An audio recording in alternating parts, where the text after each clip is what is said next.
So I'm unmuted now. I guess you can hear me. You're good. All right. Thank you. All right. Thank you, Ashley.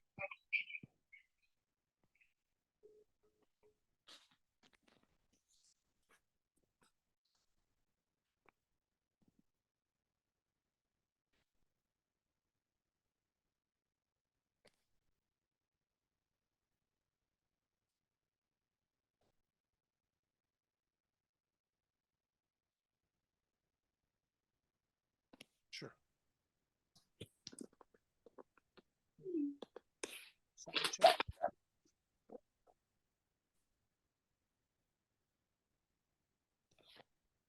Okay. This is Catherine. Are you checking to see if mine's working?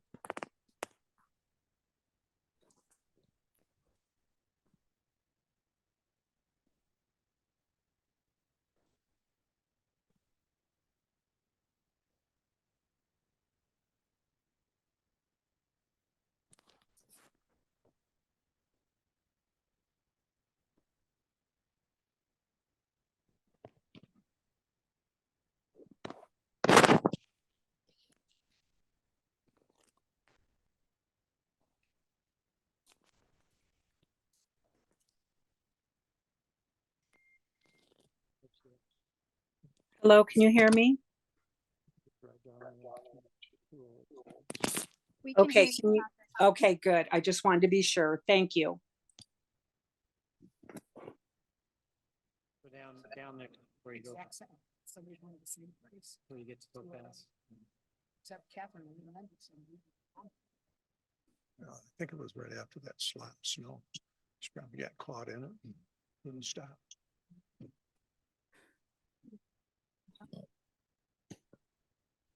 Can you? Okay, so we couldn't hear. You can hear me now, right? Okay, well, to order. And let's, Mr. Engelkirk will lead us in the Pledge of Allegiance.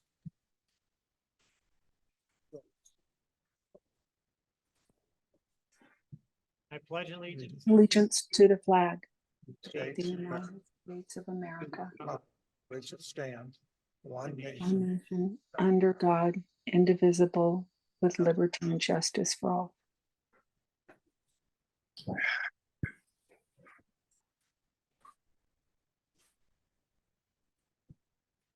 Okay, before we get started, the decorum is the Board of Trustees conducts the business of the Douglas County School District and its residents during its meetings.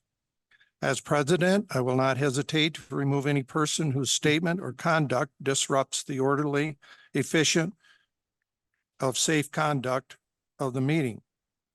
Warnings against disruptive comments or behavior may or may not be given prior to removal. Hand clapping, making remarks or gestures from the audience that may interrupt, interfere, or prevent the speaker from communicating should not occur. The viewpoint of the speaker will not be restricted, but reasonable restrictions may be imposed upon the time, place, and manner of speech. Irrelevant and unduly repetitious statements and personal attacks which antagonize or incite others are as examples of speech that may be reasonably limited. Okay. Approval of a flexible agenda. I make a motion that we approve the flexible agenda. I second. Okay. All in favor for flexible agenda, say aye. Aye. Oppose. Okay. Unanimous. Okay, we're gonna start with public comment. Do I have a list?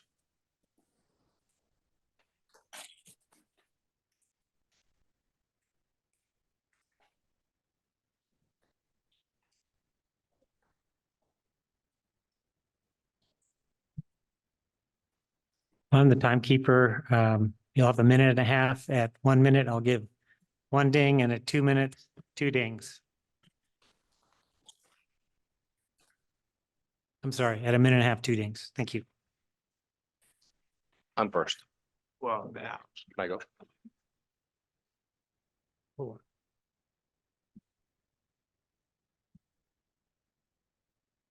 Okay.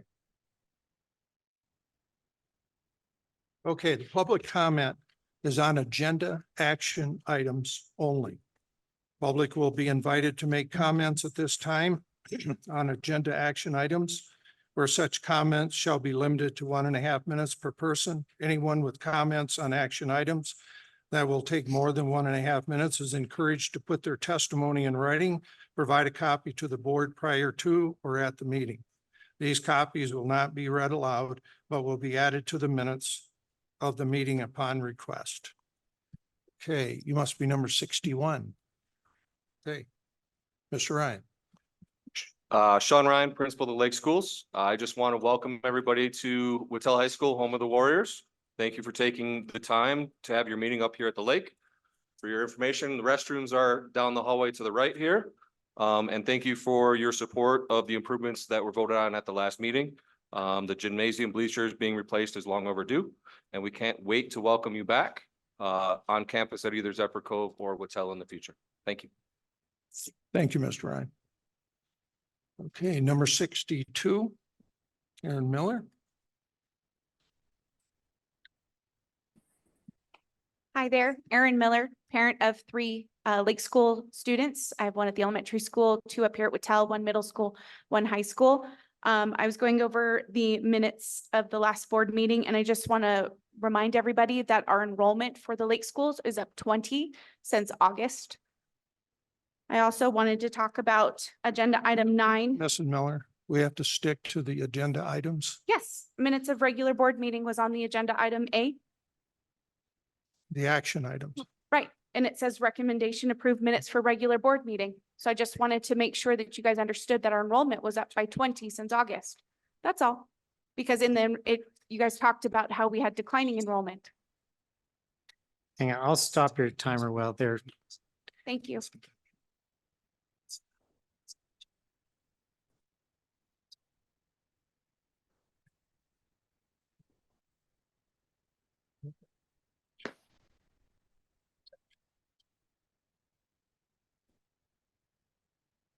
Okay, I'm sorry. Go ahead. That's okay. I just, like I said, it was approved minutes and I wanted to make sure you know, in the minutes it said declining enrollment and we're actually up 20. So I wanted to make sure you guys were aware.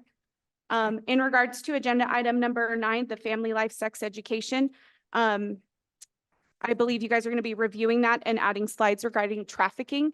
I think that's very important because on April 1st, we had 6 people that were arrested at State Line exactly for trafficking. I think that's something that needs to be brought to our community's attention, not just our parents, but just the community in general needs to be aware for our students. I think they need to be more involved in that as well. Thank you and have. Thank you. Okay, number 63, Mrs. Rogers. Casey Rogers for the record. I just wanted to come and speak on you guys appointing Jeannie Dwyer as the superintendent. I was able to go meet with her yesterday and had her answer a few questions for me, which left me very concerned. One of the biggest things for me, of course, is everything that happened over the pandemic. I have not stopped talking about it. I do not want it forgotten. There are several reasons for this, which I have stated in the past, but in talking with Mrs. Dwyer, she felt that Keith Lewis had made all the right decisions and that she was actually a part of the decisioning body when it came to making some of those decisions that happened for our students and the staff. And that's very concerning for me. I do know that she does love DEI. She eloquently defended it, but I see it on a whole other spectrum. She sees it on something else, and that's her prerogative. But of course, for me, I am completely against that agenda. And furthermore, If you need anything to back up anything that I've ever said on COVID, I have transcripts here from several different doctors to prove that and to show how dangerous it is to have somebody in a superintendent's position making those kind of decisions, and would agree to go along with them and forget our Bill of Rights and our other fundamental rights. Thank you, Thank you. Mrs. Rogers. Number 64, Lauren Larson. Hi there. Lauren Larson, DCSD parent. I have 2 kids in the district. I just enrolled my daughter into kindergarten. I'm really excited about that. They go to school right next door at Zephyr Cove, or she will be going to school, but my son's already there. Regarding agenda item 4, I am speaking in support of hiring Jamie Dwyer to the permanent position of superintendent. Ms. Dwyer not only has the experience and qualifications necessary to do the job, but she knows the community. And most importantly, she has proven she can work with the members of this board. I've been impressed by the way she participates in the meetings and respectfully works with all members of this board. I think you're doing an amazing job, and we would be really lucky to have you. Regarding agenda item 12, I am saddened to see that again, our district is financially harmed by board members Burns, Jansen, Dickerson, and Engelkirk. The allegation underlying this is that these 4 board members willingly deceived the public and violated open meeting law by predetermining the outcome of board actions in private. The settlement is regarding their noncompliance with a public records request to discover the truth. This settlement negatively impacts the district's finances and reputation. The most frustrating part is that the more mistakes you make, the more money our legal counsel makes. These board members, along with our legal counsel, continue to waste district money at the expense of our kids. You act as if you have a blank check to continue making mistakes, but at the end of the day, this is public money you need to be accountable for. I hope the board will provide detailed information as to how we got to this point. Thank you. Thank you, Mrs. Larson. Number 65, Mr. Swisher. Marty Swisher for the record. Concerning item 12, the settlement of the writ of mandamus, it is important for the public to know that the purpose of this legal action was not vindictive or frivolous. On March 27th, 2024, during the evidentiary hearing, the 4 trustees, the school district, Joey Gilbert and Logan Wilson, proposed a settlement that would finally provide the documents and information the petitioners sought, as well as pay for petitioners' legal expenses. This settlement proposal was supported under oath by the petitioners and by Mr. Burns, Mrs. Dickerson, Mr. Engelkirk, and Mrs. Jansen on the advice of their legal counsel. Today, this board will decide whether or not to approve the proposed settlement. If the board fails to do so, it will most likely result in additional legal fees on both sides and the need to return to court for final resolution. The public must know that this entire situation was completely avoidable. And if the board fails to approve this settlement, it will reinforce with the public a continuing loss of trust in the 4 trustees and the district's legal counsel. You have an important and impactful choice to make. Choose wisely. Thank you, Mr. Swisher. Number 66. Melissa? Yes, Thank you. good afternoon. My name is Melissa Rouse, and I have 2 children in the district. And I wanted to make a comment regarding agenda item number 4 regarding the appointment of Jeannie Dwyer to the superintendent position. In my profession of human resources, what I can tell you is that screening, interviewing, and selecting the most qualified candidate for a position is a skill. It's a skill that's designed to be developed. And as a board, you've already demonstrated that you're unskilled in this area. You just took us down a long, arduous, confusing, and expensive process, resulting in an incredible amount of turmoil. Please don't do this again.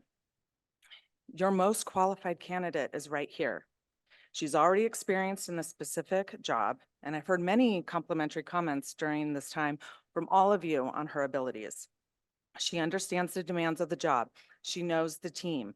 They trust her. They respond to her. There are strong relationships that will take years and years to build if you select an outside candidate. You aren't going to find someone with the experience, knowledge, and years of service in this district that she has. You will continue to see more and more turnover if you don't. Doug, this is ultimately up to you. Will you use your moral compass to guide you and make the decision that is in the best interest of the community, the staff, the children, and the parents, and appoint Jeannie? Or will you take us down this rabbit hole of embarking on a tireless, expensive, and preventable path that will lead to more division in our community? I hope you make the right decision. Thank you. Number 67, Mr. Seats.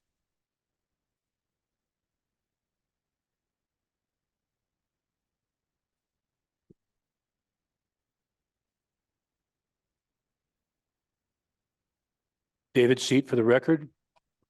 Trustees, I urge you to not vote Jeannie Dwyer as superintendent at this board meeting. At last count, there are 13 new applicants for this position. Until these new applicants have had their applications reviewed, the appropriate background checks have been made, and a public interview concluded, there should be no action to place Dwyer as permanent superintendent. There has been no public interview of Dwyer to ask her pertinent questions of her positions on a variety of subjects. If, after the new applicants and Dwyer have had a public interview, Dwyer is found to rank at or near the top of the list, only then should she be voted on. A set of new eyes with the appropriate qualifications, skills, and background can bring a fresh perspective to the office of superintendent. Thank you. Thank you, Mr. Seat. Number 68. Is it?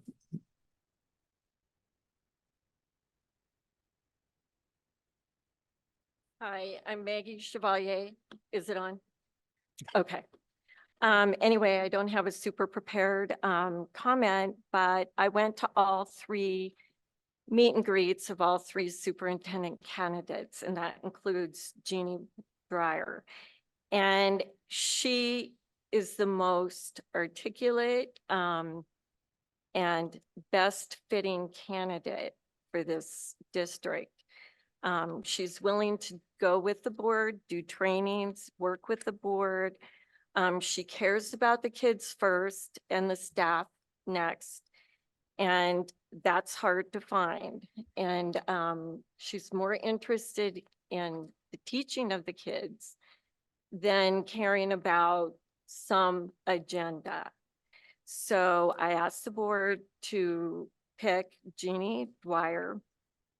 And also the board is supposed to be a nonpartisan board. And I hope they keep all future, if they don't choose her in candidate interviews, I hope they don't ask political questions that include words like the woke agenda. That's highly political, and it's shouldn't be put in an interview. So that just shows that you have a specific agenda to follow. Thank you. Number 69.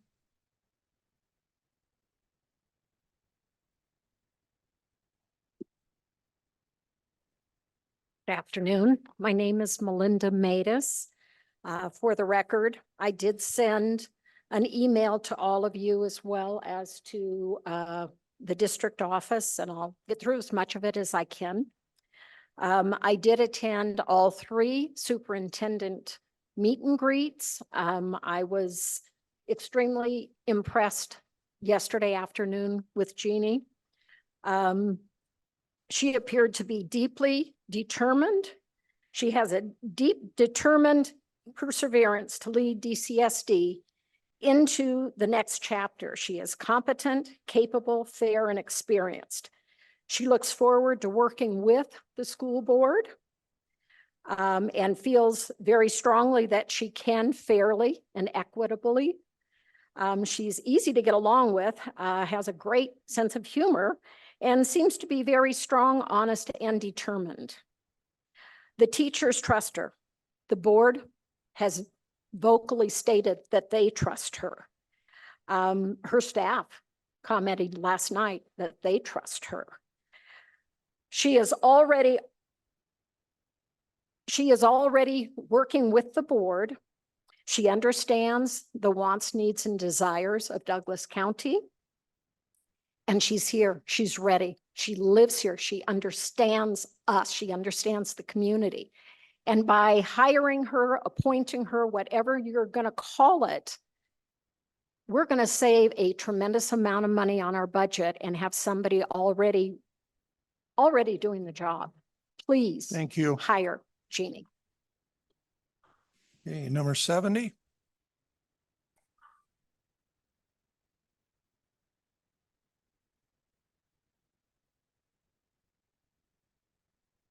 Laura Cadeau, for the record.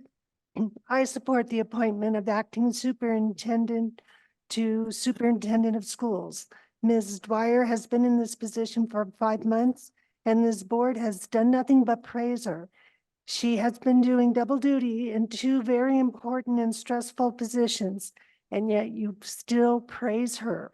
From what I have observed, she not only has worked well with board members, but she has developed a good rapport and working relationship with legal counsel. At the meet and greet, I too saw where many teachers came forward to say they support her, as did her staff. Her qualifications are excellent. I'm not going to go over them. The woman before me addressed that. So she has been here 5 years and already knows the workings of the district, which she has proven these last 5 months. I appreciate that she stepped up to the plate. I appreciate that she knows what she's walking into and still willing to accept the responsibility of being a superintendent. I sent you an email. I want you to read it, but I want to address that I think that she made wise choices during COVID. It was a time of unknown. It was a national emergency, and our school district did the best in the state. I was particularly impressed with her dedication and her love of children, and that Thank you. she Thank said she would be Number inclusive 71. and no child will be left Excuse behind me. under her leadership. Thank you. Number 71.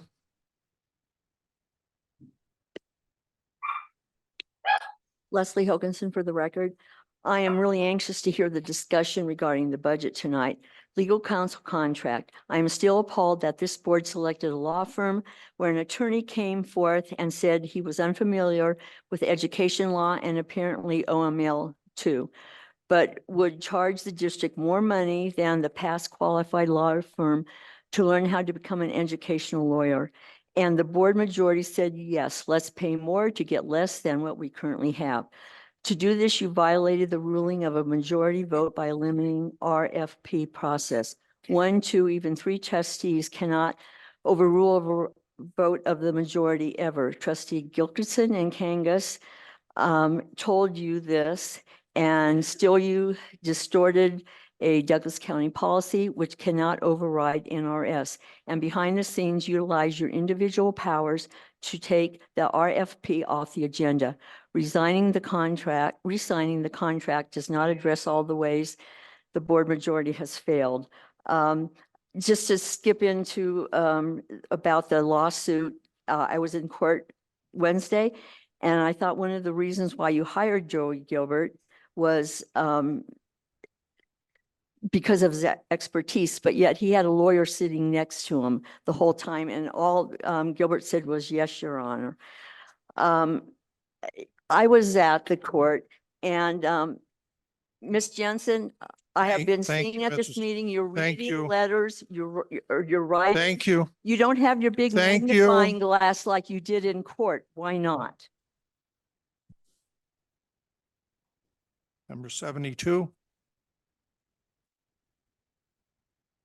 Greg Felton for the record. I have 3 sons who all graduated from this wonderful school in this district, and I don't have them here anymore. They've all grown up past this, but I have a lot of faith that we will continue to have great schools in our district. I just wanted to comment briefly on the dedication of time and money by this organization, you and this body, as well as our district, on our kids versus other stuff. And I'm just distressed by the amount of time, the amount of money that's going into non-kid related things. There are 3 things on the agenda tonight: the settlement agreement, the discussion of legal counsel, and the appointment of our next superintendent. I think that have all been in the news and distracting, and I'm sure have resulted in you getting all kinds of phone calls. I hope they have, because I would like to make sure that as a body and as a community, we come together and focus our time and money on the kids. Thank you. Okay, thank you. I have no more on the list. Is there someone else? Okay, I'm 73. It should be 73. all right, what number? 73. Okay, thank you. My name is Franny Singh, for the record. Concerning item 10, student representative for board meetings. I fully support this action. As pointed out at the March 12th meeting, students do not have the ability to run for a trustee position, nor do they have a union or a representative group to voice their perspectives, ideas, and concerns. I strongly encourage you to consider the proposed policy as a first reading tonight and approve it at either the May or June meetings. New student body officers at our high schools have been elected by then, and you could conduct interviews over the summer and start next school year with your first student representative. That would be an accomplishment to celebrate for us all. Thank you. Thank you. Number 74.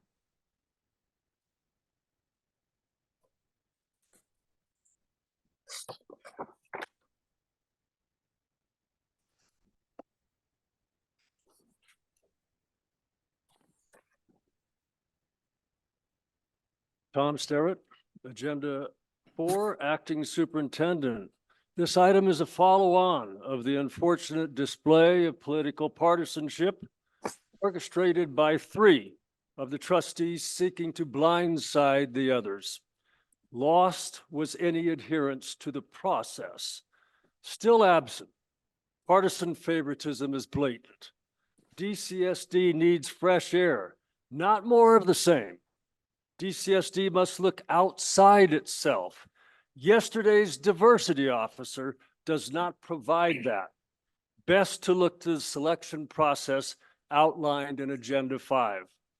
Item 10, student representative, a flawed, feel-good DEI concept. How about representatives of other interest groups? The people elected the board. They did not elect you to dilute your composition with unelected representative advisors. Item 12, settlement agreement. Widely circulated is a recent letter from Attorney Hales. Unfortunate, a barking dog letter with about as much substance. Business must be slow. Suffice it to say, there is both legal and factual disagreement with its content. Do not be deterred. Listen to Mr. Gilbert, who has the DCSD's best interests at heart, and do what you think is right. Thank you, Mr. Thank you. Sterrett.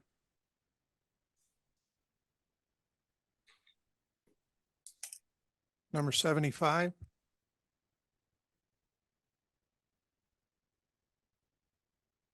I'm Glenn Clark, for the record. I sent you all an email about this, but I'm just going to say it out loud too, so people know. In my opinion, wearing my retired HR hat, reopening the search costs us, Douglas County taxpayers, a lot of money, especially if you're using an executive search firm. It's also going to bring in a lot of candidates from areas that know nothing about the rural lifestyle that is Douglas County. And that concerns me. In my opinion, Jeannie has already shown us. She's been doing the job for months. She knows what she's doing. She understands the area. She understands what our kids need. And then my final point is, in my HR career, if somebody missed submitting a resume deadline and you had a deadline of January 6th, and these 13 new candidates are people that got their resume in after that date, they don't count. So if you want to reopen and let them, well, now I see on the website, it says that it's open until filled. So maybe that now that it would be okay. But if they were responding to your initial posting that expired on January 6th and they came in on 7th or later, they would be out. Thank you. Thank you. Number 76.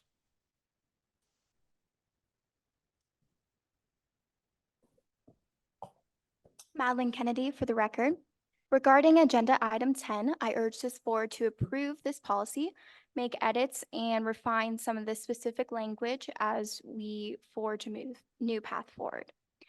I was recently reminded of something I heard this summer that I would like for all of you to keep in mind as this board goes through the rest of this evening. It states as follows: stop trying to put out fires with fire. We are mostly made of water. Putting out problems and solving problems with water is the foundation of how you're going to move forward. Compromise and negotiation are the foundation of school education. I also urge this board to not think about you and the ramifications on you, but on the good and benefit of all moving forward in this community. I support the approval of Acting Superintendent Dwyer as our permanent superintendent. She has worked with this board and has knowledge of the issues pertaining towards the school district. She has experience in education as well as this position and is a great leader for our district moving forward. Please keep all of this in mind as this board makes decisions affecting the whole of DCSD school district. Thank you. Thank you. Number 77.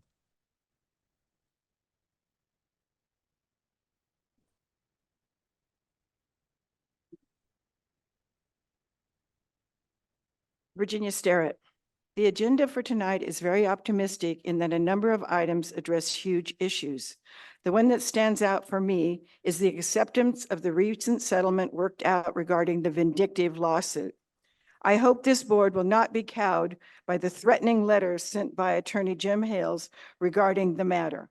From day one, mean-spirited and irrational opposition to this board has done nothing but harm the district and its students.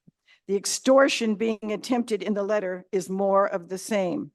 Just as it encourages hostage takers to pay the ransom, so would acquiescing to the demands of Jim Hales. If he insists on continuing to harm students, so be it. It's on him. Thank you. Is there a 78?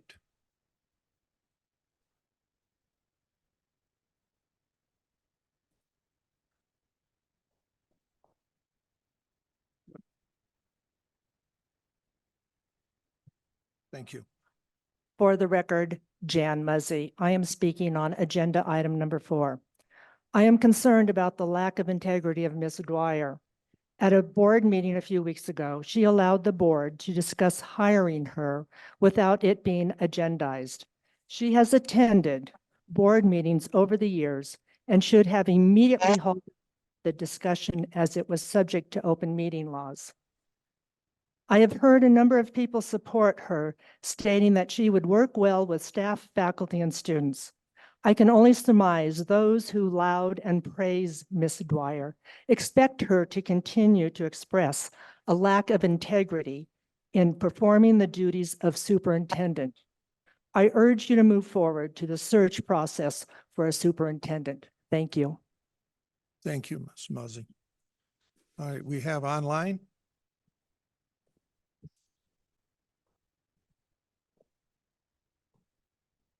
Go ahead, Courtney.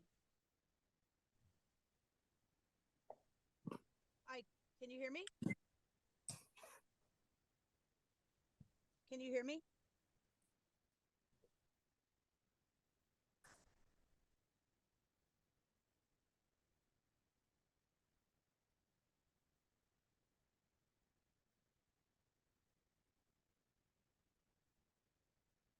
We can't hear you. Speak up, please. Hi, can you hear me? Hi, can you hear me?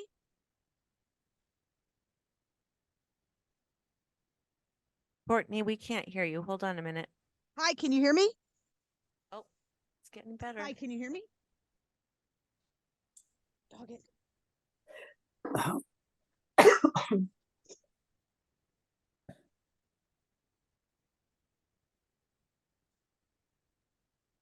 Hi, can you hear me? Darn it. We still can't hear you.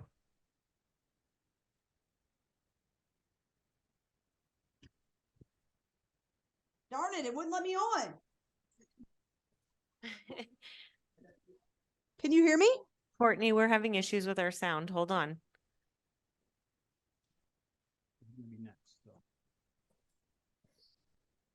I can come right back on. I can leave the meeting and try to come right back on. I think it's our sound. She can hear you. Means everybody online can hear. I can hear her. Thank you, Catherine. Yeah, I can hear her. We'll come back to you.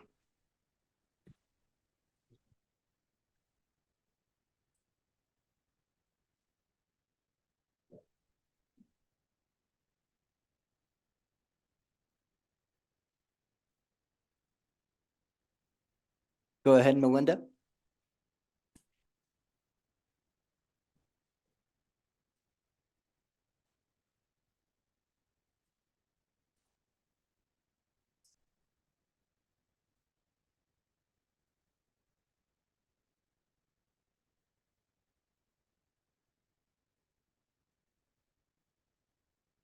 Melinda, go ahead.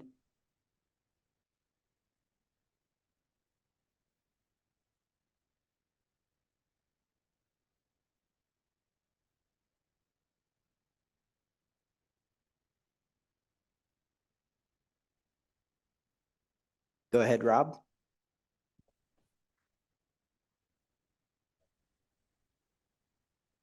Test, can you hear me? Yes, we can hear you. Thank you. My name is Rob Lehman. I'm here to talk about two things. Number one, I'm wondering why the number of cameras is slowly being reduced for Zoom meetings. It used to be that there were multiple cameras with multiple views. Now that's been reduced down to one camera at this meeting positioned behind the board. We can't see the board's faces in their discussion. This is reducing transparency. Second, I am pleased that we came to a settlement on the writ. We as petitioners received all we asked. But my concern is that this is going to happen again unless there is a change in behavior of certain trustees. For example, during a Colo 8 interview, President Burns stated that 2 different people performed background checks on Mr. Ramirez, but that he would not disclose who the second investigator was. Because this is a huge lack of transparency, I filed a public records request. During that process, Mr. Burns refused to identify the second investigator until I was eventually informed that the second investigator simply didn't exist, that Mr. Burns lied. This kind of behavior will continue to cost the district. Mr. Burns is either hiding the identity of the second investigator, or he blatantly lied to the community that the investigator existed. I would like Mr. Burns to set the record straight regarding this second investigator. Was there one or wasn't there? If there was, why won't you transparently disclose who it was? If there wasn't, why did you lie to the public about it? And do you often lie to the? Thank you, Mr. Lehman.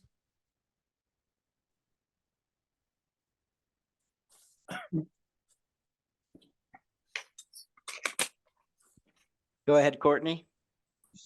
Okay, let's try this again. Can you hear me? Yes, we can hear you. All right, so I am here to talk about Jeannie Dwyer becoming our next superintendent. She knows what it is in this district. She knows how to wear multiple hats. She's already shown us. She knows what the job takes, the stress, the duty to the parents, the staff, and the children. She has the experience, knowledge, background, and more importantly, the backbone and the professional knowledge and judgment to be our superintendent. You voted her in once, do the right thing, and make her the superintendent tonight. You have already destroyed the trust within this community, so start tonight by building it back up. Spending more money. I mean, do we really have more money after giving Gilbert almost $300,000 since August for a new superintendent? Search, just hire her. Hire her. She deserves it. I also want to speak on action item 12, the settlement agreement, because both Starretts just stood up and talked about the leaked email. It was leaked only by a trustee. One of you up there leaked it. 2 people that aren't even on the board, and that was posted all over Facebook with Virginia Starrett talking awful about everyone in the community, as well as the 3 trustees that have been there, Wagstaff, Gilkerson, and Kangas. We have the screenshots of it, and I guarantee you the only reason you brought it out tonight was to try to save your butt. Seriously, not a board member has it. The board members have it, and yet you have it, and you decided to post it all over social media, I can't imagine that this is legal. So maybe that should be investigated by Joey Gilbert. Hire Jeannie.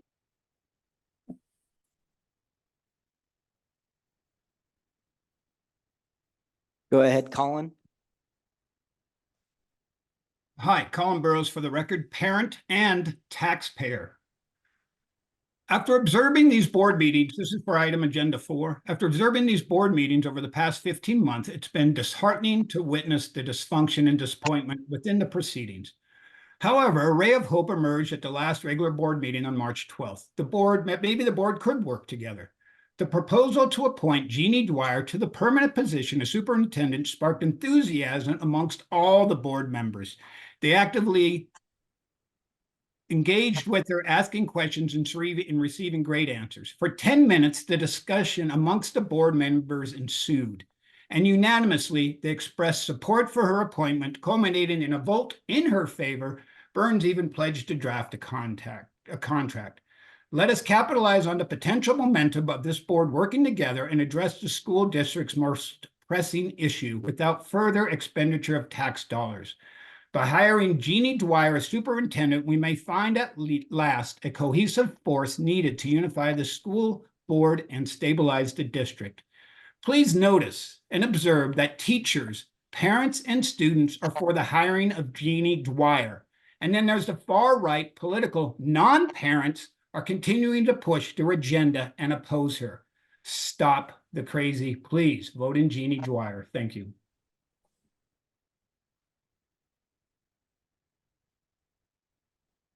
Go ahead, Melinda.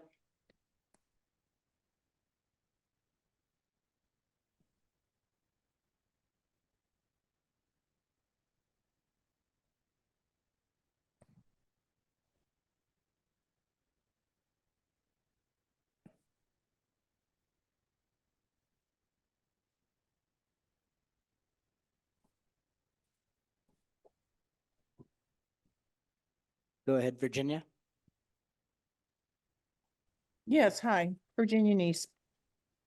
With respect to the lawsuit that was recently passed on this past week, shame on the ego-driven Rob Lehman that lost their election and their punitive behavior and the current dissection of every statement made by every board member. No fault was found on either side of the settlement. Jim,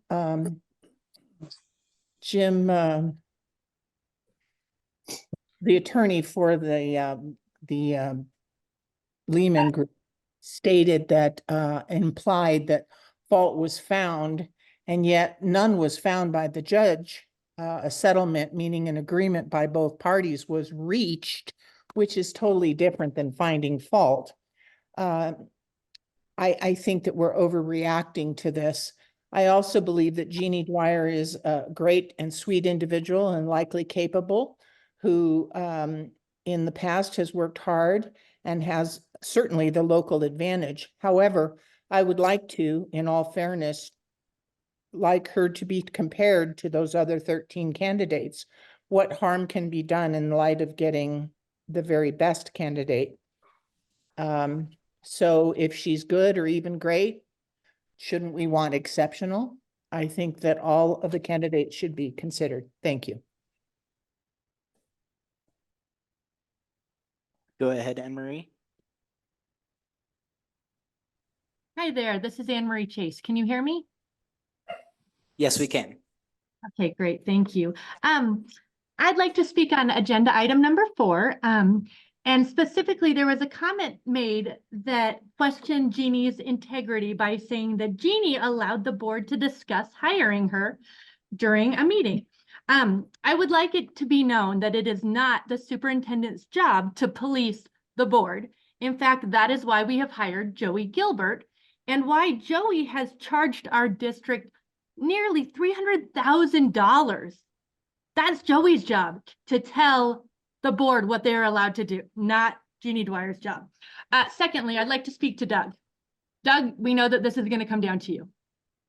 And I urge you to appoint Jeannie Dwyer. I urge you to vote to show your community and to show the voters in November that you are voting for students and for the best thing in Douglas County School District. I pray that you will just feel convicted, Doug, because it is all up to you. And we hope that you will do the right thing. Thank you.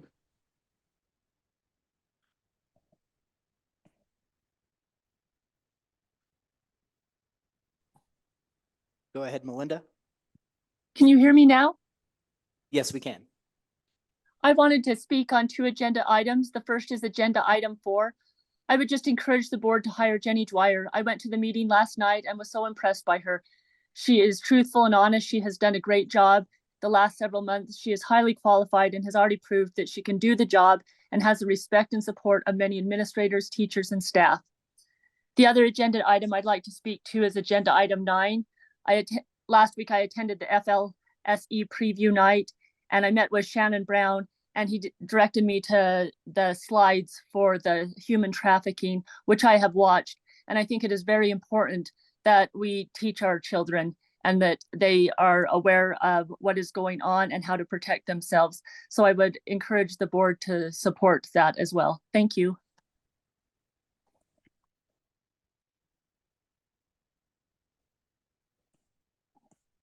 Go ahead, Stephanie.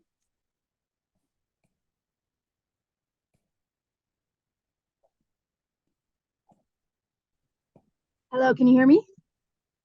Yes, we can. Okay. Yes, my name is Stephanie Christensen, and I would like to encourage the board to appoint Jeannie Dwyer. I think she's very qualified, and I think this could be an extremely unifying move for our district. The board members voted unanimously for her before, and I was so encouraged, and I think it could be done again. She's going to do a great job, and we could really use some unifying, and I really hope that you appoint her. Thank you.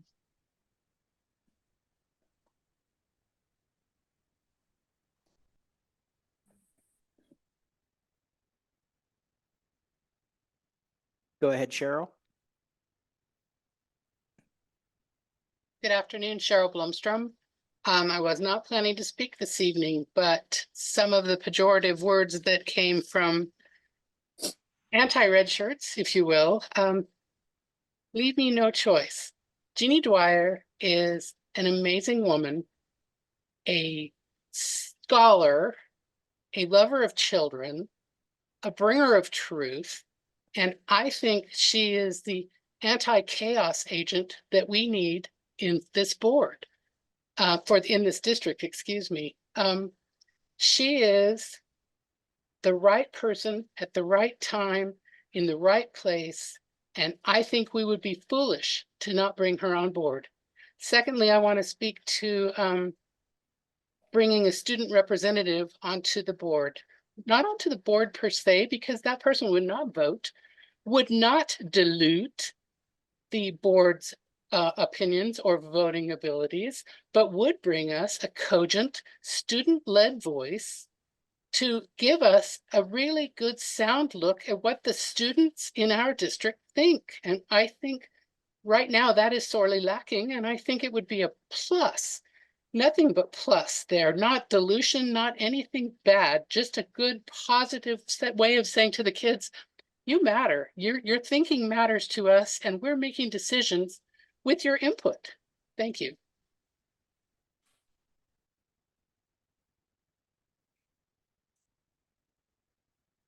Go ahead, Bob.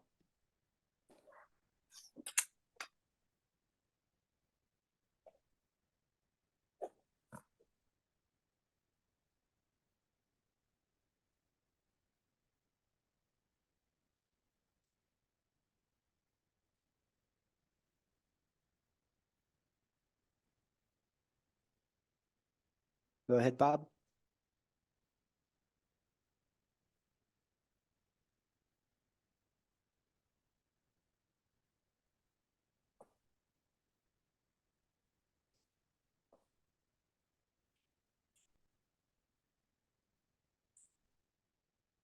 Go ahead, Bob.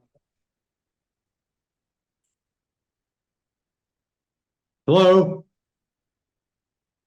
Go ahead. Yeah, hi, Bob Russo for the record. I just want to say you have a total of 14 options for superintendent. And in my opinion, it would be wise to hear what they have to say. I don't see any harm in doing that. Sure, it's going to take some time. I understand that. But they've put themselves forward. They at least deserve to be heard. So again, I recommend that you do that and, you know, let the chips fall where they may after that, but at least hear what they have to say and see if they qualify. Thank you very much.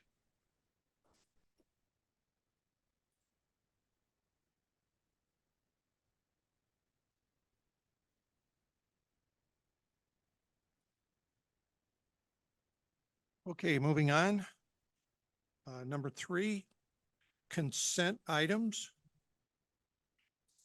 Information concerning the following consent items has been forwarded to each board member for the study prior to this meeting. Unless a trustee or individual organization interested in one or more consent items has any questions concerning a particular item, the items are approved at one time by the Board of Trustees.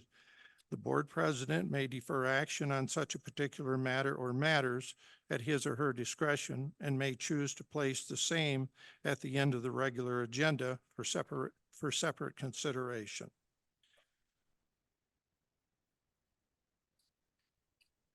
Is there a motion? I'd like to have something pulled. Okay, we need a motion. I'll make a motion to approve the consent items. Second. Okay, we have a motion and second.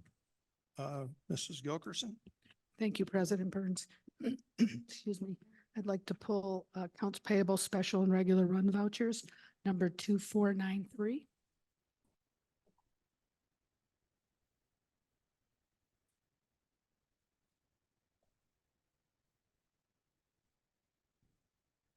I will second that.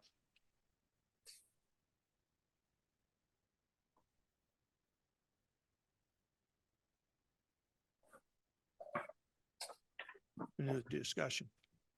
Okay. May I continue?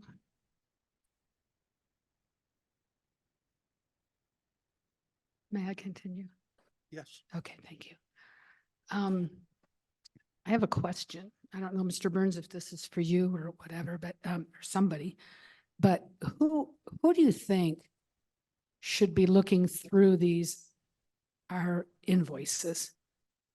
I'll ask you, Mr. Burns. Do you have any thought on that? The order is you got to stay on point. There's no questions to us. Oh, okay. Thank you. I'll stay on point. Because I'm just, every month I pull line items because I find mistakes and I'm concerned about it, that things are getting past us as a board. I feel like if. Bring them up and. And I will. Okay. I'm getting to that. So on our February, I'm going back to February, there was non-billable items for the board meeting. And one of them was 3/2/13/24, Mr. Gilbert travel time. And again, it was non-billable, but it was travel to and from. 2493. Yeah. So I'm looking at well, I have to tell you about this to tell you about the mistake. Well, Okay. we're on I understand, 2493. and I understand, but there's a mistake to this one that leads to this That was one. last month.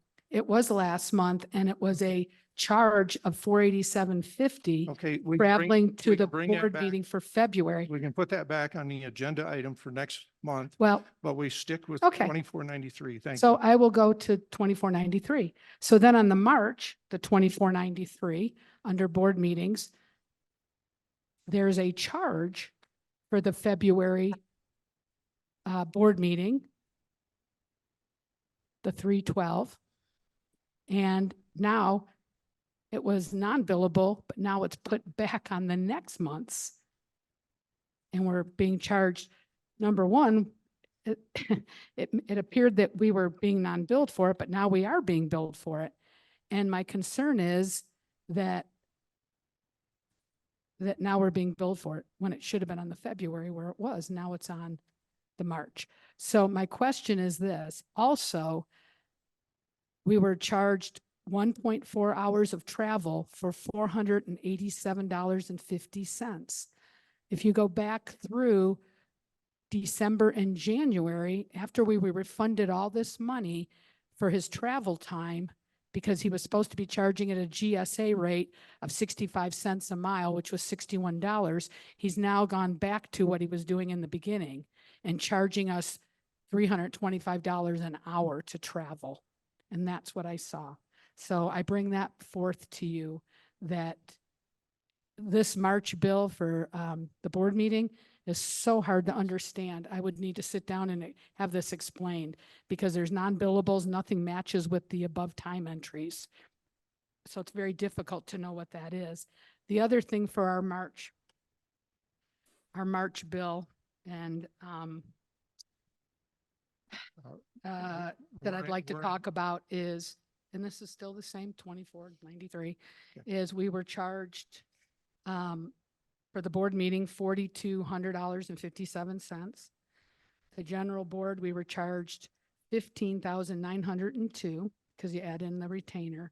So for the month of March, we were charged $20,160. Now we have to be careful because there was some credit given to us for the mistake in January that I pulled out, that we were double charged. So it was put in here for 20,000, or not 20, excuse me, crazy.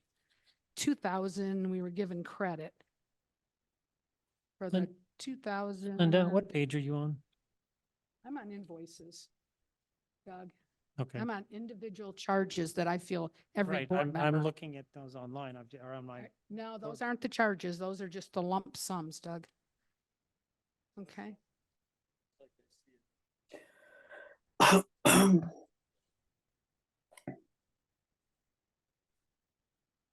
I don't, Okay. okay. Here- Anyways, Here's the issue. The issue is when we have something like this, mhm. we need to be asking ahead of time. We're supposed to be prepared, and I expect legal counsel to also be asked those questions so he or they can be prepared. I don't have a problem with the questions, but Okay. here they're setting blindsided, and we're taking up a lot of time that could have been curbed, and they could have probably give you those answers. And I have a solution, because if I go to Mr. Gilbert with these, or Kendra, and I go through these with them, we're going to get charged as much as we're getting charged right this minute. We're going to get double charged. Anyways, I have a solution to all of this. True, Ms. Gilgerson. If you have questions regarding the invoice, we wouldn't charge you. So we could That's sit an down every month and go through the invoices with you, and you will not charge us. We would do that, absolutely, for no Then charge. that is fabulous news. But my solution is also that the public gets these invoices. That's what needs to, and Mr. Gilbert, how many times have you said to me that you don't have a problem with the public getting the invoices? Correct? And that's okay. We can redact. Redacted. I have no There's problem with it. not I've much. also said at least a dozen times, I'm happy to go through your billing anytime, that I wouldn't charge you and to please bring it to me, because obviously there's going to be mistakes here and there. I've said it on the record at numerous meetings. Okay. Said, please come to me. Well, then I'd like to go one step further, please. So the other thing that I have a question about is the money that we're wasting in our invoices. And I went through and I counted 26, it was only through 12 days of the month, 26 phone calls by one of our board members made. And to me, that's abusive to have 26 phone calls in 12 working days. Some of them were 3 times a day, 5 times a day. And I don't know how this is allowed. Is that on 2493? Yes, it is. Okay, thank you. And to a total of these 26 phone calls made by one individual, along with a couple of emails and a meeting, we were charged almost $3,000. That's a lot of money. I don't know how we curb this, Mr. Gilbert. I don't know if it's up to you to do this or we talk about it as a board, what's acceptable. But to me, that's not acceptable to take 26 phone calls from one individual in a 12-day period. Thank you.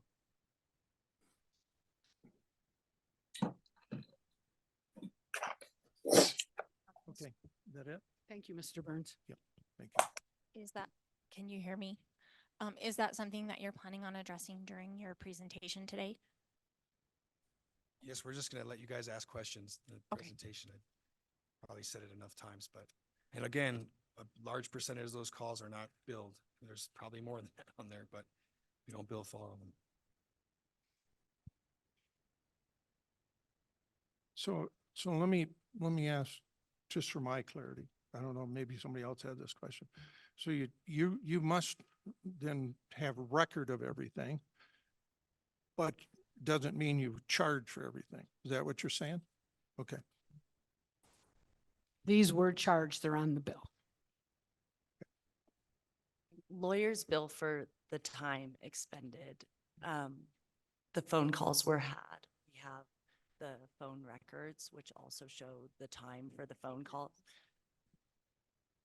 We have gone through the phone records, which shows the numbers, the times for the phone calls, and that's what was billed.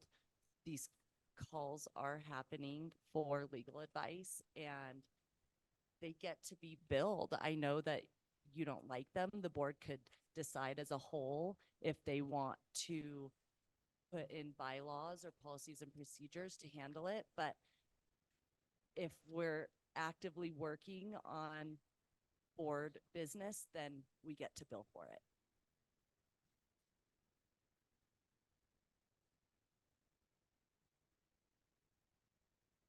Okay, any other discussion on this, on 2493?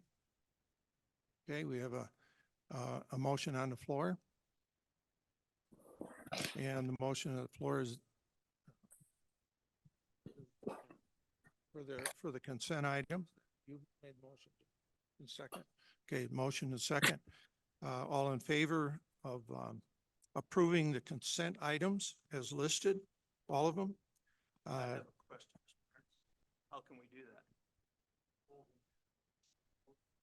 Okay, thank you. Thank you, Mr. Kangas. So discussion is finished with that. We have a second motion. Is this pertaining to this motion? Yeah, I just have a quick question. Can we address this voucher number when we get to later in the agenda, when we're either talking about legal with legal or when we get to item number 12? Because there's items in there Item concerning that. number 12 is not about other agenda items. But it's about the writ of mandamus and we're paying We can that. talk about that, but the 2493 is in the consent items. Right, I know What that, is but there? within that consent item that Joey billed for is the writ of mandamus. And so I'm just curious if that can be pulled and discussed later or how that, That discussion is going to be up to legal counsel, but I would say no. It's I not. don't know how that works. It's That's not why I'm listed asking. in that item.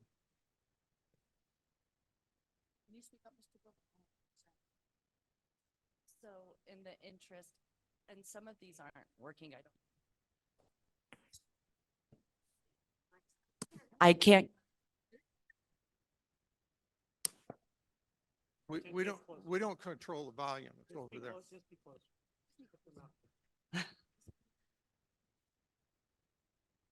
So because the agenda item regarding legal counsel, the discussion of legal counsel doesn't specifically state voting on the invoices or number 2493, then we can't take action on the invoice in that specific agenda item. It needs to be taken in the consent items or voted in the consent items. Okay, so the item pulled 2493, there was a motion and second. In favor of pulling the motion, say aye. Aye. Aye. Those opposed in pulling the motion, say nay. Nay. Nay. 4-3.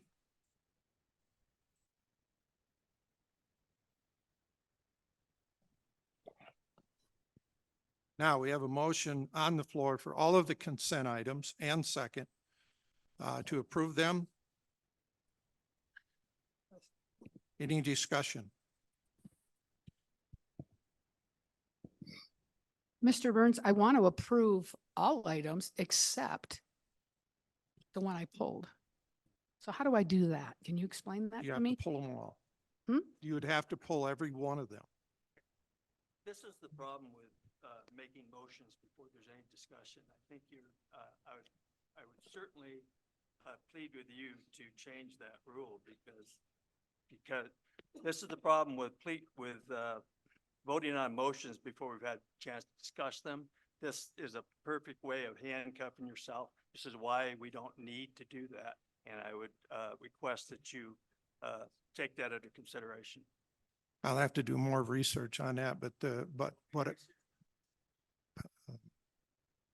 There was a lot of discussion on the last meeting, Yeah. and it's a very confusing way to go about things. And it's I'm- not I'm- necessary on our level of boardmanship. okay.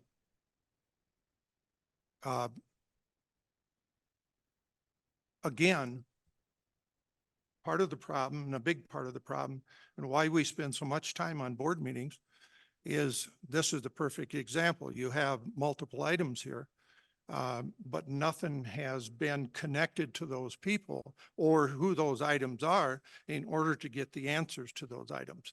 That's supposed to be prepared before we come into a board meeting. We're supposed to be prepared. This is not where we figure it out. And that's according to the guidelines of Robert's rules and also according to the NRS. We're supposed to know and we're supposed to try to get the answer to these things before we come in here. That's our job. And then we can legitimately discuss them. Okay, well, I disagree with that, but now how do you solve the problem of not being able to vote no on that voucher? Because we should be able to do that. And still pass all the other agenda items. That is handcuffing this board. Well, you didn't pull them. You pulled one. That was it. You did.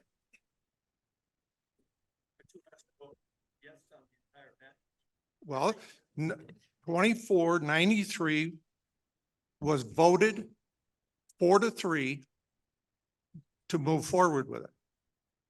That's where we're at. I think the safest way, I sat here and asked you any more discussion and you said no.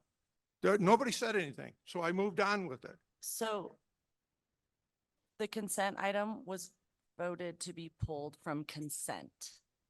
So why don't we move forward with the consent items that remain in consent?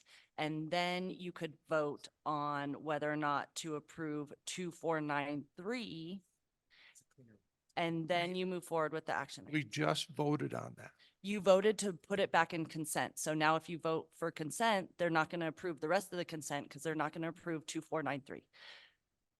So if you remove 2493, we could vote to approve all the rest of the consent items and then handle 2493 separately in its own consent item. Does that make sense? And Outside of consent. Dave, they want to be on the record of voting no to pay this voucher, which is fine. They voted to pull it. They voted not to include it with consent. Nothing wrong with taking an extra step and approving consent and then going back and approving my voucher, which they don't agree with. I would like to make an amendment to the motion to pass the consent items. We will pass the consent items with item 2493 pulled. I second that. Okay, all in favor, say aye. Aye. Hi. Aye. Opposed? Okay. So now we have a motion. So we've already voted to approve everything but 2493. Am I correct? We're now sitting with that. Okay. Now we discuss 2493. I know we did. So we'll vote on 2493 on its own. Again, all in favor to keep it pulled. Someone Say should make aye. a motion to approve 2493.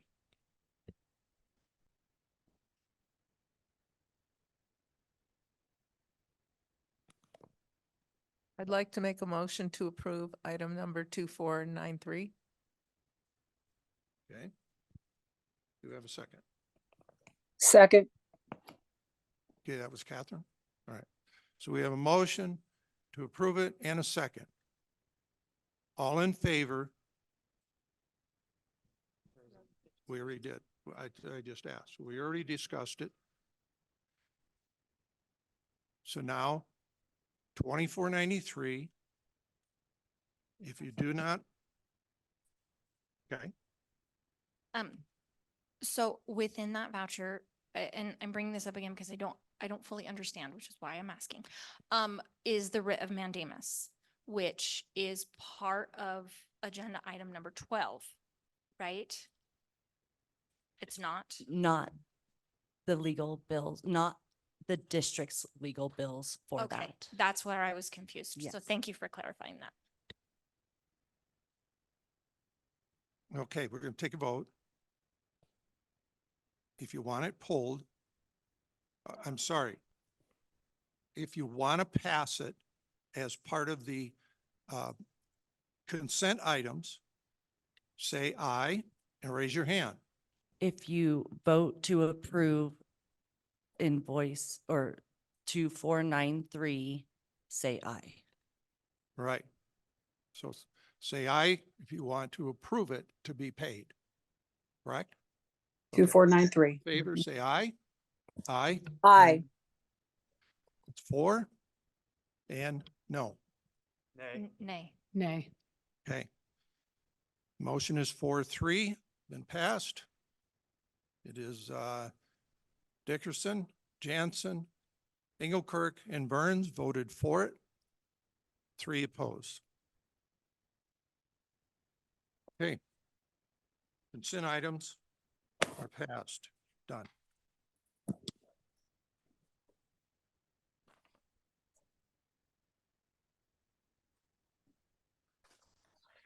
Okay, number 4. I'd like to make a motion. Hold on. Appointment of acting superintendent to superintendent of schools. Discussion for possible action. The board will discuss and take action regarding appointing acting superintendent Jeannie Dwyer to the permanent position of superintendent. Now, can I make my motion? Is there a motion? Yes. I move that we no longer continue with the superintendent process, but instead appoint acting superintendent Jeannie Dwyer to the permanent position of superintendent of the Douglas County School District. I'll second that. Okay. There's a motion and a second. Any discussion?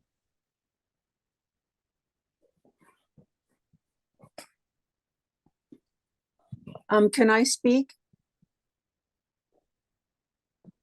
President Burns? Catherine? Yes. Okay, go ahead. Okay. I think it's fair that we go with the process and let those that have been standing in line be heard as well. And hey, you know, if Jeannie wins, then, and she has the best score at the end of it, I think that's awesome. But I think that those that have taken the time to put themselves in line, it's only fair they're heard as well. That's all I wanted to say. Thank you. Anyone else?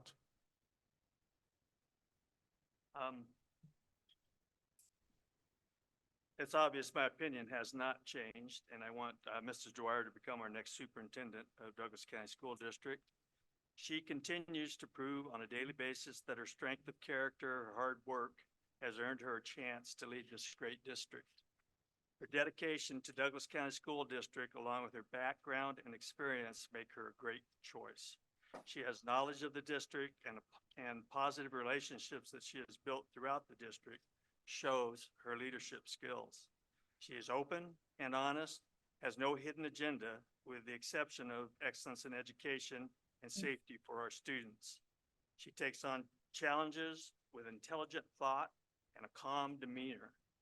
She has kept her emotions in check while dealing with a great deal of adversity. All of the qualities she has demonstrated convince me that she is ready to be our next superintendent. We can save time, we can save money, and we could save on an unknown guess about who we need. Let's join together as a board and show solidarity in putting this district back on track to being the best in our state and beyond, and educating our beautiful students. Let's all vote yes to make Mrs. Dwyer our next superintendent. Thanks. Anyone else? Mrs. Jansen. Yes. As much as I really like Jeannie, and I do, she's a really wonderful person. One of my questions is at a meeting, Mrs. Dwyer said, you know, I've heard rumors that some of the teachers and people don't like Modern Teacher and Epic, but it's here to stay. I feel like in my experience in talking to so many teachers, I feel like a lot of the middle school and high school teachers do not like it. And I think that should be, the policy comes through the board. So that, I was a little taken back when I heard that. That's all I have to say. Linda? Thank you, President Burns. You know, I know there's a temptation to see who else is out there, but we went through that a few months ago and it did not end well. I think we can agree on that. You know, I think our constituents and the public, our teachers, our students need to understand if you're not going to vote for Jeannie, why? I think you need to state your reasons. So that's what I'm asking our board, to give reasons why you would not want to hire her. Why do you think she's not the best? Those are inappropriate questions. What are you, Point of Those order, questions point on of the order. board. Point of order. what, Point Who's of run- order. Ms. Jansen, you're no longer president. She What has are the you right to call waiting, point of what are order, you by the way. waiting for? A better choice? Perhaps someone who aligns politically? Originally, we know, yes, it was null and void. But guess what? The public heard the 5 people on our board vote for Ms.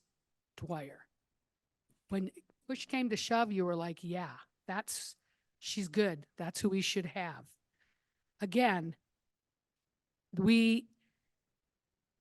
there were all these positive comments. Doug, you had positive comments. When you spoke from your heart right at the very beginning, you talked about what a good job she was doing and how well she worked with Joey and with the board and with Dave. Catherine, you said she was fair and. Excuse me.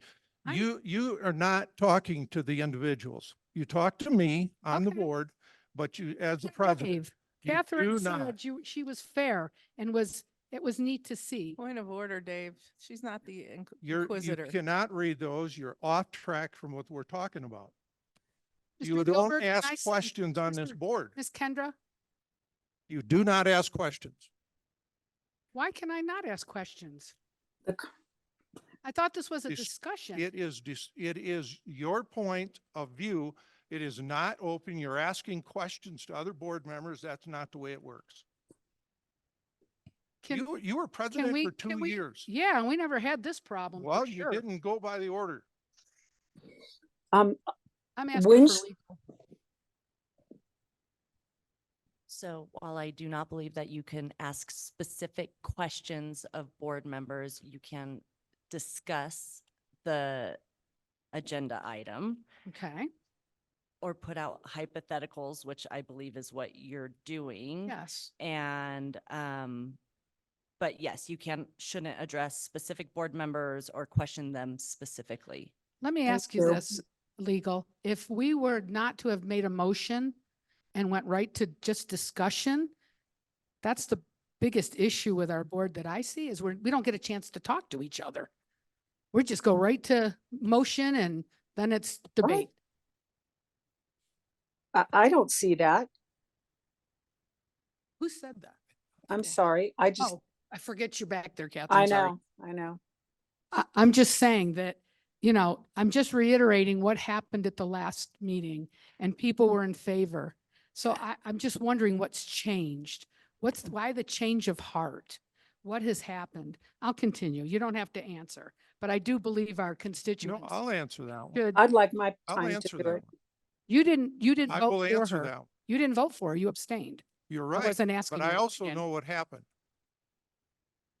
Afterwards, I found out that the board members, not all the board members knew that we were setting with a bunch of candidates. I knew it, and the only reason why I knew it is because I asked Mrs. Dwyer. And she told me, I thought that everybody was going to know that. After that meeting, I found out from at least two board members, that's what I had a right to speak to, not more than that. And they both told me they had no idea that we had candidates sitting there. So the vote, if there was any vote, it was not a straightforward, honest vote, because we should have known, every one of us should have known that there was 12, 13 or whatever candidates sitting there. And the board members, all the board members did not know that. I'd like an opportunity to speak, Dave. Could I? Dave? President I'm sorry, I Burns. can may I hardly hear speak? you. Okay, can I speak? Yes. Okay. I keep hearing about how it was such a kumbaya moment, and I don't mean to be rude, but I was blindsided by that. And I would like to remind you that my first response was, I need time to sit on this. That just came out of left field. And then I just kind of was, I made a decision in haste, and that's why we get agenda items 3 days in advance. So we have time to reflect on things and examine ourselves and examine what we feel about it and whatever. We have time, not just all of a sudden somebody comes out with it. I thought that was inappropriate. It puts me anyway in a bad situation. And I regretted my decision because it wasn't made thoughtfully. So I want to remind everybody that my first thing I said was, wow, I need time to sit on this. So there, no disrespect to Jeannie. She's a lovely lady. Thank you. Thank you. Anyone else? Yes, Mr. Burns.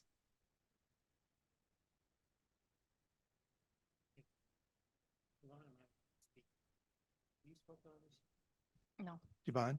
I made the motion, but that was it. You speak about how you were blindsided, and I know I threw it at you, and I'm very sorry that I did that. I've apologized, and I will continue to apologize because I did not do it the way it should have been done, and I'm sorry that I did that. But if I recall in watching all of the videos of board meetings that I've watched, 3 of you did the exact same thing when the RFP was supposed to be discussed about legal, and you hired Joey Gilbert. That was thrown and nobody knew. Right. And the same reason is because we do not have proper training. We've never seen training, and we've been out a year and a half. My understanding was that there has been training scheduled, but never done. That's not true. I asked in December, I asked in January, I asked in February, and in March, I asked and I said, I am going to be gone, leaving in May, June, July, and I want training before I leave. We got an hour and a half training, and I was told it's a 2-day training for open meeting law violations for the NRS regulations. So an hour and a half to train. So in Jeannie's does- defense, she's wearing 3 hats. She's doing Oh, 3 jobs. Hey, I know. And she's excelling at all 3 of them. I understand that. Is a miracle. I understand that, just- but you still, Things should go in order, that board members should know what's happening.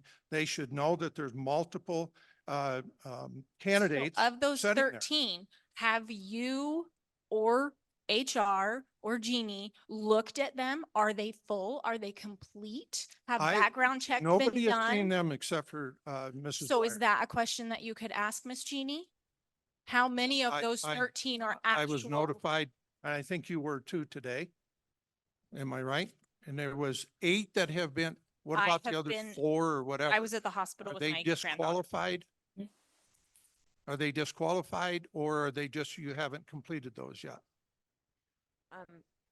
Mr. Holmes withdrew his application and only 8 of the 13 applicants met the application criteria.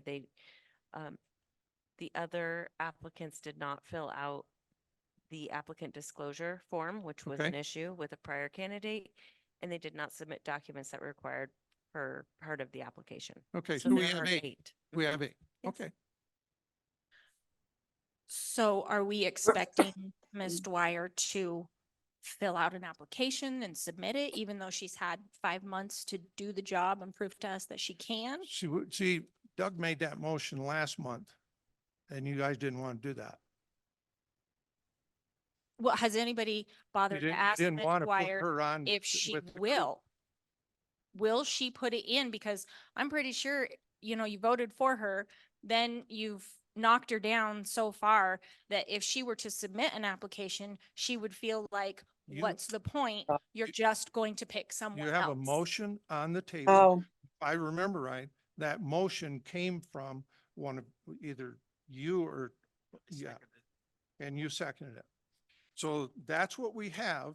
Right. Because that's the motion, and it's I on the understand, agenda. but So we are have to talking follow about, that yes, we motion. are. We are talking about appointing Jeannie to superintendent. That's where we're at right now. Yes, And so it's the appointment of, but in this discussion, I think we have the right to know if Jeannie will even consider applying.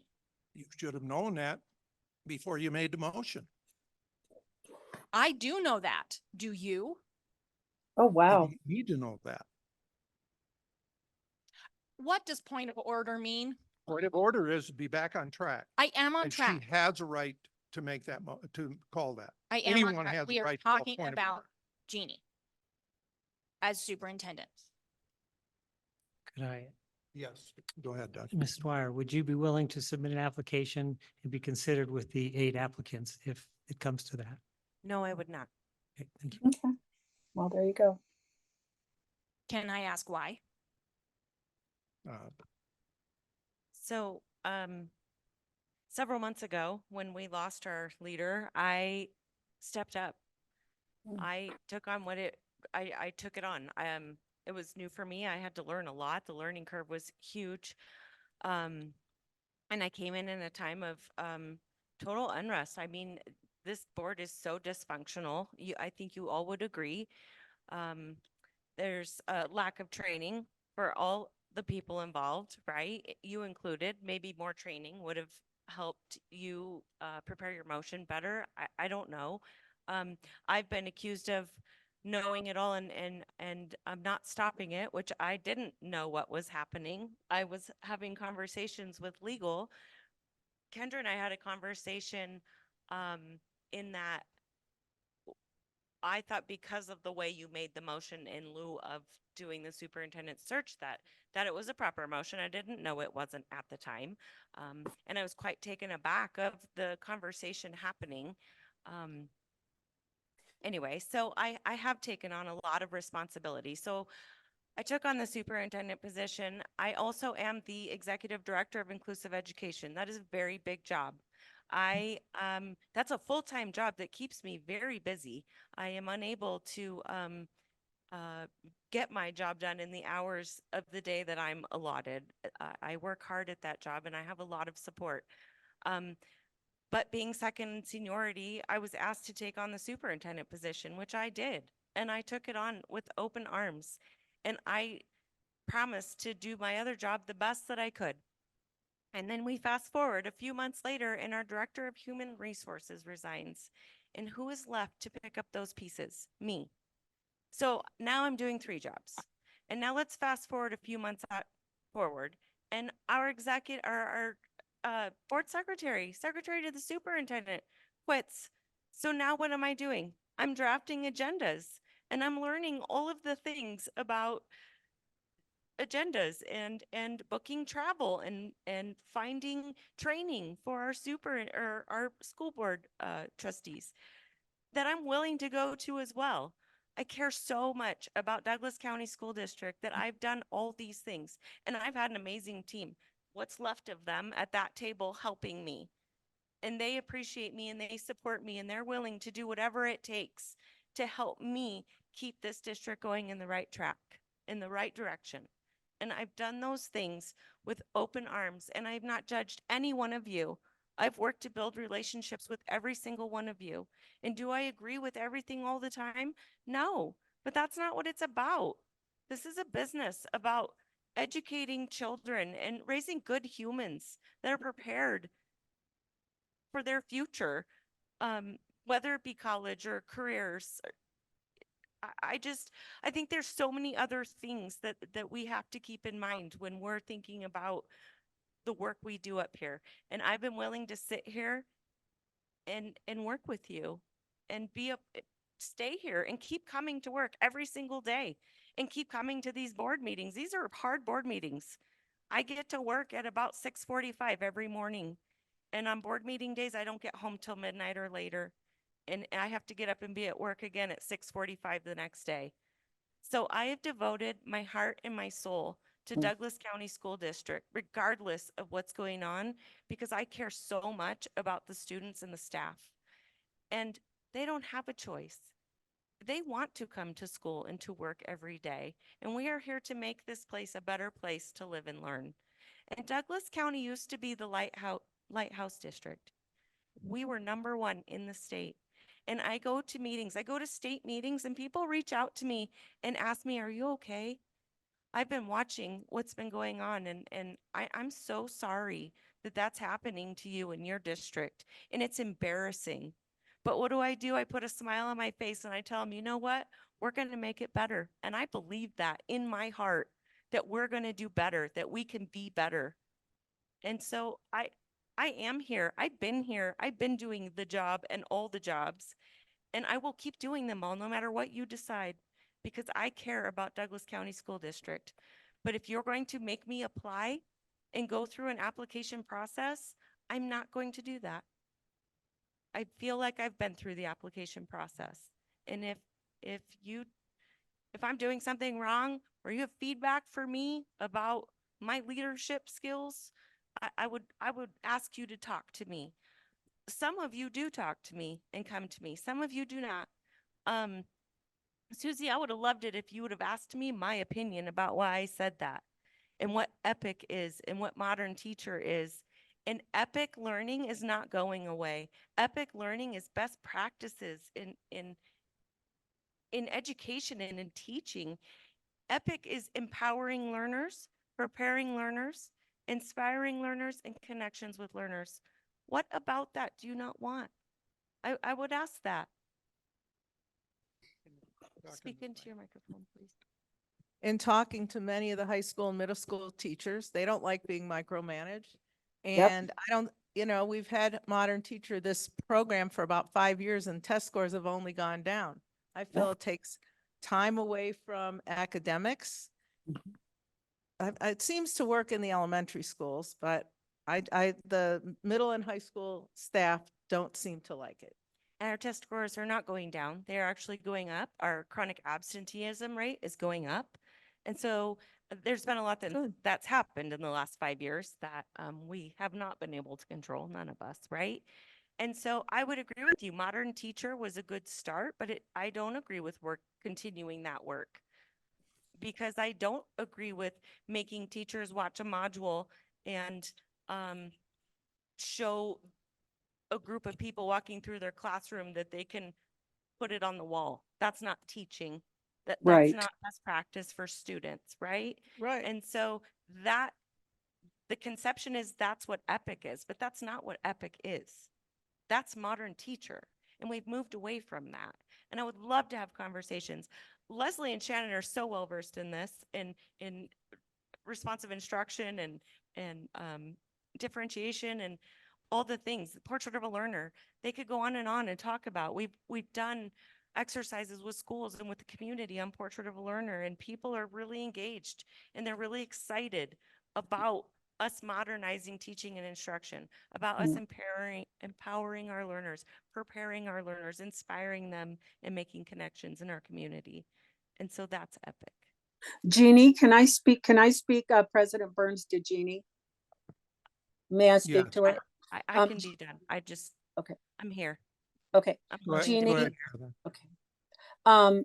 I went on an epic walk, set up a few of them, and it was epic. It was an epic walk, and it was all about that.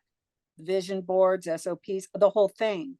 And I think, and I even watched an interview with a teacher where she was tested on all kinds of different things that she was or was not doing.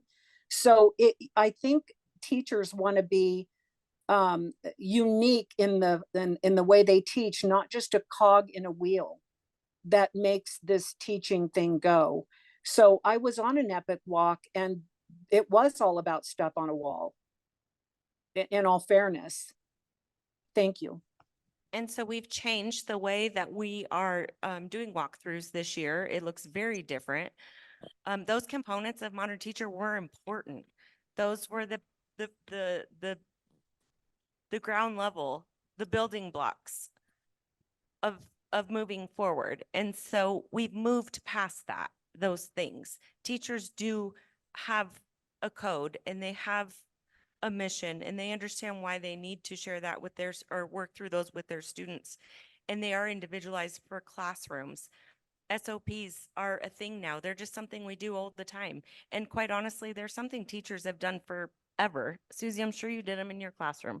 We have routines that we follow. We're just writing down those routines. So students who maybe can't follow those routines for whatever reasons can read the routine and see it on the wall and follow it and be more successful and be included in that classroom. So last year I was invited to all the epic walks and I went to all of them. This year I haven't been invited to any. Why? We just changed the structure. We were trying to, we realized that a bunch of people walking through classrooms was intimidating, and we got feedback on that as well. And I have not been on an epic walk this year either. And so we've tried to keep it with education services and our PDC coaches and our epic coaches so that it's maybe not as intimidating. Board members and superintendents are intimidating in classrooms. It's a real But thing. if you want us to understand it, then we need to see it. Mr. Burns. Oh, Hold on just a second. Okay. The whole thing is, I did take the time to go talk to teachers. A lot of high school teachers, probably good 30 of them. And also, once they found out, the teachers in the middle school found out that we were talking to the high school teachers, and they started coming and talking to us. And consensus is, when I talked to 30-some high school teachers, not one of them, not one teacher told me that they wanted to keep it. They wanted it gone. And so is it mandated? Epic is part of our logo. Is it It's mandated on the It's not teachers? a thing. No, Epic is not a thing. We're asking teachers through their teaching practices to empower students, to prepare students, to inspire students, and to connect with students and build connections in our community. That spells Epic. It's not a thing. We're not asking them to watch a video and do and put this thing on their wall and then check a box that they did it and then call their administrator to walk through their classroom and show that they did it. It's a way, it's a practice in teaching that we're working on modernizing instruction. And you're mandating that. no, modernizing instruction is best practice. It's best practices in education. EPIC is mandated. No, EPIC is part of our logo. EPIC is empowering students I know through what it means. teaching, I know what it means. inspiring students through teaching. Let me quote a teacher. I don't need someone that I had in my class standing over my shoulder telling me what to do. Yeah, I've came heard right that from the too. teacher.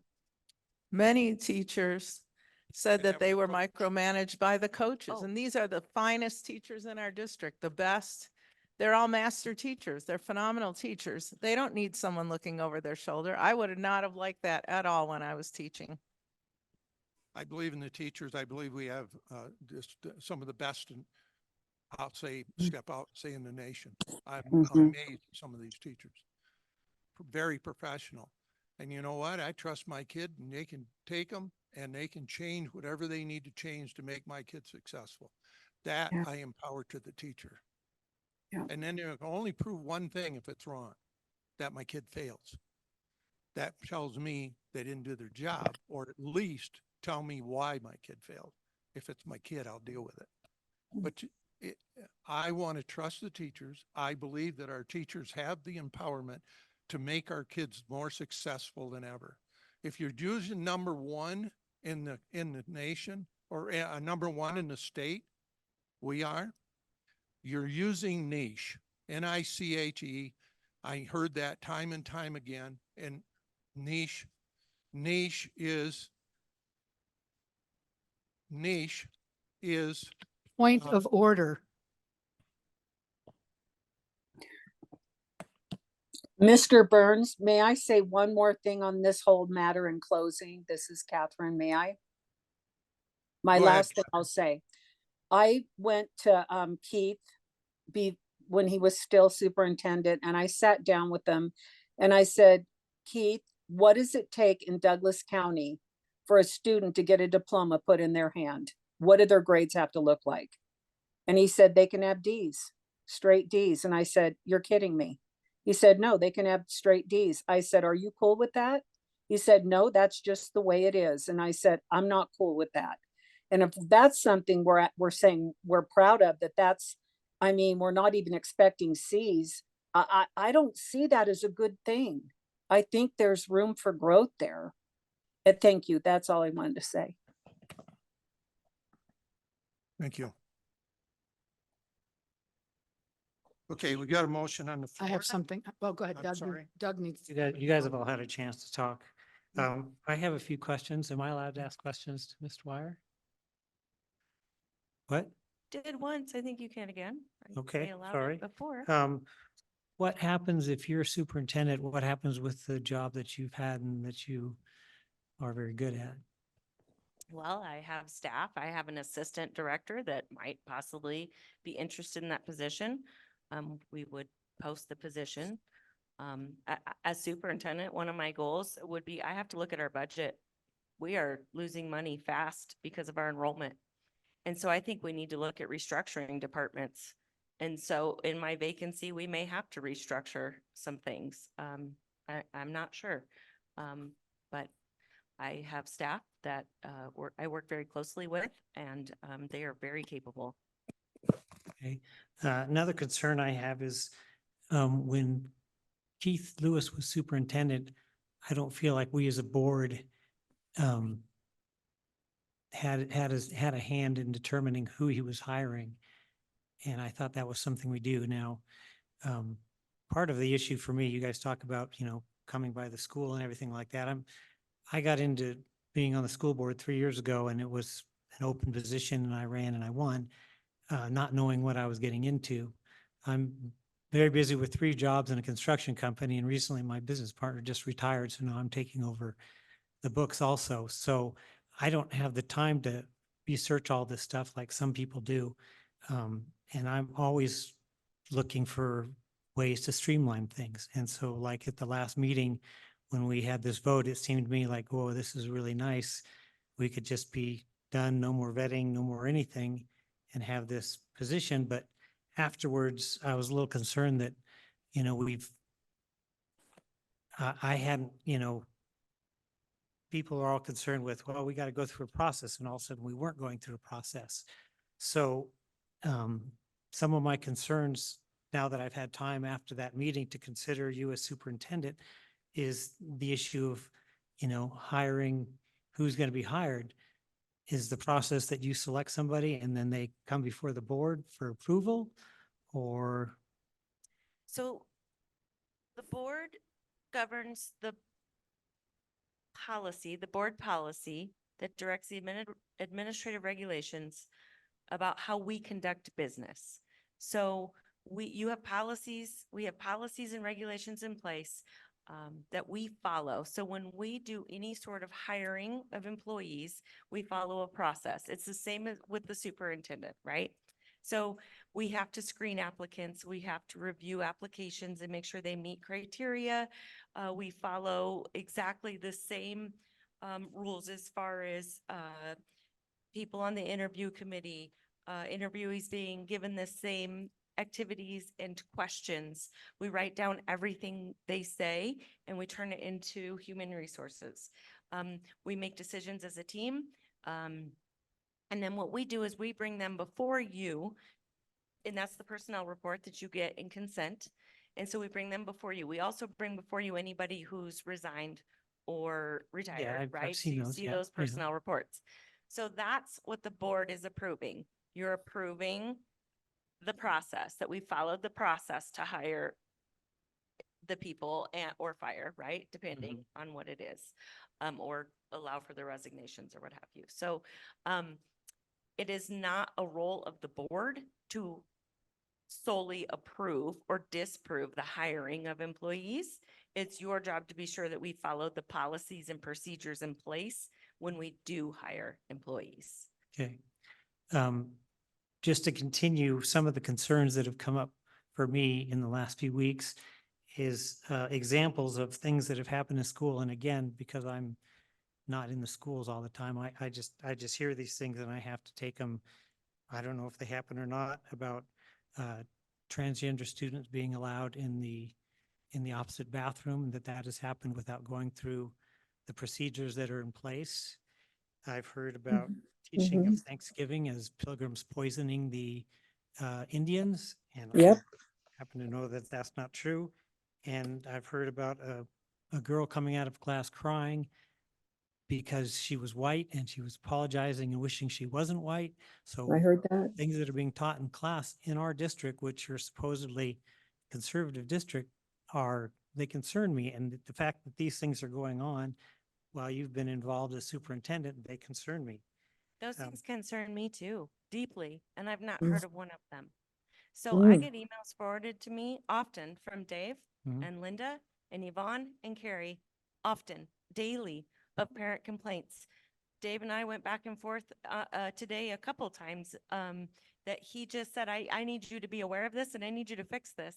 And I start immediately investigating that to try to figure out what's going on and to resolve the issue. Susie actually last week brought an issue to my attention that I worked on for 2 weeks to work through. And so I'd never heard those things. I would appreciate if you forward those to me, because I could look into those things. I could have my Saturday admin help me look into those things. And so I am not okay with those things happening in our schools. Nobody is. But if we don't know about them, how do we address it? The person who sent this letter said you were aware of them. So Yeah, I was just I gonna guess say, I it's a have it issue. right here. Like I say, I can only go with the information that I get and try and make decisions the best I can. So I'm just trying to resolve, in my mind, what the right thing to do is. And, for me, thing I would really like to do is to consider your candidacy along with whoever we consider the best out of the 8. Whether you I feel like you're telling me that you're holding out for something better, that I'm just not doing a good enough job, that there's got to be someone else out there better than me. It's emotional. And that's how it feels, honestly. Let me give some correction here for our bylaws. Our bylaws, the Board of Trustees, says clearly in Article 2, number 020, starts, and I'm going to start with C, the determination of management, supervisory, certificated, classified, or administrative organization of each school or faculty in the system, and the selection of certificated, classified management or administrative positions. That's the board's of trustees' responsibility in the bylaws. I'm reading the bylaws. Your responsibility is to oversee the process. Your primary responsibility is the Here's another superintendent. one. F says the right to enforce the bylaws, policies, and regulations now in effect, and to establish, revise, and delete bylaws, policies, and regulations from time to time. G says the direction and arrangement of the administration and staff in the system, including the right to hire, suspend, discharge, or discipline or transfer employees. H says the right to relieve employees from duty for lack of performance or any other legitimate reason. J says the determination of the size of the administration and staff, the allocation and the assignment of work to employees, the determination of policies affecting the selection of employees and the establishment of quality standards and judgment of employee performance. And there's more. So, No, Mr. Burns, again- we would have to have a meeting every single day for the I'm board telling you to what the bylaws gather. say. And I'm telling you that the board has to act as a whole, right? Not one member of the board can make any decisions. So if you were to do all those things as a board, you would have to meet every single day because that's what you delegate to the superintendent, to the director of human resources, to education services, to inclusive education. So I think you're reading those very literally. And that is, I would it's hope not the so. responsibility of the board to make those decisions. Sorry, the bylaws say it. Now you, I have something to say. It's clear. But isn't that the form that we get in our consent items? Aren't we Number approving? 020, bylaws number 020, Board of Trustees, Douglas County School District, Article 2. Yes, It's but clear. in our policy, it also says that the only employee of the school board is the superintendent. Policy does not override bylaw. I think you need some training, Mr. Burns, because that there's what we call board business and there's school business. Yes, we have the final say on everything, but we can't be involved in every hire. We can't be involved. We have professionals that we put in place to run the business. If there's a problem running that business, that's when we get involved. That is being way too little. It's Can a I- bylaw. I have some, can I say something? I have my hand up. Go ahead. Thank you, President Burns. Jeannie, I want to apologize. I can't even imagine how you're feeling. And I guess it's not, maybe it's not, you shouldn't care about your feelings. I don't know, but I do. Doug, you asked Jeannie about these 3 things and she answered you. And you're saying someone told you about this and she's telling you she never heard about it. Now you get to decide if you believe her or not. Okay? I've got And that will emails determine how too. you vote, I believe, in my opinion. It will determine whether you trust her or not. We have received, I have received, you have all received almost 40 emails from our constituents, mostly parents and teachers, asking us to hire her. We have seen the people here that have spoken, and many of them were parents. I don't know that one person spoke against her that was a teacher or a parent. Now, not that the community members do not matter. Well, they but matter. the scheme of things, I think we need to listen to our constituents, but we need to listen to our parents and our teachers. I believe that if Jeannie is Dave, could you sit back so I could look at Doug, please? Would you mind sitting back? No, I'm talking to Doug. I believe that if we want to hit the ground running and move forward and stop this nonsense of he said, she said, have open dialogue, Jeannie's willing to talk about everything and anything. The things that I received in my emails from people were competent, honest, fair, proven, positive relationship, smart, approachable, calm, the best hire is when you hire in-house.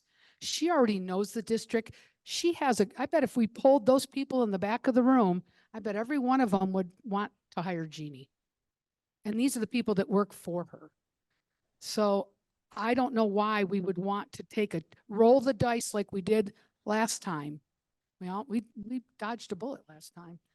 I think we need to listen to our people, our community. Our community is important. We're going to cause another upheaval, just like when Keith left, and why would we want to do that too? It's not about us, right? It's not about us. It's about our kids and doing what's best for our children. And I believe that Mrs. Dwyer is actually what's best. Guess what? We write her a contract. She gets to go forward. And maybe we promise that we'll have more communication. I know you're busy. I understand your 3 jobs, right? But maybe we go ahead and have more communication with her. We hash out the epic. We hash out whatever's going on. She's not unreasonable. She's not a tyrant. She's not, if you ask the teachers, they like her. If you ask the parents, they like her.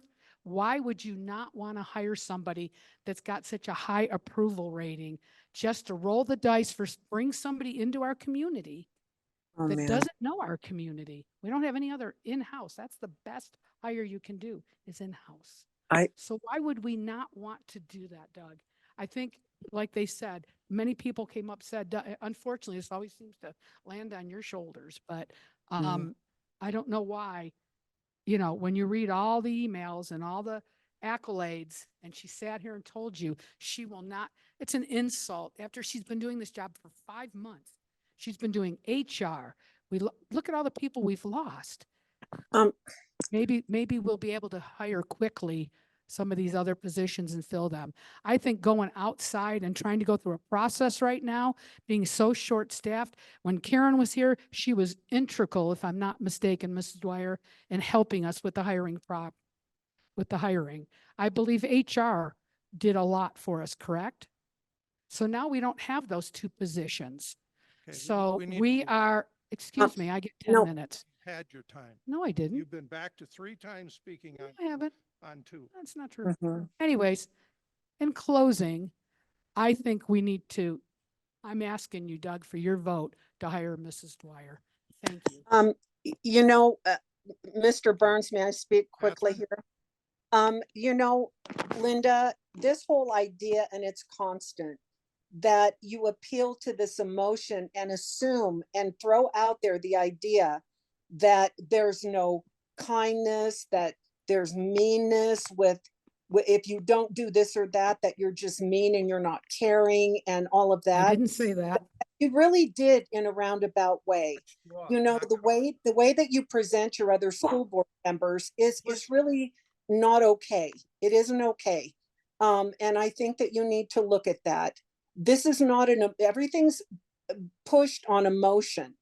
Let's take the emotion out of this and let's move forward rationally is what I'm saying. But this whole idea of coming at it with all this emotion all the time, Linda, is really not beneficial to the business of the board. Thank you. Okay, thank you. Anybody else? Carrie. Okay, I don't put it on any one person's shoulders. Let's just talk about how much sense everybody has talked about tonight, how much this makes sense to put Jeannie in place. If there are board members that can't come to terms with that, it's not a decision of a lifetime. It's she's proved herself, so I don't understand why there's any question. If Doug, you have constituents that are asking you questions, you owe it to this constituents to get those answers. But you don't accuse the acting superintendent of your concerns because of what they say. People can say anything. I think we've been down this road before. If this board cannot come to terms with hiring Mr. Dwyer as our permanent superintendent, then I still say we don't move forward on the next item because we failed at doing that. What we do is to get the honesty back into this board, we have to do a national search. We have to have, they can all apply again, but we have to have professional vetting so we get good candidates. Because we're not good judges of good candidates, and we proved that. Thank you. So on the one hand, when we're talking here about hiring and everything like that, that comes down to philosophy of the superintendent. And because the superintendent, you're right, does the day-to-day. We obviously don't have time and we can't as a board be involved in every decision. So having a superintendent that I know shares what I consider important, things like that is important because the superintendent's going to be doing things that we don't really have any control over. So that's the one side. On the other side, you've been faithfully serving here and taking on a lion's share of work, and I appreciate that. And it would certainly be easier to just go ahead and finish this process and be done with it. So I'm still wrestling with it. I mean, I came here knowing this was pretty much on my shoulders, and it still sounds like it is. So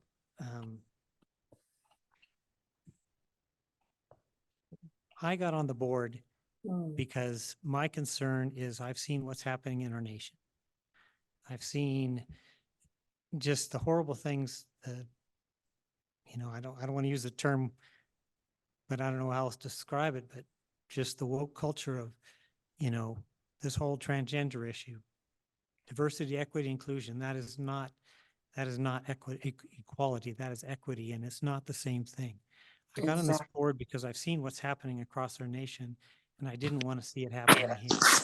So I honestly don't know where you stand on these things. You say you're on the same side as me, but I don't know. And so, but you're right, as Carrie was saying, I'm not an HR person.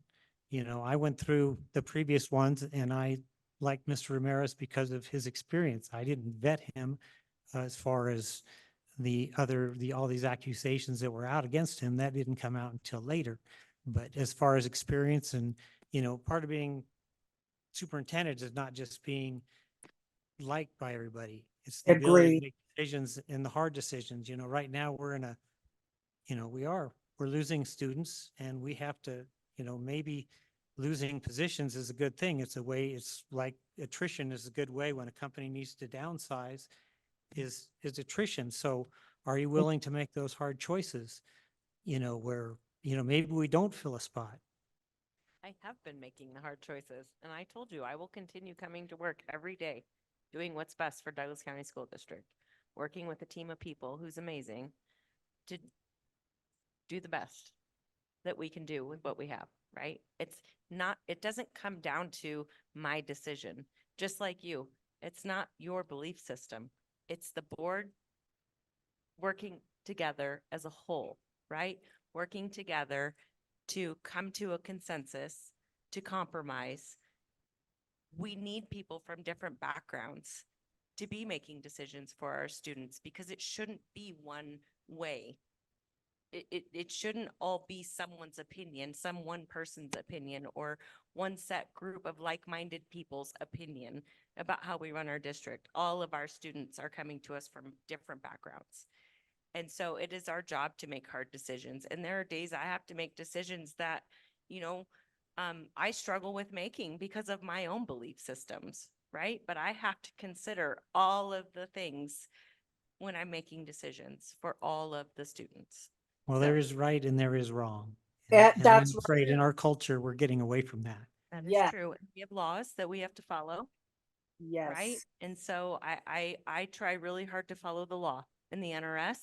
I don't try really hard. I do. That's what governs the decisions that we make, is the laws that are in place.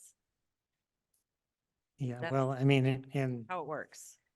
I'd like to think I follow a higher law. I mean, when we were back in the COVID thing, I Yep. voted against the the mask mandate, even though it was the law, because I thought it was wrong. And sometimes we have to vote our conscience and do what we feel is right. And you're right, I'm part of 7 here, so I just can be one voice. But sometimes I feel like my voice is being heard too loud, so.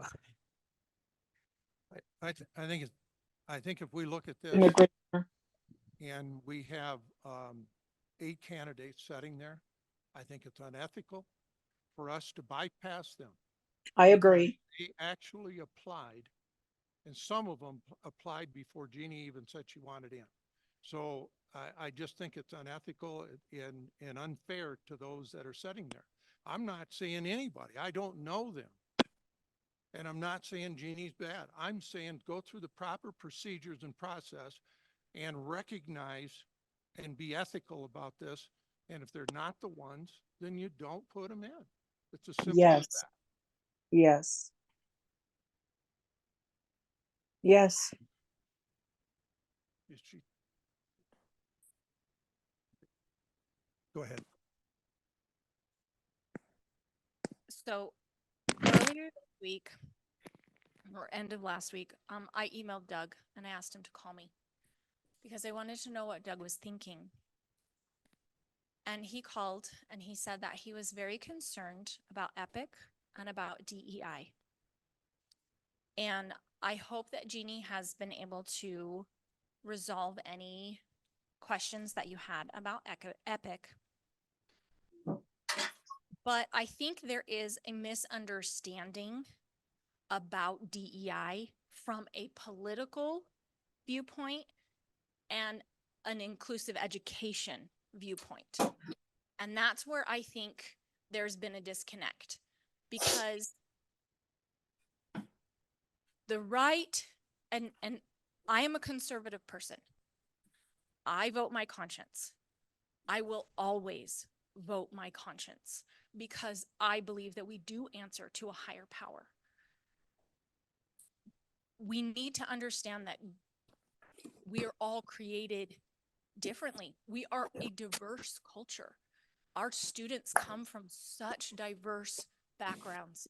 We have kids that don't get to eat, to kids that have a mom and dad sitting at home and they get dinner every night around the dinner table. That's diversity. Equity is equity of opportunity. Every student deserves the opportunity to have a full education. And inclusion is every student, regardless, deserves to be included. They deserve an education. And that is our job, is to make sure that we provide those opportunities to them. You want to Yeah, answer? Yvonne, no. equity or equal outcomes, equality is equal opportunity. That's the difference. That's I'm right. for equality where you have equal opportunity. Right. I am against equity where you have equal outcomes. You can't No, assure that I everyone. agree. But I that's agree. the difference. That's the difference. But I'm telling you that No. we should have equity of opportunity. You do. Every, We do. exactly. And we need to Equal convey that. Can't have equity opportunity.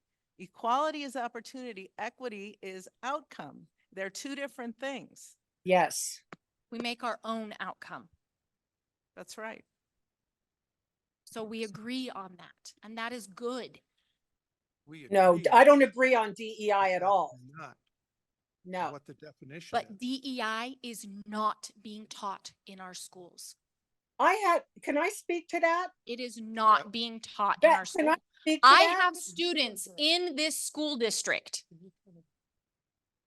Okay.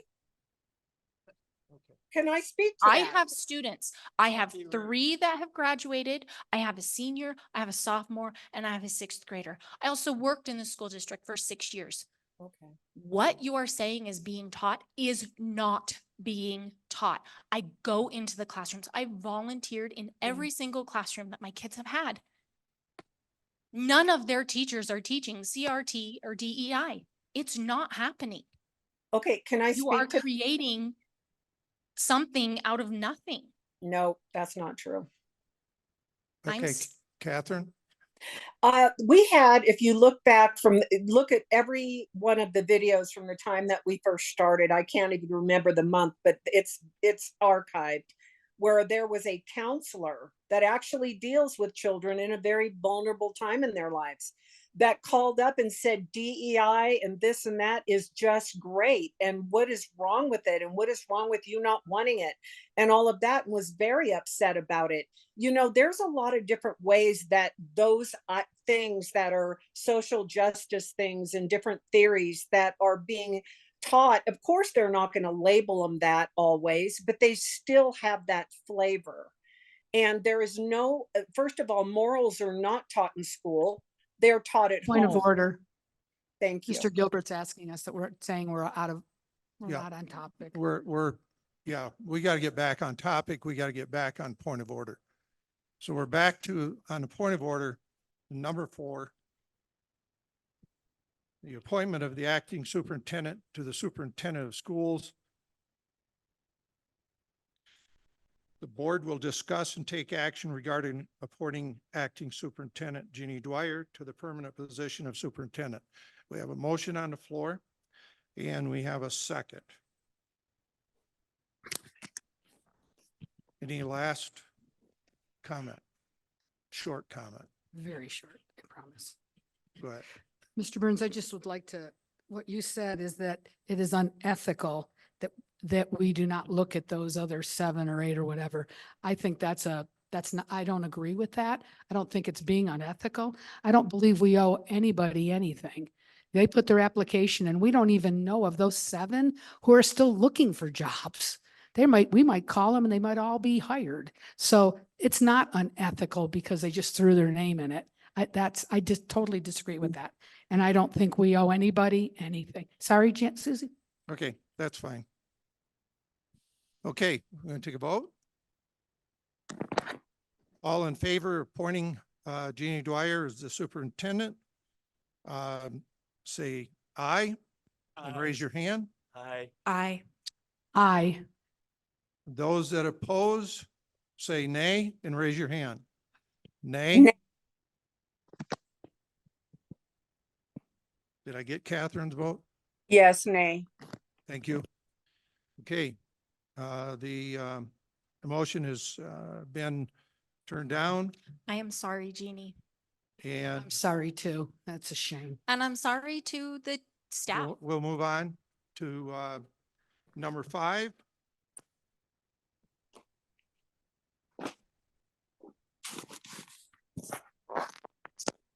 So at this point, I'd like to change my vote. I don't want to go ahead with a process and search.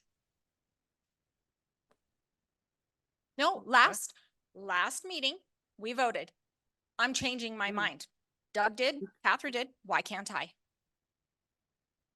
Change your mind on what? At the last meeting, No, Doug made a motion. Now, right now. No, I'm getting to that. At the last meeting, Doug made a motion that we continue with the process and search like we did the original time. It was amended to be for May. I amended it that we discuss this, right? Okay. Come on, point of order. No, you can just be patient and let me finish. She can call point of order. I control from there. Anyone can call a point of order. Well, I Catherine take it. decided that she wanted to change her vote when we voted for Jeannie. Doug changed his vote, so I'm changing my vote. So you're voting for it. No, You're voting I voted against- for it at the last meeting. I'm not voting for it this time. Okay, I don't know what that means. Yeah. All right. Number 5.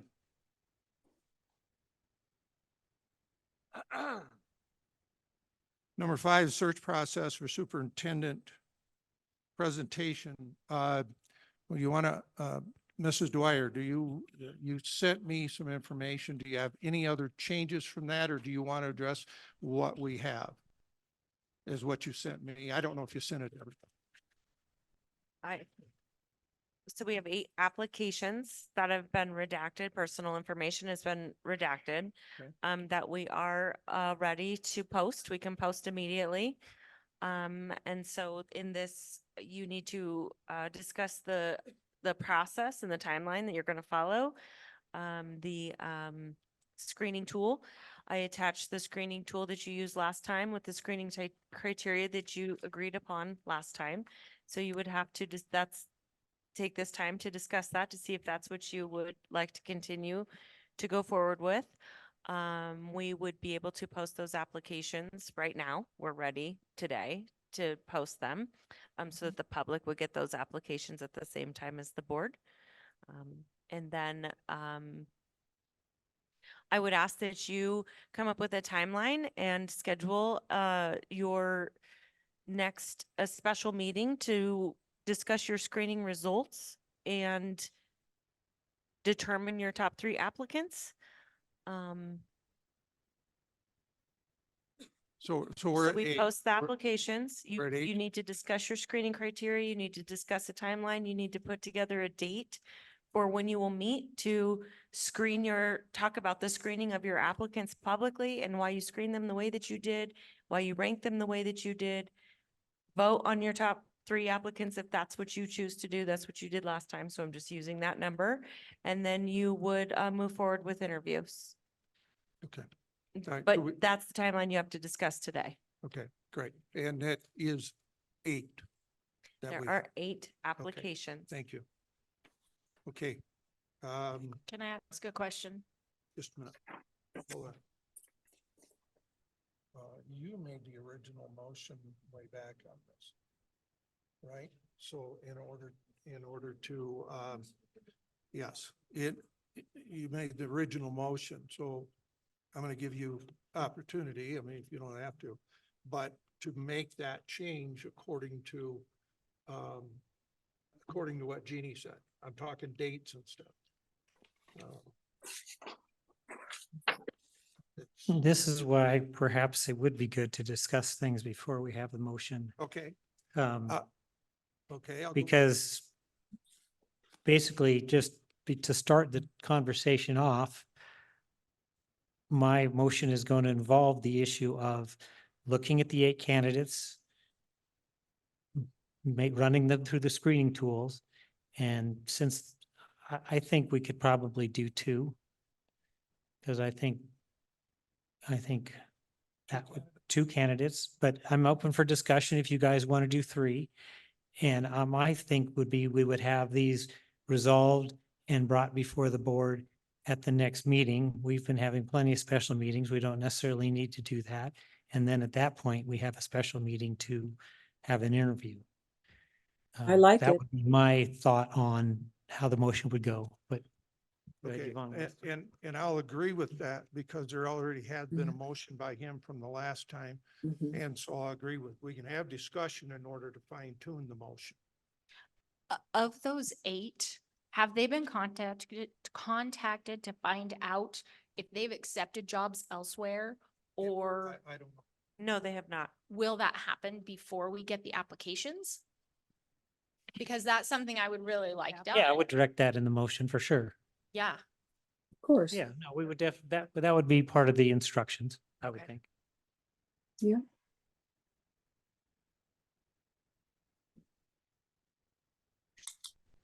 You know, trying to, somebody that's not.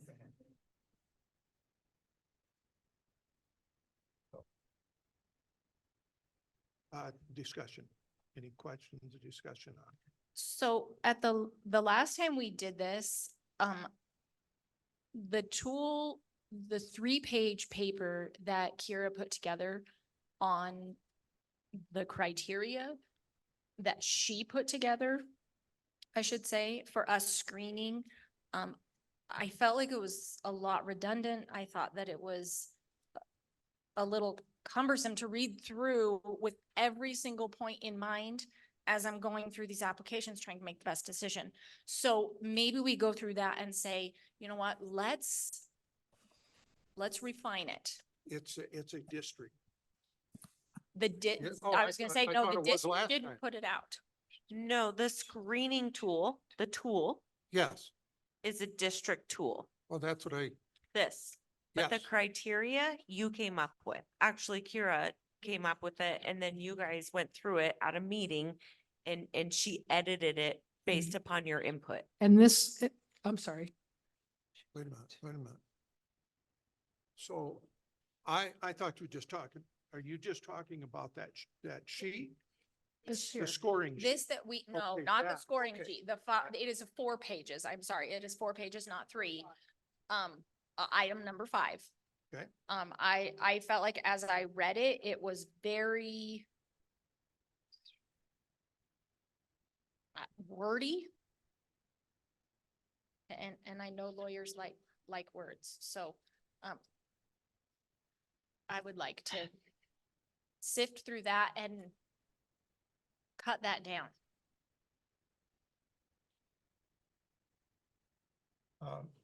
Kendra, have you read this? Have you gone through this? I'm Yes. Putting you on the spot. Well, that's okay, because we read it and then we discussed it for maybe 2 hours a few meetings ago.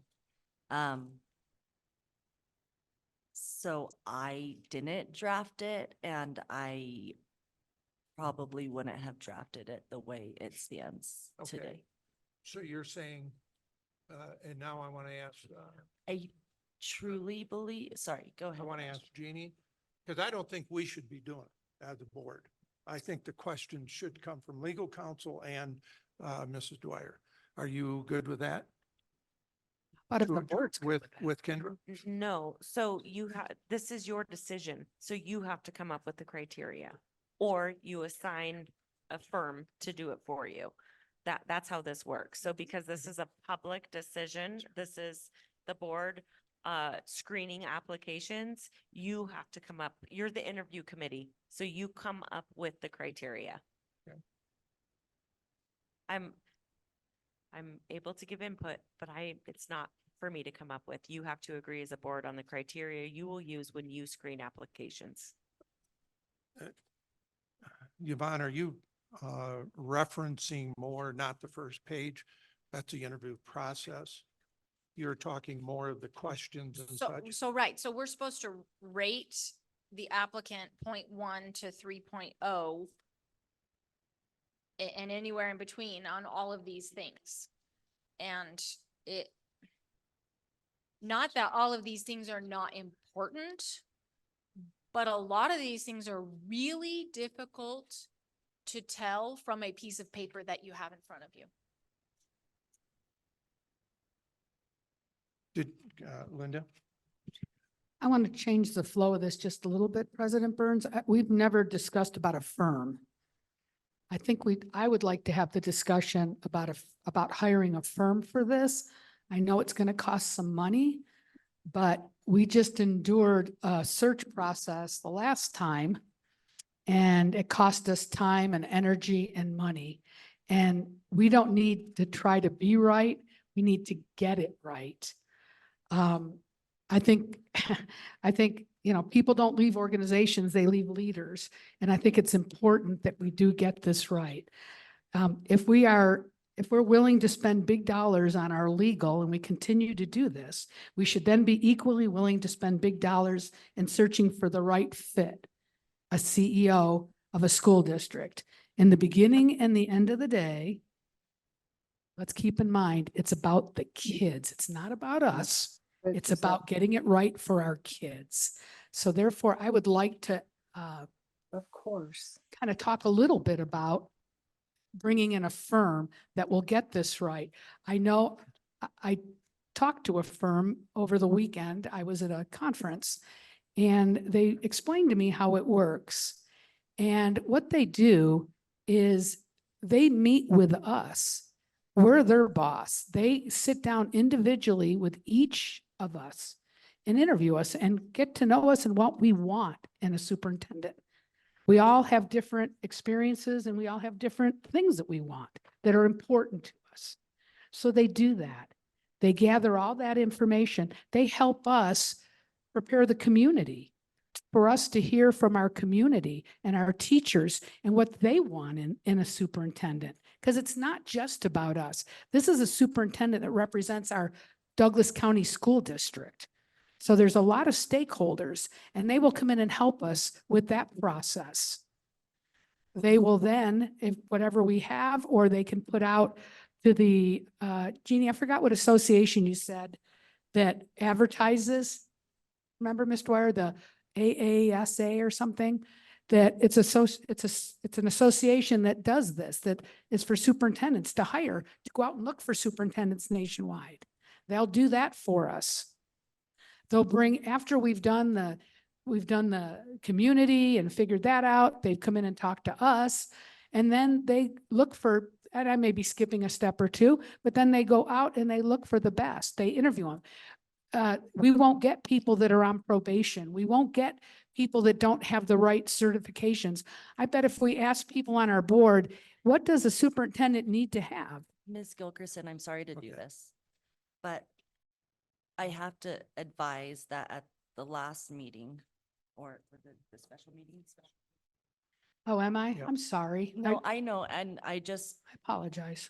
at I- the last meeting, the board voted, the specific vote was to, if they go through the process with the 13 applications and Mrs. Dwyer, and we do not find a candidate, then at that point, they will Okay. move forward with a national search. So Okay, thank you. I stand corrected and I apologize for that. Thank you. Just seemed to make sense.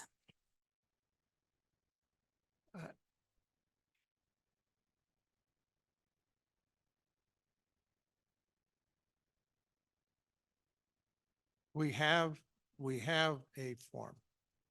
Now, if I remember right, I can be corrected here. If I remember right, when Doug made the motion, he made the motion also that we would use the same format. Am I right? Okay.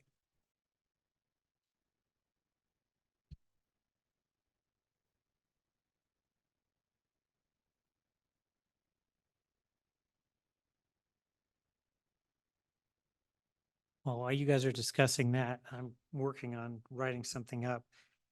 My thought was that we would direct, this is not the motion, this is my idea, is we would direct district office to reach out and determine which of these 8 applicants are still legitimate.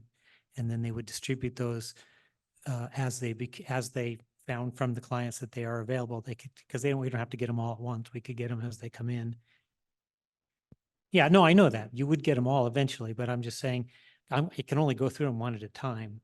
So as it becomes determined that they're available, she sends them out. So we'll get them all. And I was going to say till the 30th, which is roughly 3 weeks for us to do the screening and return it to the district office. And then the district office would have till the following board meeting to compile the results. And at that meeting, we would select who of those we would want to interview at a special board meeting. So that's what I'm throwing out there. If you guys want to do some changes, it's better now before we officially motion it, so I don't have to Would do we agendas. also, just question, would we also instruct them to do some sort of background check? Yeah, Since that was an issue on the last well, attempt. I guess I would say maybe we would direct them to do a background check on the top 3 candidates rather than having to do a background check on all 8. Could we instruct them to maybe do a deep dive online and look for any possible, like we Oh, you mean missed before on we the even get last- any of them? Before we even get any of them, have them Google, what does that look like? Don't, please do not use Google. Please do not do that. That It's a causes a generic lot of term. problems. It's just The a- best thing to do is, the state is the safest one because that's how they get their license. Okay, but if they don't have their license here in the state, then that can't be done yet. Well, I think I don't know, we could check and see if we could use the same, criteria or something. That's something to But I check think into. it's there's no important to question. know if there are, loads of accusations against someone. Exactly.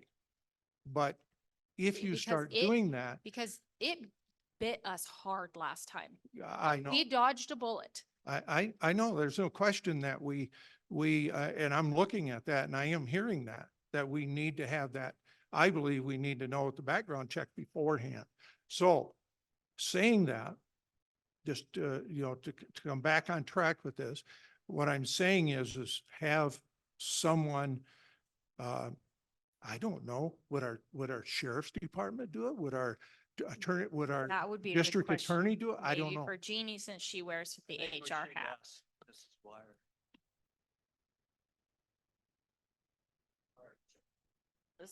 So basically, you're loading all of this on me. So this is just another example of you giving me more. It's fine, but it's human resources. That's who does this job. So we have the employee disclosure, employment history disclosure form. That is something HR looks into. That's a background check. So the applicants fill that form out, and then we have to send a form. By law, a law dictates this, that our district has to do this, not any other entity, but a school district does this.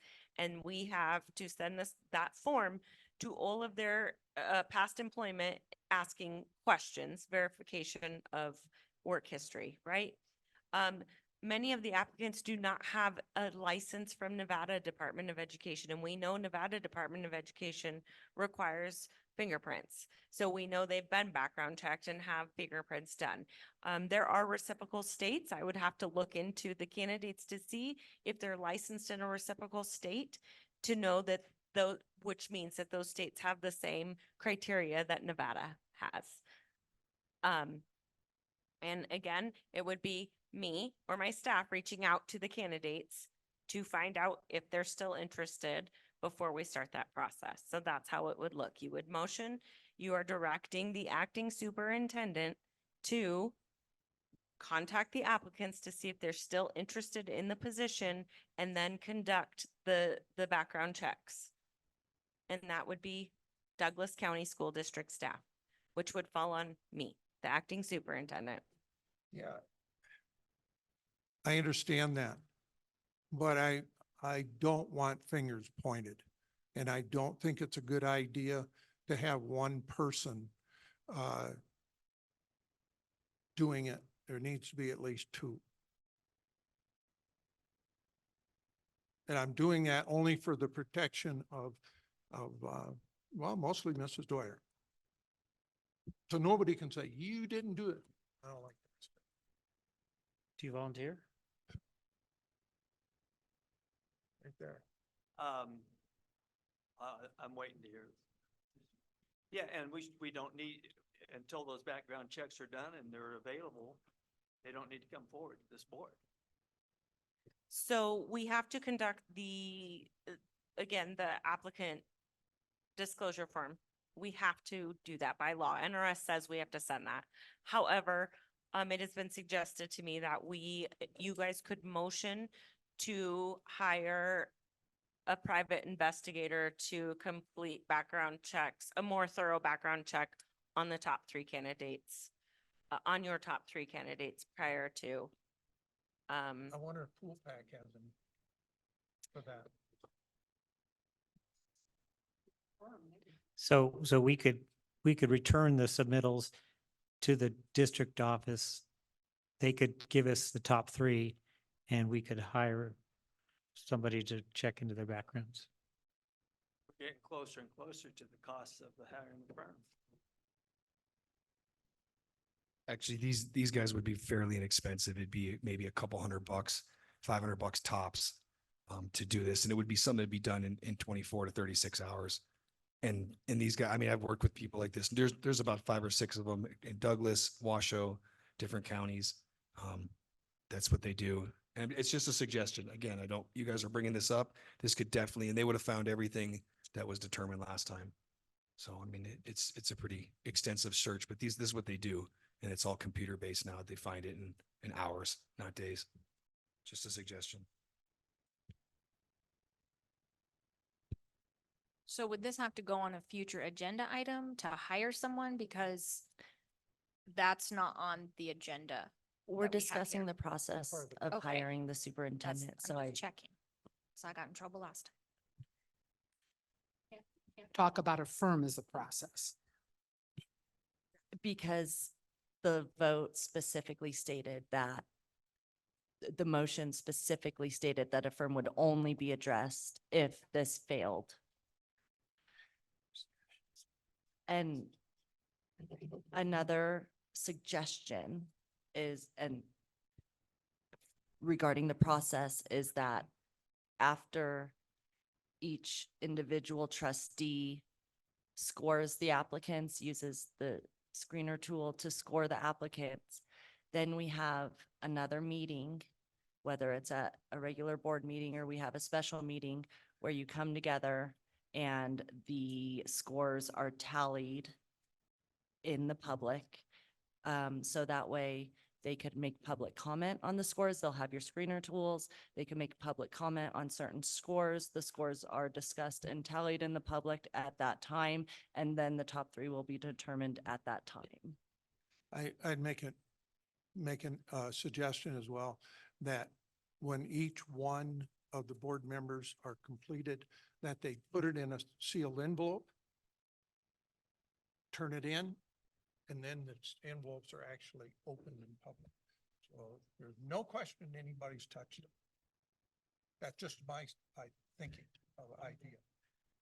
Well, the only issue I see with that, I mean, we have to post the materials for the public. So that feels messy.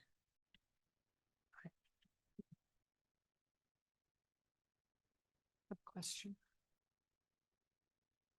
Okay.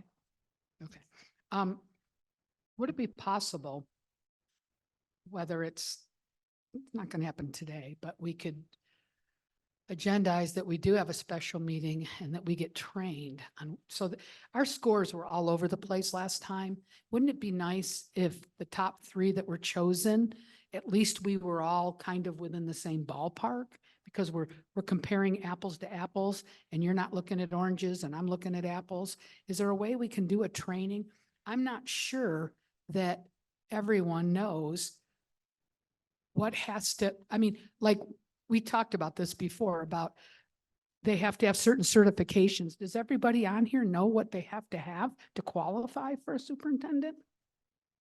Do you? I mean, I'm just asking. No, we don't. Do you? I don't. I'm just saying that we don't all know. When we look at applications and we see some things are checked, some things they write, oh, are you able to get a Nevada license? I mean, we all need to know these things when we're going through the applications. And I think we need a little guidance to look at an application and to go through it, a fake one together or something, and how to score it so that we are at least comparing the same things and what's important. That's my only suggestion. That wouldn't be a legal decision or advice. That would be something that the board decides to do. And I'm saying that I was looking at you, sorry. But I'm saying that for the board, I know that when I'm scoring, I'd like to be scoring the same way that Doug's scoring on something possibly. Also, things that are black and white, like certifications and things like that, that we need to know, that we're looking for how many years that they've been in an area, or that they've, we're not hiring a teacher. We agree that a teacher to a superintendent might not be a good move, something like that. That's all. Trying to put criteria together. Just a thought. I think if you take that, can take away from the individuality of each board member making their own decisions on things of what they're seeing. It's very difficult to score somebody often those applications, because you don't get a chance to talk to them or nothing until later. So I found it very difficult.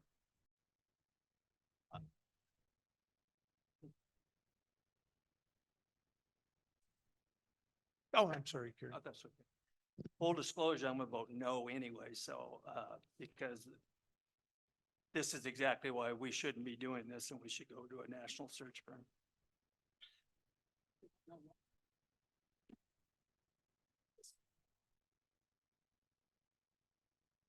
Okay. Catherine, you have anything? Can I ask a question? No, I'm good. I have a question for legal based on what was put on here. If, say, because of the way my motion or my agenda item was listed, it said we're gonna look at the candidates, and if this fails, then we're gonna go to a national firm. If in this meeting that gets voted down, does that become an item we can discuss at this meeting, or does it have to be agendized for a future meeting? Be agendized for a future meeting. Okay.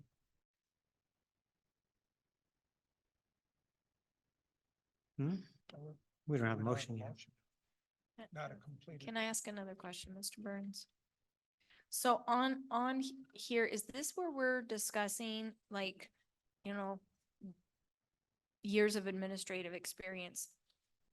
How many are we accepting? How many are we not? That, Like, whatever, I'm just, this is gonna be your guide. this that I thought was a little too wordy and not very good direction. We can't change it. We can't add to it, take away. He originally made a motion that we would use the same process. Okay. Was it there? I'm sorry. That's what the language of the agenda says. Oh, okay. I may be getting old. But if we don't like it and we want to bring it in to make it more specific, that says we all agree that they need to have a minimum of 5 years experience so that we're all comparing apples to apples. How can we do that? Legal. Because that's what we need. We all, I think most of us will agree, or at least maybe I shouldn't say that. I've heard Carrie and Yvonne and myself, and maybe even Doug, say that this document is not acceptable to us. And even you said that, you would have never written this. It's not specific. I think the issue in listening to you, Linda, you're saying your scores are all over the place. They probably should be a little bit, right? You all have different, when we screen applications in the district office, there are times that some of us look at someone differently than another person, right? And so you shouldn't all have the same scores. That's the reason why we average scores of all of you to pick the top 3. So it seems to me that the 4-pager is what's causing the confusion. So if we look at just the screening tool and we look at the criteria that you guys have selected, so you guys did select that criteria together, you voted on it and you agreed to it. So maybe you look at defining that criteria, those criteria. So number 1 says hiring criteria, degrees, endorsements, years of service. So maybe that looks like they must have a master's degree or greater. Okay, so you're looking in the application. That's an easy check, right? You might be saying endorsements that you would like them to have an administration, they both start with A, an administrative endorsement on their license, right? Some sort of administration credential. Okay, that's an easy checklist. Years of service. Maybe you say, we don't, as a group, you say, you know, we don't want to score anyone that has less than 3 years of service or something like that, or who doesn't have any yes, exactly, who's never been an administrator, right? But that would be factored into your criteria. So it is up to you on your 0 to 3 scale of what number you're picking, right? In your head, you're kind of weighting those. And that's why we stick with 0 to 3, because that's what keeps your scores closer. And so what happened last time is there was a lot left to the imagination when looking at the applications, because many of them were incomplete. They were blank in areas. And I think you guys made assumptions on some of this criteria based upon what they wrote in their letter of intent or what their letters of recommendation said.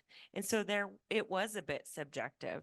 And so again, I would go on and I would say number 2, you're looking at experience in leadership and administration. So you're looking at, have they ever been a superintendent?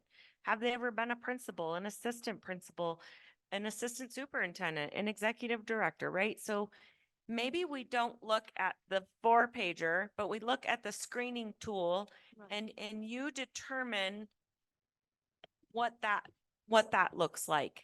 But that's something that you have to determine what that looks like. And I, you know what, I agree with you, absolutely.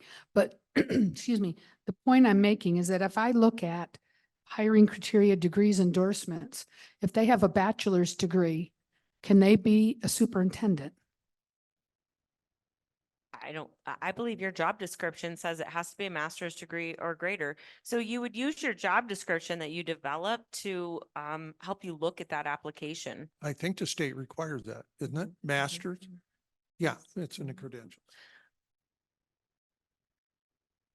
Well, I mean, I think like Jeannie was saying, we're going to have different views because some of us are going to value some things more important than others. So there's no way we're, yeah, okay, so they need to have a administrative credential.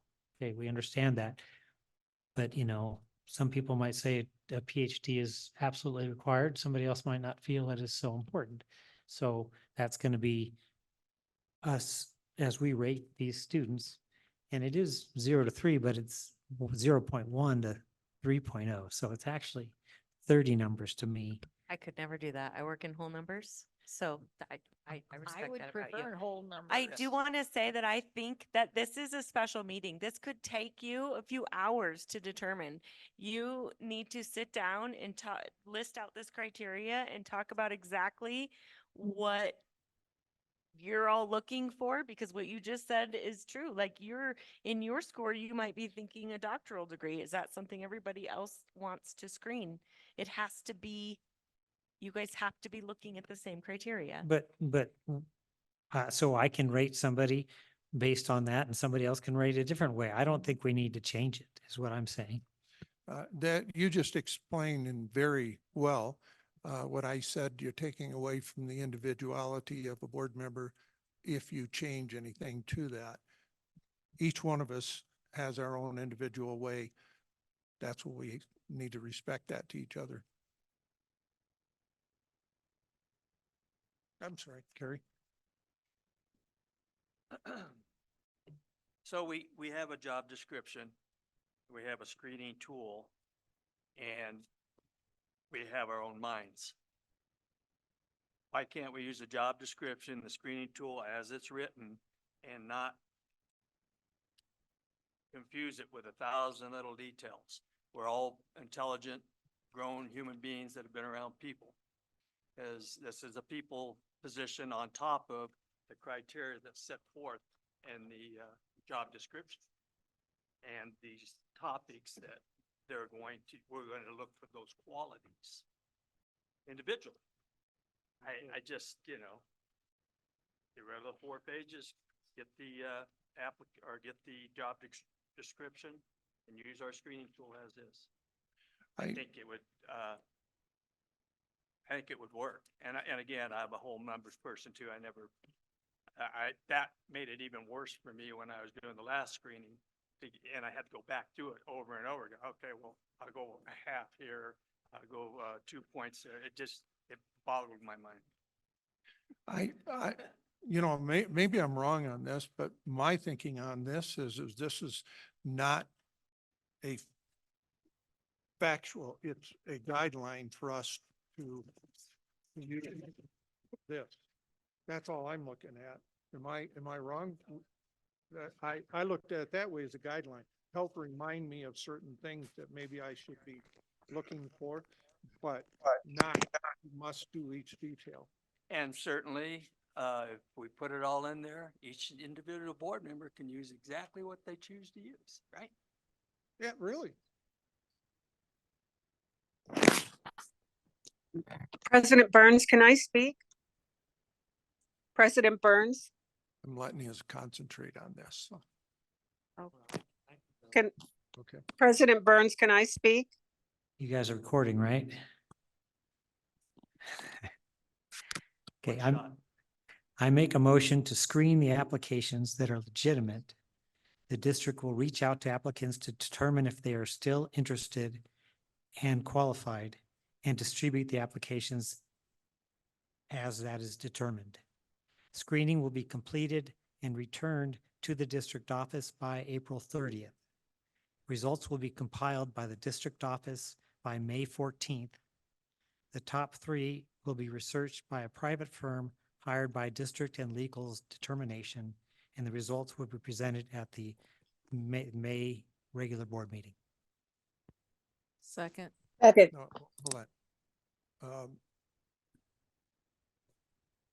Is that, I'm looking at Jeannie because I want to make sure you have the time, you Well, know, how's that going to put you? the issue is the applications have to be distributed to the public and the board members at the same time. So Okay. we're discussing to see. Does that mean we just make them available? Like district office and stuff? Or put them online? I don't know. I'm asking.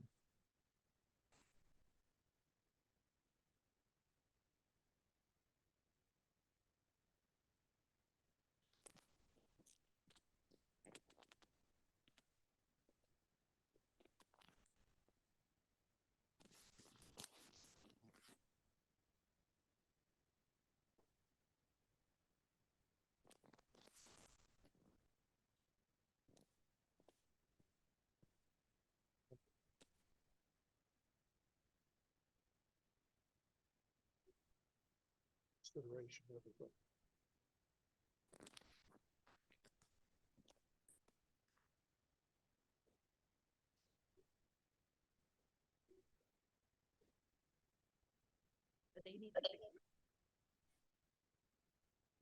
So we need to, the board needs to figure out how long they need to screen the applications. And what we could do is post the agenda and the applications that far before the next board meeting so that everyone receives the agenda and the applications at the same time. And then you have between when the agenda is posted and the next board meeting to screen the applicants. Should you say those dates again? Are you talking?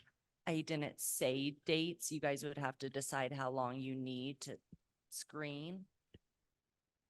So, I don't see where we can even set that till we know how many applicants or who we have for applicants. They have to have a deadline for that before we can do anything else. They have to respond in a certain period of time and Well, we have gotta get 8. that background check or we can't do anything.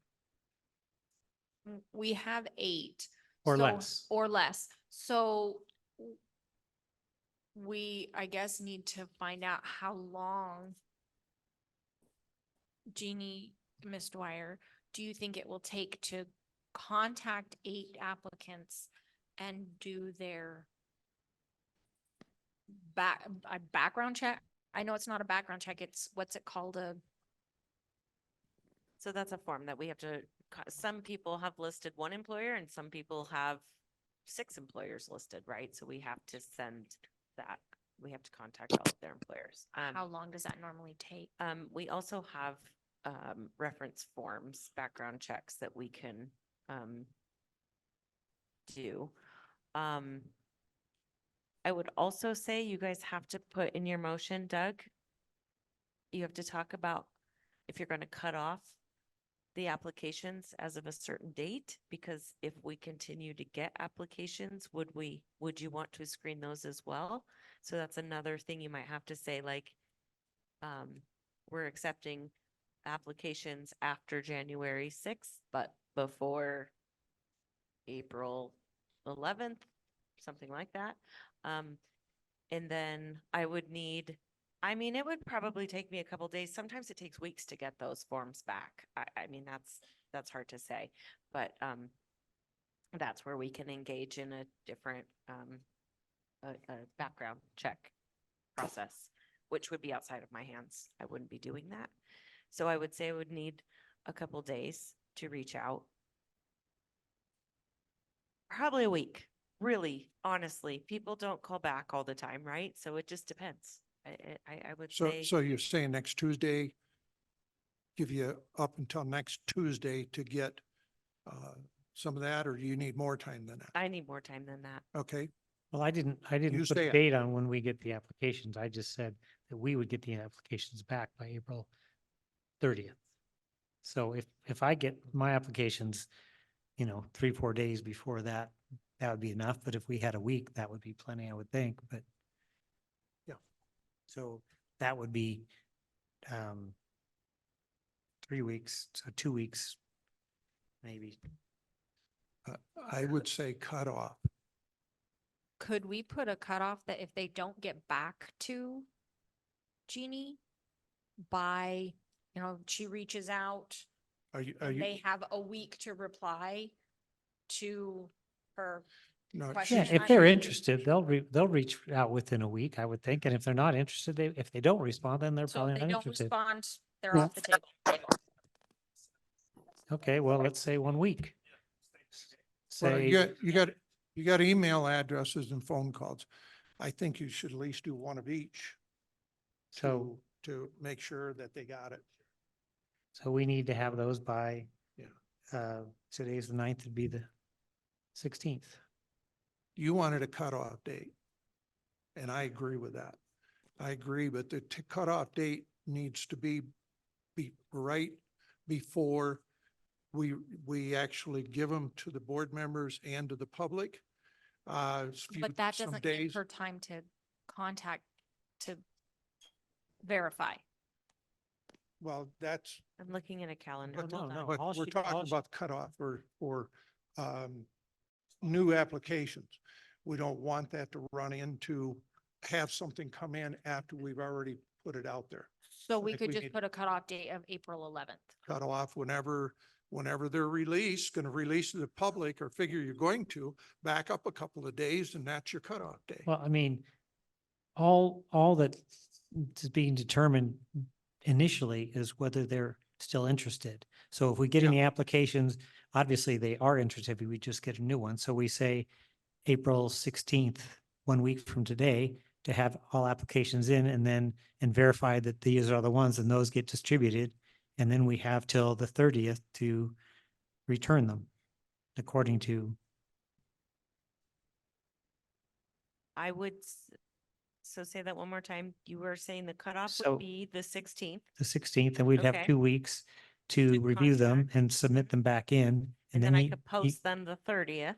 Right. And then when would you meet to discuss them? Are you going Well, to I was discuss them at thinking, the May? that was saying you were going to compile, you would have 2 weeks to compile them till the 14th, which is a week before our next board meeting. And at that point, we could have district and legal hire a private investigator to screen the top 3 applicants, and we bring those 3 applicants before the board at the next meeting. I'm trying to avoid special meetings. I'm trying to expedite the process. That's what I'm trying to do. My understanding is that we have to discuss our ranking in public. Is that correct? So No, you- so a- Kendra is After you've taking, ranked them. right, after we rank them, right, that has to be available. We have to discuss it in public before we have an interview. Right. We would Yeah. discuss it at the next board meeting, and we would, the 21st of May, the next board meeting, is when we would, Bag out. That's budget. And okay. I think it's a lot. well, all we're going to do is we're going to pick 3 candidates or 2 candidates if we decide, and pick a date to have a special board meeting to interview them. We wouldn't interview them then. We would just, Right. We'd have our meeting, discuss why we ranked. right. Use your microphone. So I don't think that would be, too much to add on to the budget meeting. Just don't put too much else on there. No, 1, 2, right. So should I?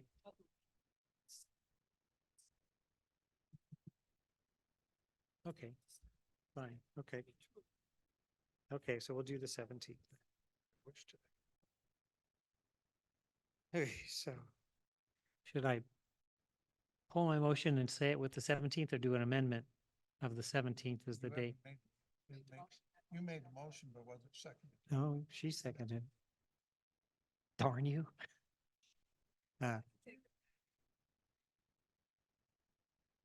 Okay, I rescind my motion. I rescind my second. Okay. What's that?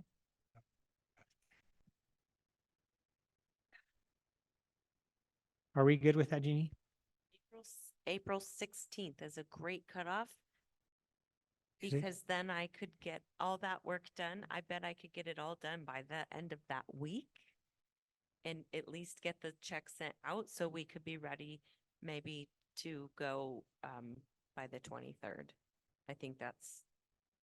You say go, you get Post it, to post it, right? And then that gives you time. Gives and us the a week before the time. 30th. Okay. Yes, Okay, great. yes. All right. I make a motion that district will screen the applications to determine which ones are legitimate and accept new applications. And the cutoff date will be April 16th. At that point, all applications will be distributed to the board and to the public. And the board will have till April 30th to return their screening tools to the district office. The board, the district office will then compile the results by May 14th.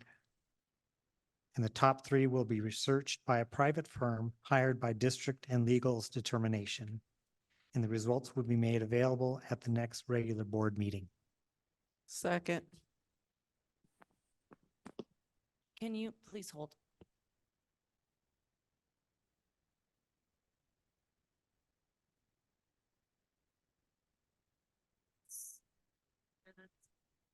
When do you plan on discussing the screeners as a group?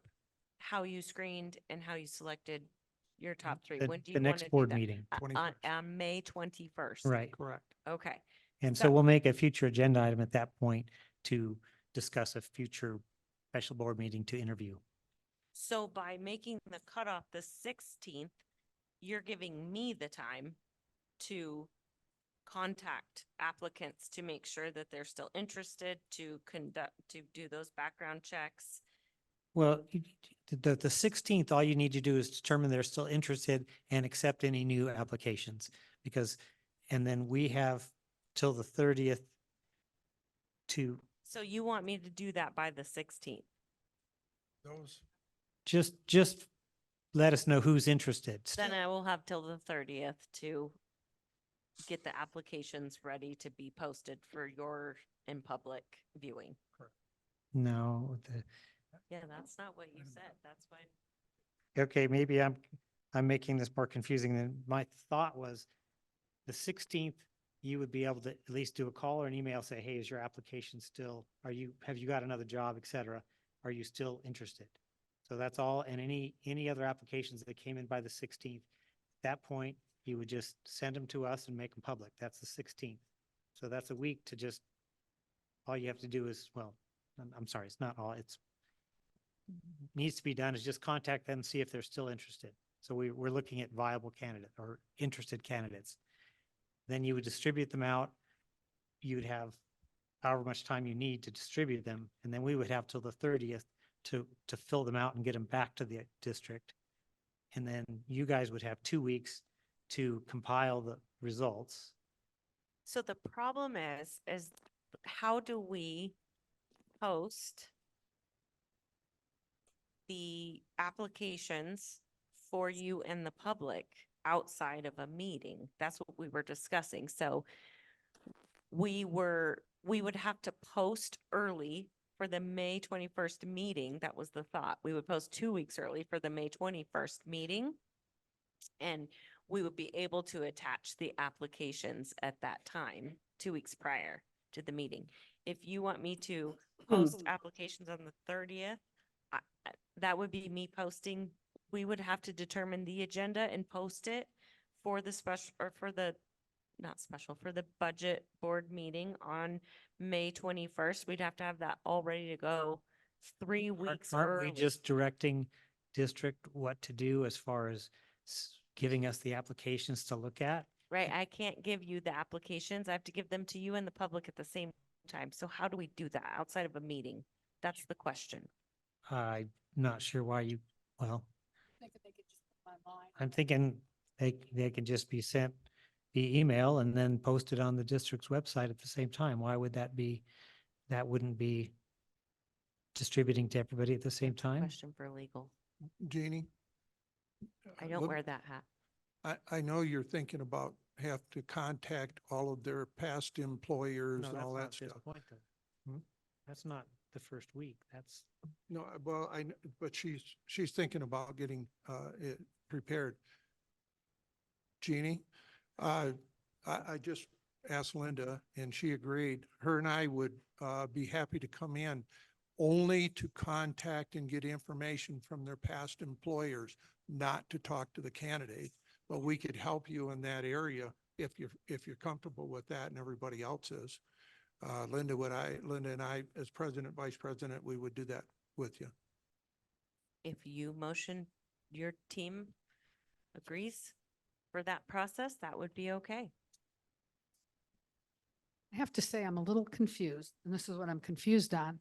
We said that we'd give you a week. We can keep the 16th since it was in the motion instead of the 17th. But how do we let people know that it's, I know it says open till filled, but how do we get new interest? I mean, if we're going to do this, why not? How do we reach out to people with new interest? And then when we get if we do get more applications, what is the deadline for them to apply? Is it the 16th then? Is the last day? Is that what you're saying? So the 16th is the last day for them to apply, Doug? Is that what you're saying? well, I mean, if you guys want to extend the process and make this simpler, maybe what we do is we just say, okay, we make a motion that we're going to accept applications up until 2 weeks before the next board meeting. And then at the next board meeting, we're going to look at at that point, all the applications will be presented both to the board and to the public. And then we push everything back to the June meeting. Is that going to make things more reasonable? We have 4 weeks, because of the 21st being a week later than it normally is. 5 weeks. Well, we have 4 weeks, from the 23rd. So the 16th would be a week, that'd be 5 weeks. I would hope so. Well, it's just the question of whether we're allowed to release everything to the public and to the board, not at a meeting. If the officers and Jeannie, allow that last week, because it's a week more than what it normally is. It's the 3rd. That rather than, I have one question, and that is, we talked about this, and I'm confused on this. We wouldn't be screening applicants that haven't had their background check, correct? Or not? They got to have time for the background check in there too. Yeah, only the top 3 was the idea would get the background check. we'd probably go through the process, score them, but when we took the top 3, yeah, we would do before it became even, Okay, I was confused on that. yeah.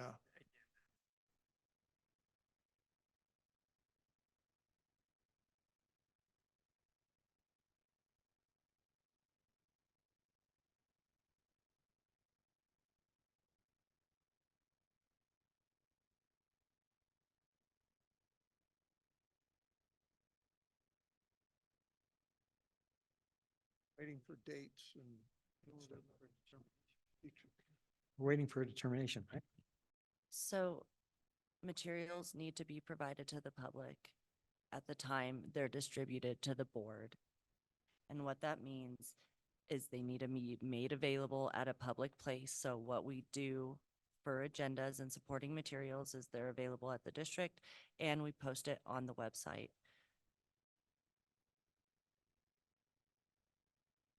I still think it's cleaner to do the agenda and post them as supporting materials.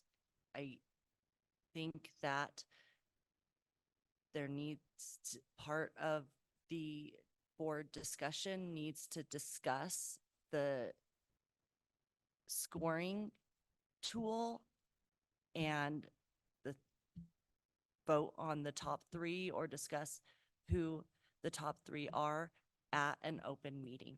I think that's the cleanest way to avoid any sort of violation. So if we need to post the agenda early, we should, but I don't think we should jam up Jeannie. So if we need to give her, a couple weeks to do what she needs to do to distribute the applications, and that's what we need to do. So Jeannie is April 16th.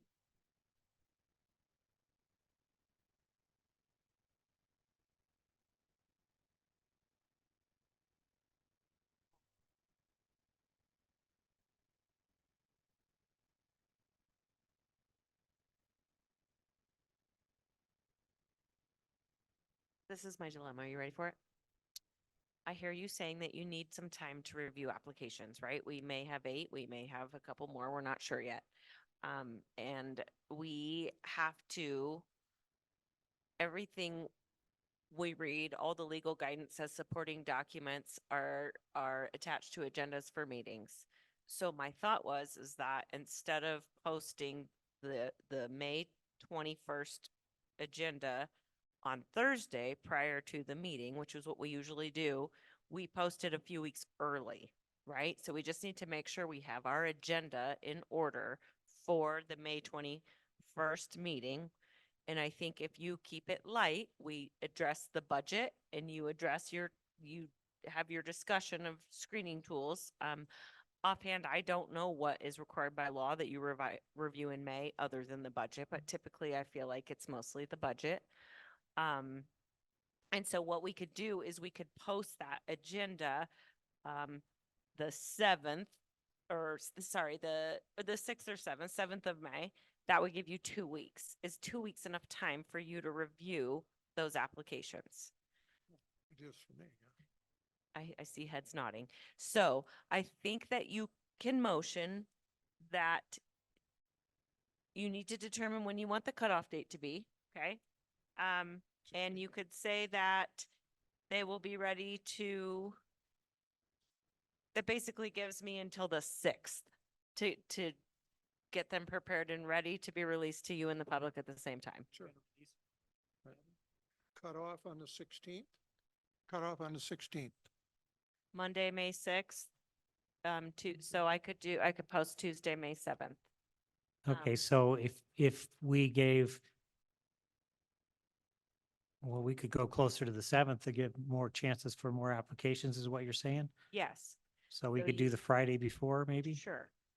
Which is what day, the 3rd? The 3rd, yes. Okay, so we post the agenda.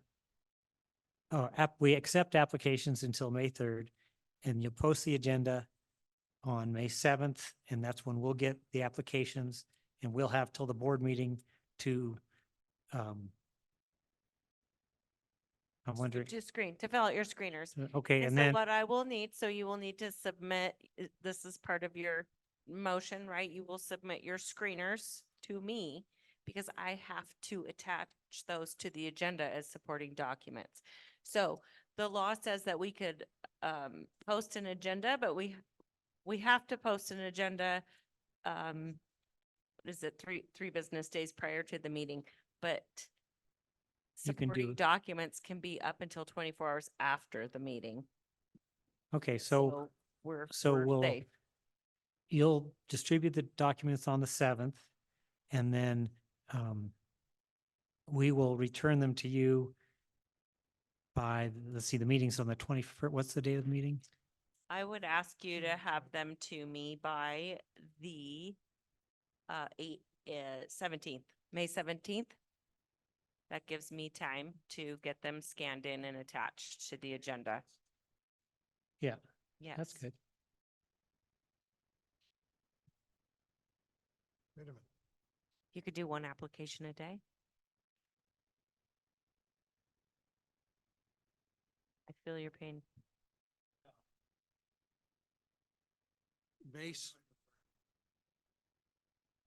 we are doing the work that should be subbed out professionally. You said you wanted May 17th. That only gives you 4 days. Well, that's just 3 posting- days. That's just posting the results. That's all. Yeah, that's just posting the results because then from there, we discuss why we scored what we scored at the board meeting on the 21st. And from there, the top 3 are chosen. Then the in-depth background check is done. Well, my concern And then- is if and- we do that the 17th, you only have to the 21st to get that out. Are you gonna be able to do that? For the 21st meeting? I don't think you can do that. You're right. Okay, 14th, we'd need a week, so it would have to be, the 14th. Yeah, no, I'm gonna take that application.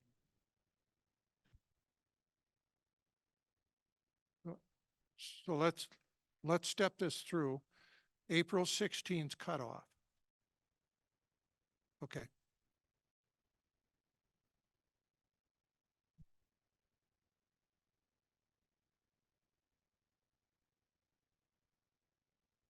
You were catching that too, right?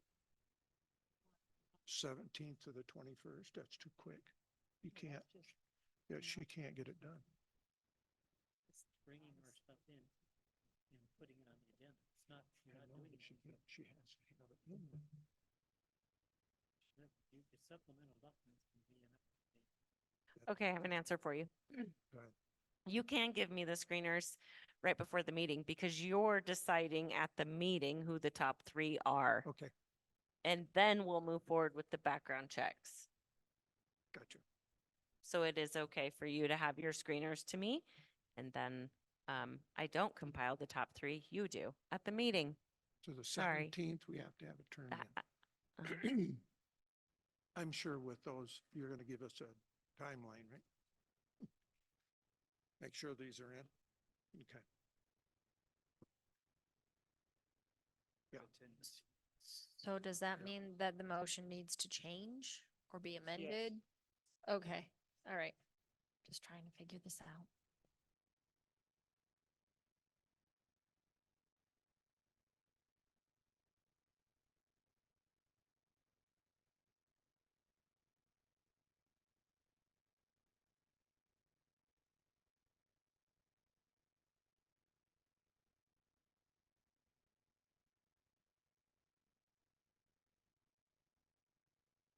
Yeah, I rescind my previous motion. I rescind my previous second. Okay. I make a motion. Is everybody ready? I make a motion that the district accepts application for superintendent up until May 3rd. District will then post the May board agenda meeting by May 7th with all applications and screening tools. Board will review and return screening tools by May 17th. Second. Please turn them in the morning. Well, you can turn them in early.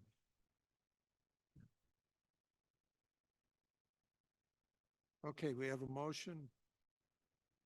Wait a minute, I want to make sure. Kendra, are we good on this motion? Well, I think we should add to the motion that the scores will be discussed, agendized and discussed on the meeting. Can't we and- just do that as a future agenda item at the end of the meeting Yeah. tonight? Okay. Yeah, we'll make that. That's what I was thinking. That's why I didn't do any more. All right, everybody good? Catherine? Everybody clear what we're doing here? Yep, I'm good. I'm Okay, listening. hold on. I just want to make sure you're there before we go into a vote here. Yeah, Can I'm you there. Explain it one more time, or are we good? Want to read it out? Well, I'll just read it a little more. We're going to accept applications, and the current applications are going to be, make sure they're legitimate until May 3rd. Then on May 7th, the district's going to post the agenda meeting for the May meeting. At that point, they're legitimate to release the applications to us and the public. And we will have until May 17th to return those to the board, and then they will be available for us at the next meeting.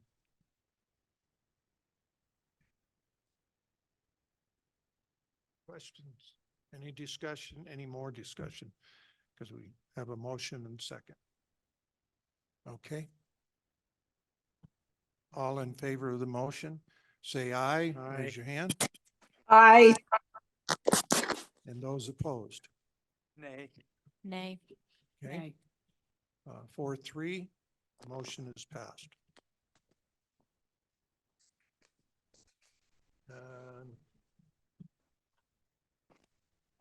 Yeah, number 6, isn't it?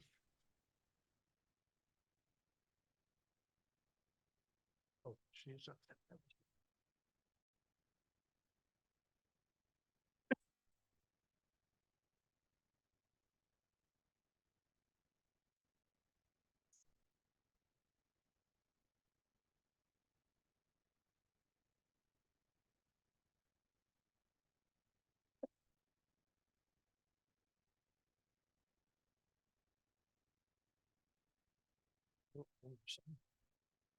Okay.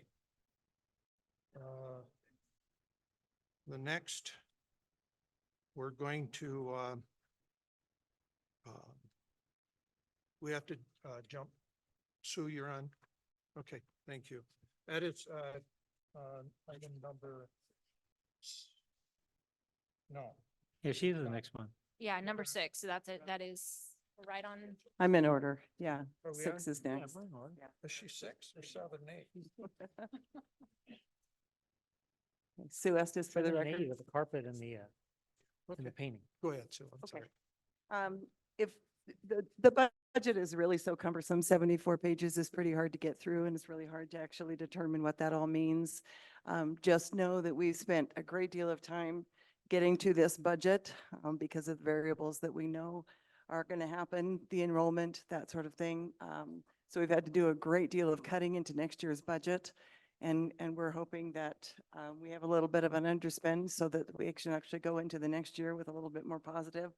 But if you'll note the highlights that are there, after we added 4% salaries, which was approved by the board, and then I had to turn around and cut the $1.6 million from the salaries. And that was in addition to the 4% we put in there. So there was a huge cut in the actual personnel piece of this whole budget. So we're hoping that that doesn't really happen, and maybe that won't come to fruition, but it is part of what we had to do. We have some savings on here, and you can just go down there and see that I've made those pretty self-explanatory. We're getting hit very, very hard with utilities. In the current year, we're probably going to add 400,000 to our utilities, which has been, we've gone through and done an analysis on all the utilities, and it's insane. So right now, our Southwest Gas and our electricity has just gone off the charts. So 211,000 we're adding to our budget. We do save the 892 for the buses because those aren't going to be received until September. Those are the buses that we had purchased last year, received not until September of the next year. So we had to move that money into the next year's budget. Okay, and then we have, and that's pretty self-explanatory, and that actually comes to a 3.9% in our ending fund balance of the total expenditures. And that's where we try to reach, is that 4% ending fund balance. So we're hoping for lots more positive things that are going to happen in the budget. Right now, though, we've just really just gone through and masked out every account and tried to do some changing and reducing where we could. We don't want to cut off our nose to spite our face at some point, So we've tried our very best, and this is where we are. So I don't know if anybody has any questions. Sue, I do. Yes. On, in fact, the next 2 agenda items is 100,000 for carpet, 100,000 for painting. Right. Is that setting there? Is that, Yes. okay. So, When you approved the additional 300,000 to our major maintenance, it really was to actually capture these things so that we can go on a rotation basis, so that we don't get hit all at once with a huge big carpet project or a huge big maintenance project, pavement. So this is kind of a rotational thing. We intend to keep that in the budget. We will not reduce that, so, okay. okay. You know, when I see, Oh, when I I know. see those, Phil's looking at me back there, but when I see those things and then I hear budget, I want to make sure we're okay. Yes, So yes. thank you. we Thank you are. for all your hard work too, and your team. Very, Uh, you're very welcome. Thanks. Hi, Sue. Hi, Carrie. I've heard numbers like 20% increase in utility costs. Is that Mhm. about right? We've done an analysis, and it's interesting. Back in 2008-9, our utility costs were about what they are now. That we've had a lot of reductions through the ESCO that we had a savings for. And as you can see, the ESCO, we finally paid off the ESCO in fiscal year 23-24, so we will save some money there. But that was for the energy savings that they did, where they went in and just completely stripped out all the schools and changed ballasts and changed different kinds of lighting, different kinds of energy, sources. That has kind of sustained us over the last few years. But those Southwest Gas and Nevada Energy, their costs have escalated this last year, like more than I've seen in 20 years. So, Thank you. Both went up, didn't it? Gas and electric? yes. Yeah. More so gas than electric, but I mean, you're seeing it at your home. I mean, we're seeing huge gas price increases, so. Yes. I came in and had a discussion with you about some of these things, so that I would understand. Some things we can control and some things we can't control. Yep. Like, we can't well, I guess we could turn off lights or whatever. I'm not sure how that works, but I look at our legal fees and this is no secret, and I'm not trying to pick on anybody, but they're astronomical this year and we're taking a big hit for it. And with the amount that we're paying, and again, I had this conversation with you. I asked, what could we use with that the money that it's costing us? And one of the things we talked about was we could hire 3 more teachers with that 400,000. I think that, I appreciate all your hard work that you do with this and how you try to make it all balance out. Are we not budgeting for 250 less students next year? Yes. And- That's the reason for the huge reduction in salaries. Okay. Because even adding the 4%, changing the insurance, we still had to come up with, so in essence, that breaks down to about $4.4 million that we had to find in the budget. Because I know the 250 was 2.6 million, right? For the amount of. Well, the not 250 students. equates to about 2.6 million, but in the current year, it equates to about 3.2 based upon our current salaries and stuff. So Okay. we really did have to come up and do some very serious reductions in our salaries, and it's well worth for our teachers and stuff to actually have been given those raises, but and it has nothing to do technically with what we had, because we had a huge ending fund balance. But the truth is that with our reduction in enrollment, that has killed us, because we were hold harmless for 2 years and now we're not. So we were held harmless to the 1920 numbers for our enrollment. Well, that went out the window. And so now all of a sudden we're faced with huge reductions. And So- I know you've had some discussion too about our comprehensive life skills, Mhm. about taking our CLS kids and moving them all to Pawalu. And that's in our special ed, but in essence, it does actually utilize the transfer of funds, because we have to transfer from the general fund to the special ed fund, and we only get so much in local funding from the state. So that actually, but I just have to tell you that Jeannie and Cheryl have just done a fabulous job for next year, trying to reduce as much as they possibly could in hours and everything else for special ed, so that cost will go down. So we've got some good positive things that are going to happen, but in the same token, it's just tough to look at something and have to come up with $4.4 million and on the backs of most of our people. So I just want to thank you for all your hard work and you're very everything welcome. you've done. I appreciate it. I just, I'm curious because COVID, I'm not talking about the COVID money. I'm just talking about the COVID time. So we went three school years now? Is With it the hold 4? harmless? Is that what you're talking about? I think so, yeah. I Yeah, think we, that's this started in July of 23, the PCFP funding. And we were held harmless up until, no, I'm sorry, it started in 21.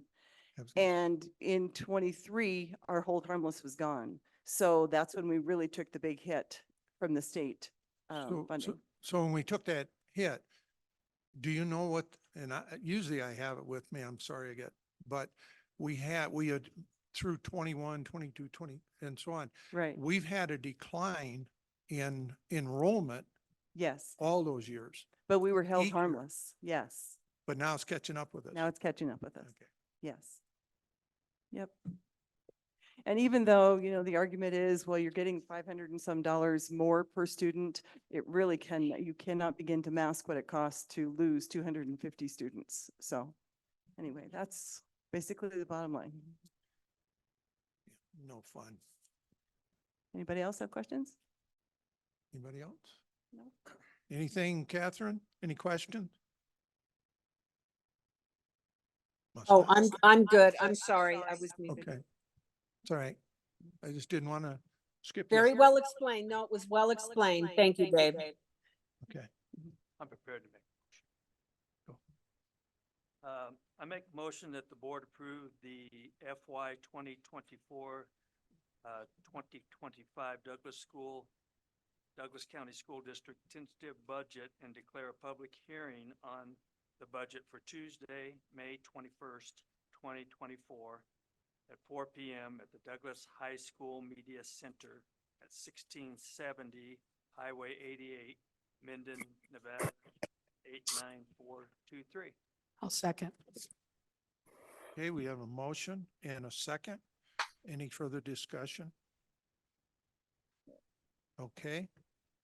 Take a vote. All in favor, say aye and raise your hand. Aye. Opposed? Carried 7-0. Thank you very much. Thank you, Sue. Yes. Mr. Burns, we have two Thank you. other people who've been waiting all night. Yeah, Bill I- Demus and Scott McCullough, if we could do the next two. yeah, I don't like items. coming over and slapping me, so we're gonna let them go. Go ahead.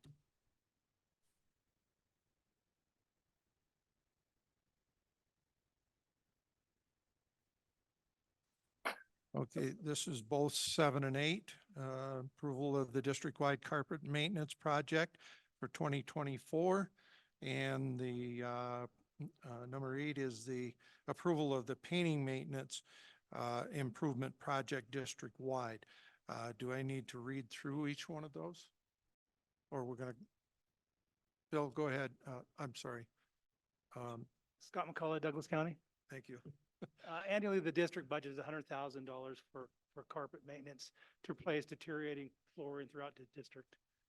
The project is publicly bid and sealed bids are received. One sealed bid was received this year from BT Mancini in the amount of $85,417. The bid is responsive and responsible and is recommended for award.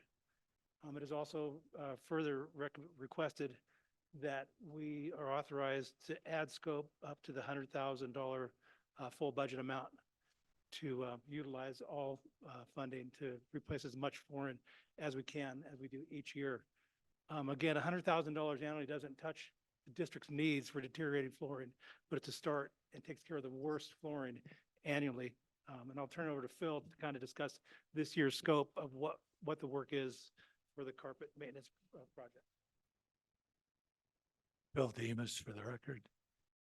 We're doing the MPR, gym floor, new vinyl at Scarcelli. That's first one we're doing. But how much was that? 46,000? Okay. The entrance to Douglas High School, we're replacing all the original tile and replacing it with carpet on the outside of those doors and the inside of the doors when you enter the high school for safety reasons and appearance. And then the third will be classrooms at CC Manili. And with any extra money we have left, we'll do classrooms in the 400 building that we still have to finish at the high school.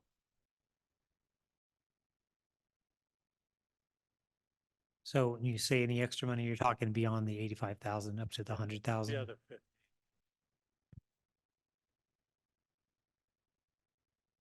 They average about 3,500 a classroom. So Mancini, they bid the 3 projects you talked about, Yes. and that's where the 85 came from.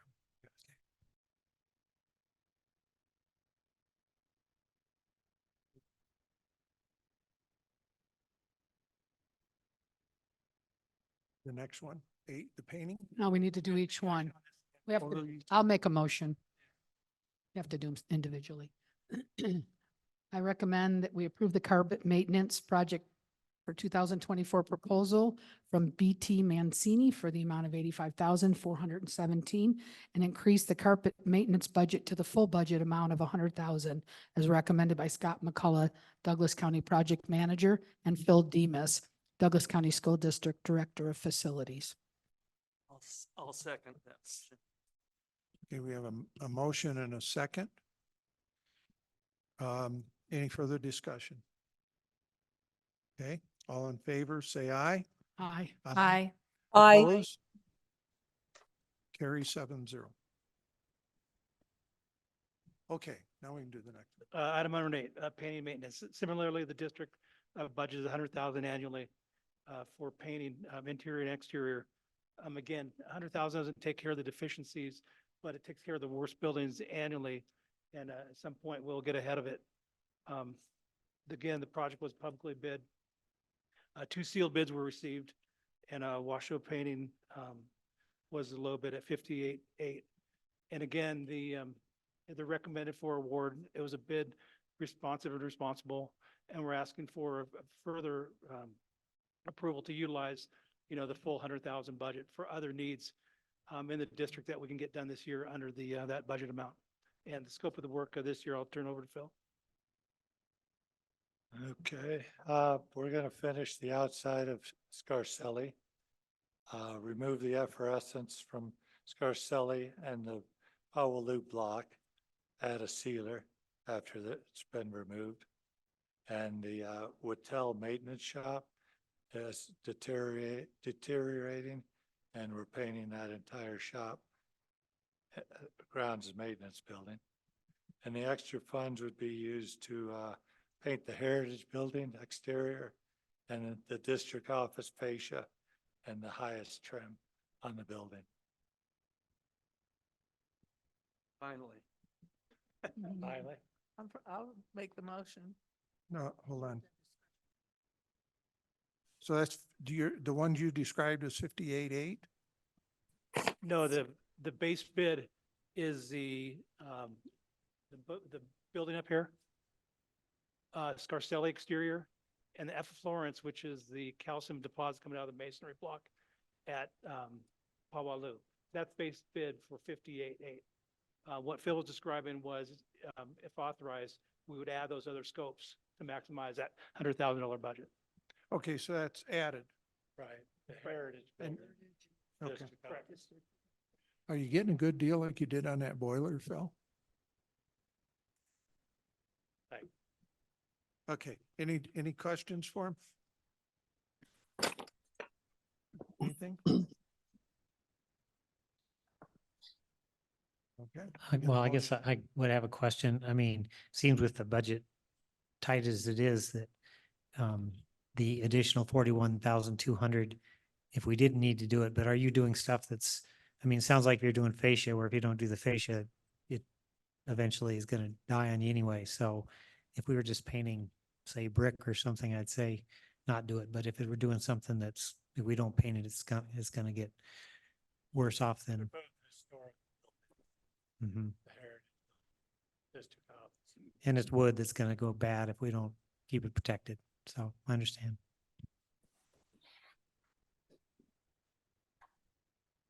You have a motion? Yep.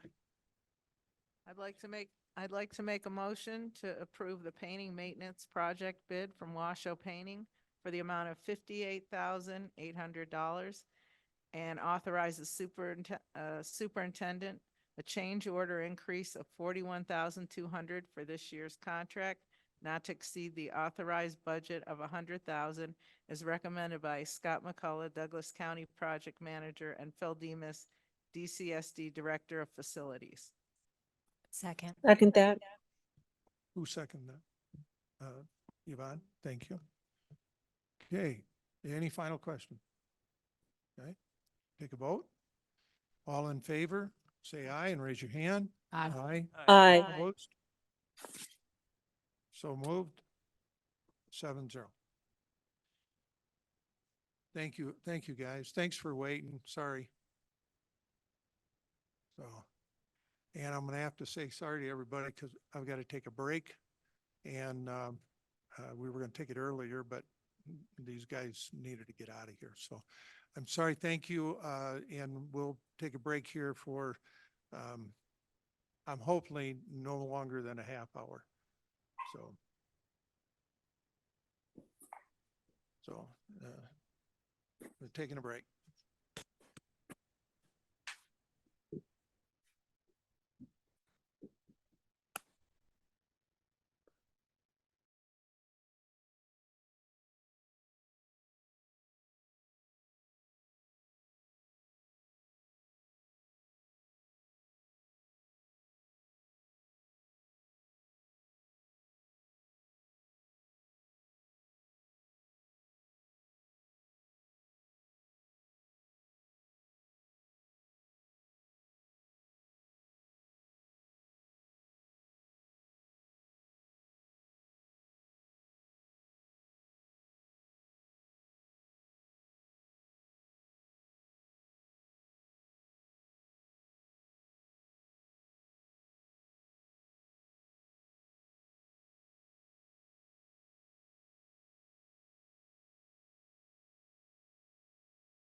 And again,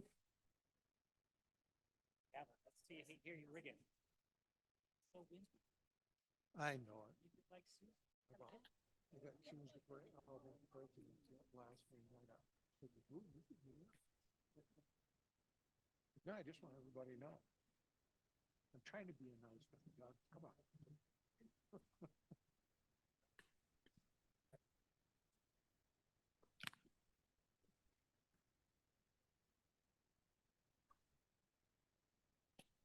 Is your wife here? Yeah. I thought I'd seen her back Well, there. she was there and then she left to go to the baseball game. Oh, okay.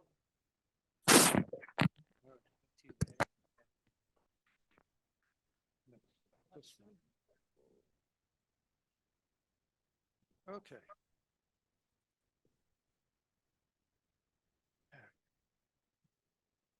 Okay.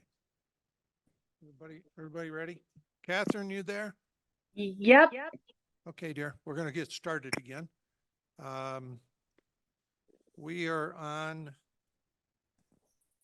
item number 9. It's Family Life Sex Education Advisory Committee, AIDS Advisory Committee, update of instructional materials. And we have Mr. Brown here. So I'll turn it over to you. So I am Shannon Brown, Director of Education Services, and here representing the Family Life Sex Education Committee. And also here is one of our parents that joined it recently is Aaron Miller. So this year, over the last year and a half, 2 years, we've actually been reviewing the middle school new 2020 health standards where they apply to family life and sex ed and looking at our old, what we've been teaching curriculum.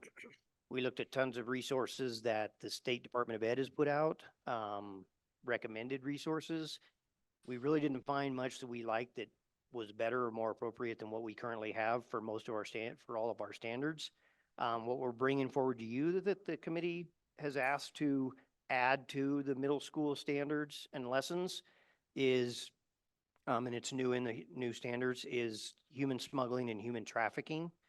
And so what I shared with you, and it's been posted, this has been posted online since the 3rd, but it's also been on board book since the last Family Life Sex Ed meeting. And where you see blue campaign is underlined, that's a short, just like 4-minute video. And we're thinking for all grades, they would get this lesson and this video. And what it does is it really just raises awareness and distinguishes between smuggling and human trafficking.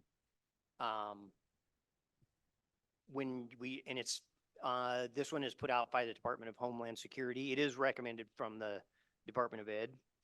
The next video, and I don't know if I can scroll up for it or if Ashley can for me. This one is a little more of an intense video, and then we wanted to introduce it in 8th grade. It is called Brianna and Lacey's Story. It's about 15 minutes, but it's 2 real life young women that tell their story of someone rescuing her right before she was taken into sex trafficking and being sold, and it describes all the process of how a gentleman a little bit older than her was grooming her, and she was your typical high school cheerleader, athlete, straight A student, and she was getting sucked right into it from the grooming. And then the other girl's story is someone that got in at a young age and was being trafficked and was able to eventually get out. And so really what we feel like is it really teaches our middle school age kids, and especially as they're going into high school, what they need to be looking out for, what they need to look out for their friends, signs, warning signs, who to talk to if they suspect something. So these are the only 2 changes we are recommending to go forwards. And we think it's important. Ms. Miller got up here and spoke at public comment. The timing, like she said, just a week ago in South Lake Tahoe was a sting by Douglas County and the Reno Human Trafficking Task Force. They busted or arrested 6 gentlemen. One of them was from Minden. 2 of them are from this area. So it's real. It's out there. It's prolific, unfortunately. So these are what we are recommending is added to our middle school curriculum, and the only recommendations we're making for this year. Okay. Any questions? Anyone have any questions?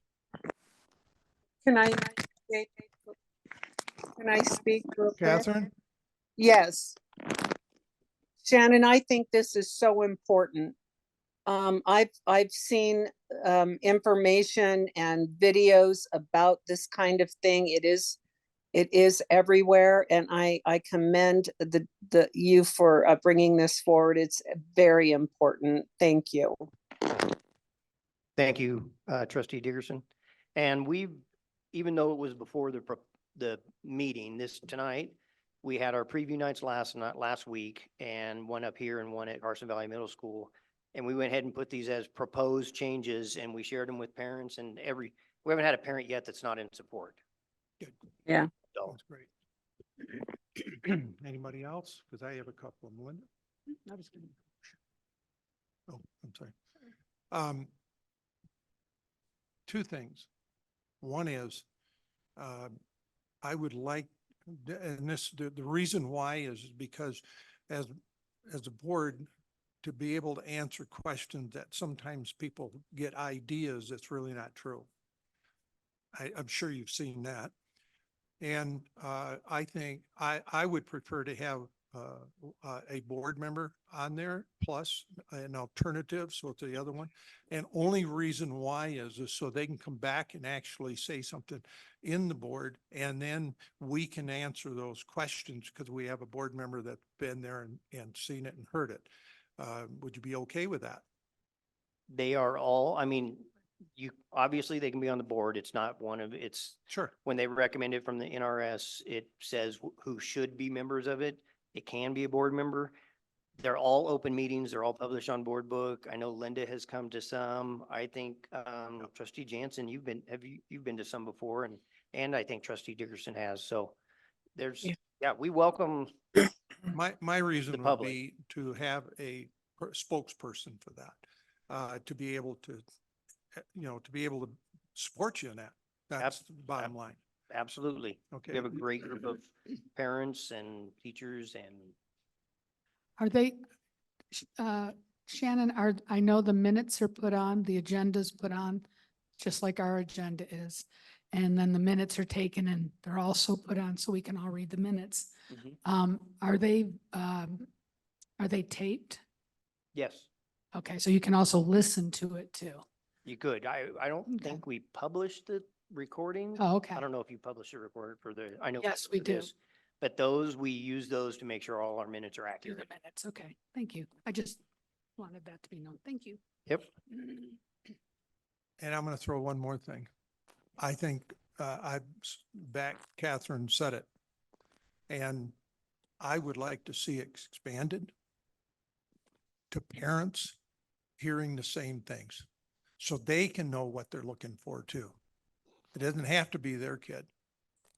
But the more people, the more adults and more parents that we have that are aware of what to look for only helps the whole community, in my book, to protect our kids.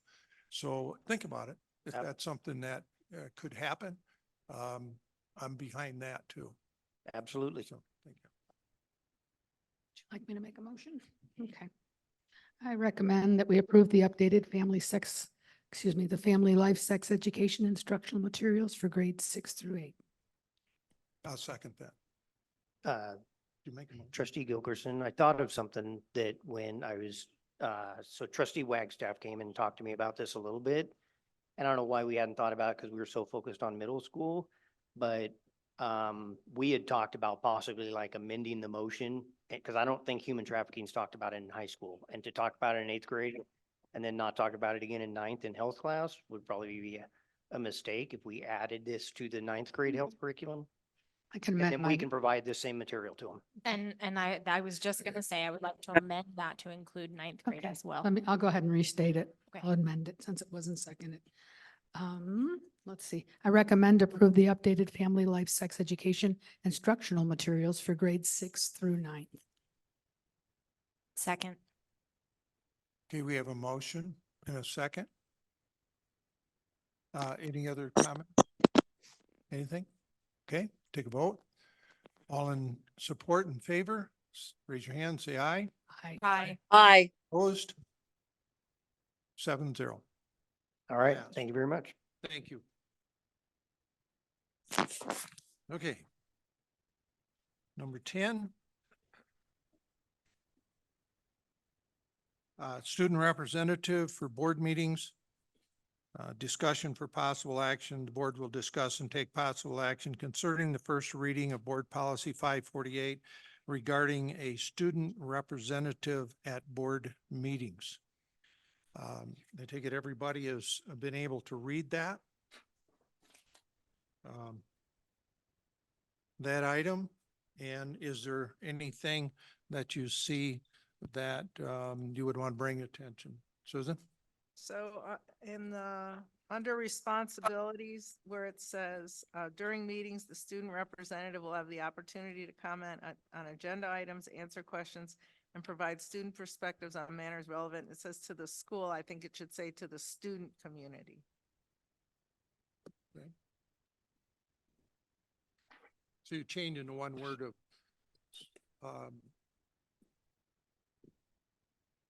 to student and not school. Okay. And how does that affect the reading in your mind? Well, the change, what?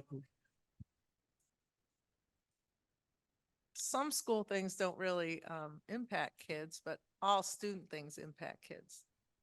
And I would like them to kind of be focusing on the student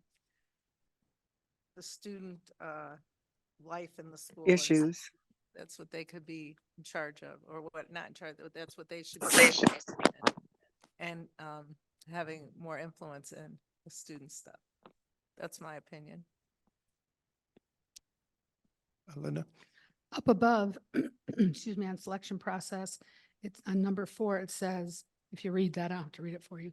And at the end though, it says commitment to the school community. My question is, I'm sitting here trying to think of something that school that would not affect, and I just can't think of anything. Ms. Jansen, can you think of something? Could you give me an example of what you're talking about? Staffing, budget things, those don't really, that's not really, what?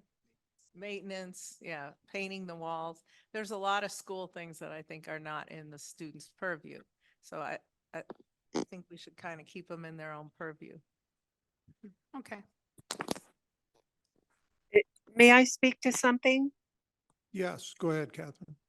Okay, there's, talk of, kids in good standing and those that are doing well and whatnot. I think we want to hear from all students if this thing is going to come to be. There are kids that are struggling that may not be those straight A kids that everybody really lifts up and they're popular and all of that. I think we need to look at all students when we're looking at bringing them in. Thank you. Okay. Mrs. Wagstaff. So my concern with that is that if we, in good standing means, they're passing their classes. And according to what was said earlier, a D is passing. So they could qualify. It doesn't have to be, what I would like to see is more, so each high school will nominate one student, but how do they pick that student? Right. Does the student body select them? Do they vote on it? Is it administration that selects them? It's the board's. Well, no, yeah, From no. Superintendent to the board's choice. So, but each school, so we've got Aspire, we've got Wattell, and we've got Douglas, right? So they would submit one student to the board for an interview process, correct? Not to my understanding. My understanding would be that we have ones that are interested in it, and then they have to meet the criteria and be interviewed. And then the board chooses. So number 2 says each high school will nominate one student for the position for each semester. They can, yeah, I'm sorry, they can nominate. I'm saying the Right, so- process to it. So basically, so they would nominate, so we would have 3 interviewees, right? They would come, they'd sit before the board, they'd have an interview, and then we would select a student. Yeah, Am Mrs. I Dwyer, understanding that correct? did you have some, an idea of it yourself?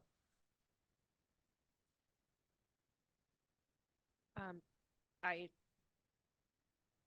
looked at the way other boards do it. I did some research and looked at the way other boards do it across the country, and that is something that a lot of boards do. You don't have to do that. This is a first reading, so you could say all 3 will rotate for the school year, or you could do an interview process. I understand that's hard because you're having to tell a student no, but or 2 students no. So you can change that. That's just from the research that I conducted. That was Right. the popular way to include a student on the board. So, a thought might be that those 3 that come before us, one from each high school, could be a committee. Maybe they talk amongst themselves, and things that are pertaining to Wattell could, say that a student from Aspire was chosen, that Douglas and Wattell could talk to the student and say, hey, these are things that are concerning our students, or does that make sense? Yeah, I mean, So we have a better representation from each school. okay, you can put your representations. We're going to have one on the board. Correct. There would Yeah. just be one on the board, Right. but the 3 of them would counsel together about whatever agenda item, because it's a public agenda, they could get together and make that decision okay, this is something that concerns us, or these are our viewpoints, and they could bring that before the board. I like Sure. that idea. Yeah, it's, It's not my idea. It was a well, student's. let's say we have three and tell somebody no. I don't think we have to tell them no. If we have three, if you've got 3, 4, 5, 6, I don't care how many, if they're interested in doing that and they're going to follow, what's expected of them, then, and I think it's 2 semesters. It says one in- semester. You get 1 semester each. So we want to rotate. We want to allow all of those kids to rotate until nobody else wants to that hasn't. So That's it would what- be a different that's the way student it's each worded. month? I guess Well, I it'd be didn't, about 4 I guess I didn't understand that when I read that. Yeah, it'd be on like 4 months and then you'd have Right. that student go through. And then another student wants to do it that hasn't. And then the course the board would then have, so we can not just have one. So it's not just one for the semester. Right. Okay, that's where I misunderstood Yeah. what was written. I think that Yeah. was, Yeah, be But I one guess- for a semester, the next semester. And then if we get through and say nobody's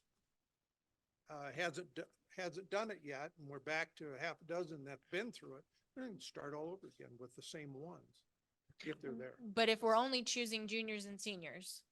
Yeah. Seniors only have 2 semesters. I know that. So, and juniors only have 4.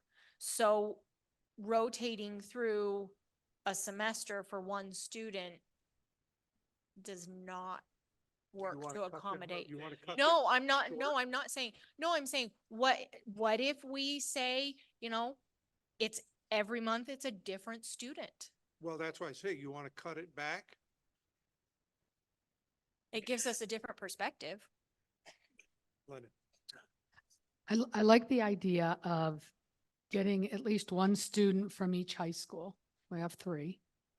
And I like to give them, since this is for them and about them, to let them decide who, maybe somebody wants to be on this, but maybe they don't really want to come and talk in front of the board. Maybe they just want to have ideas and meet with the 3 of them on a committee. I like the committee idea.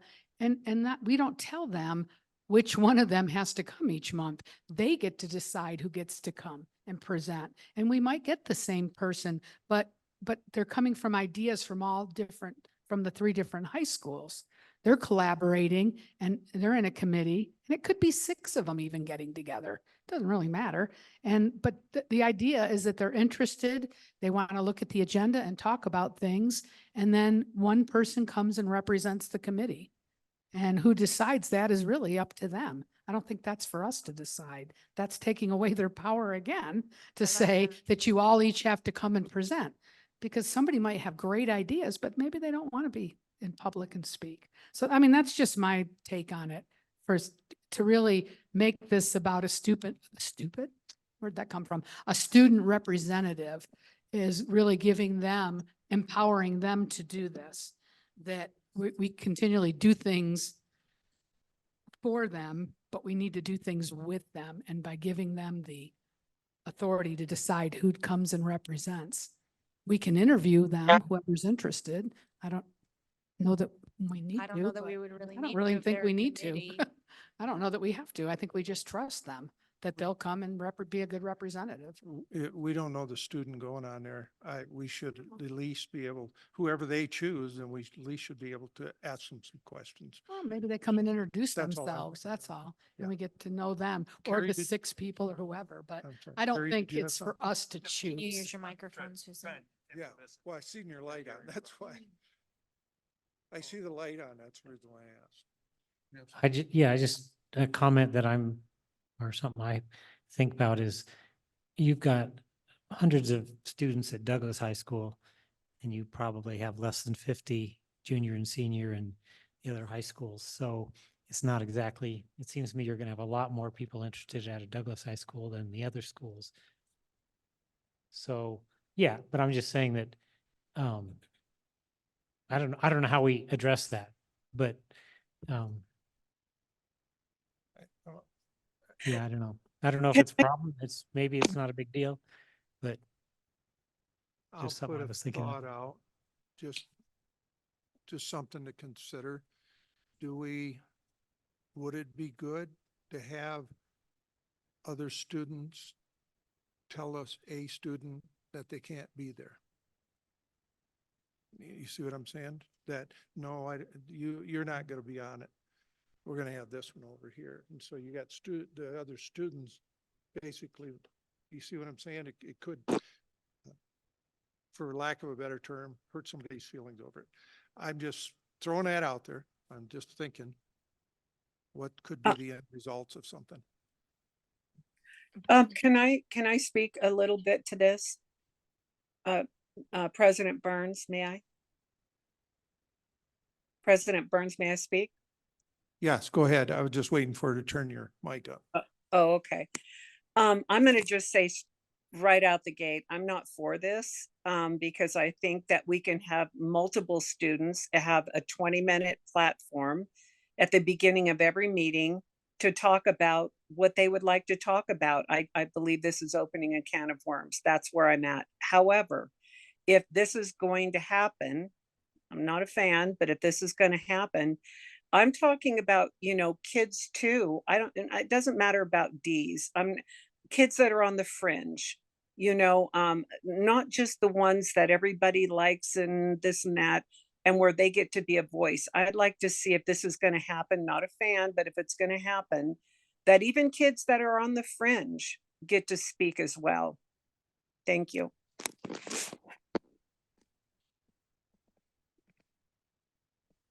Gary? Yeah, it was an interesting point, I thought, because we have two very small groups in Aspire and Wattel, and then we got Douglas. So I think perhaps there should be more representatives from Douglas than there would be from the smaller, one, and perhaps 3 or 4 from Douglas. Give that option. Sure. Yeah. Or what if we ask the students how many are interested before we say, oh, let's only have 2 from this school and 1 from this school and 1 from this school, or whatever the numbers may be, can we poll the junior and senior class and say, how many people would be interested in this?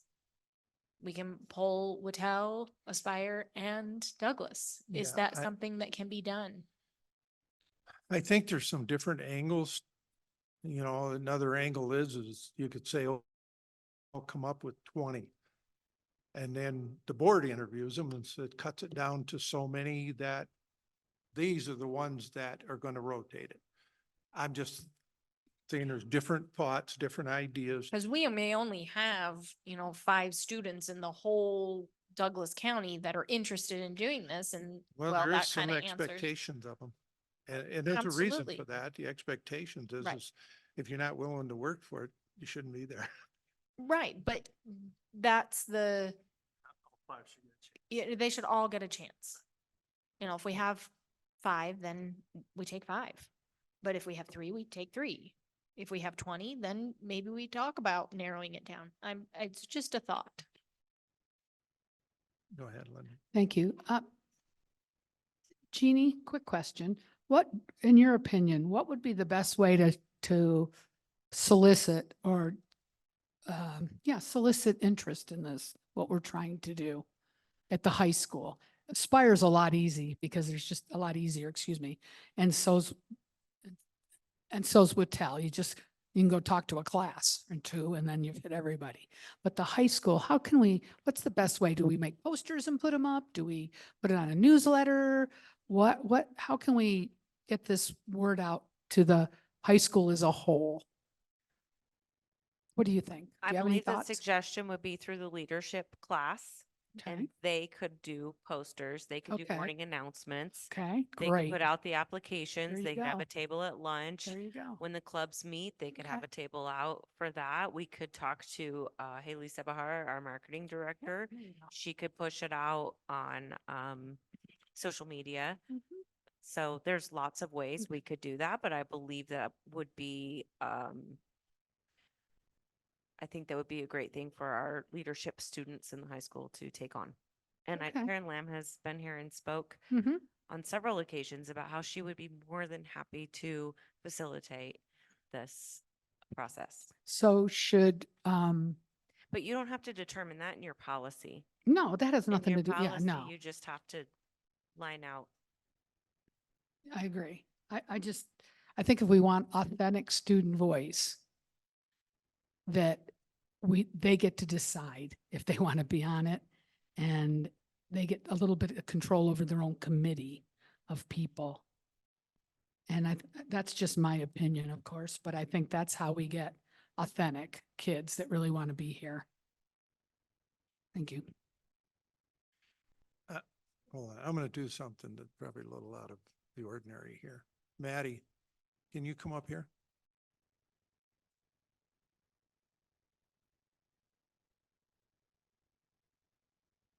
I'm sure you've been listening to this discussion.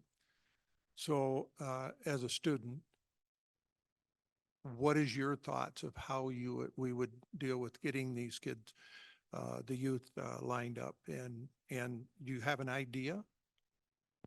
Yeah, so I think announcements are good. I think at least for Douglas High, because there are so many of us, I think announcements are good. I think that, talking with, student council, or, it is a bit vague in the policy. Each high school will nominate one student for the position each semester. So, I think it has to be a bit more defined of whether that is the student body or whether it's the administration or such. Personally, I think it should be the student body applies. Maybe there's a meet and greet like there is for, other hiring positions like the superintendent.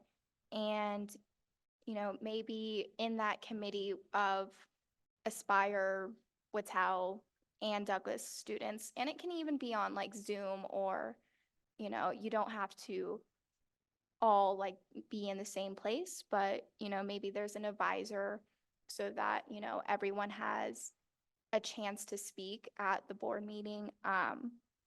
And let's see,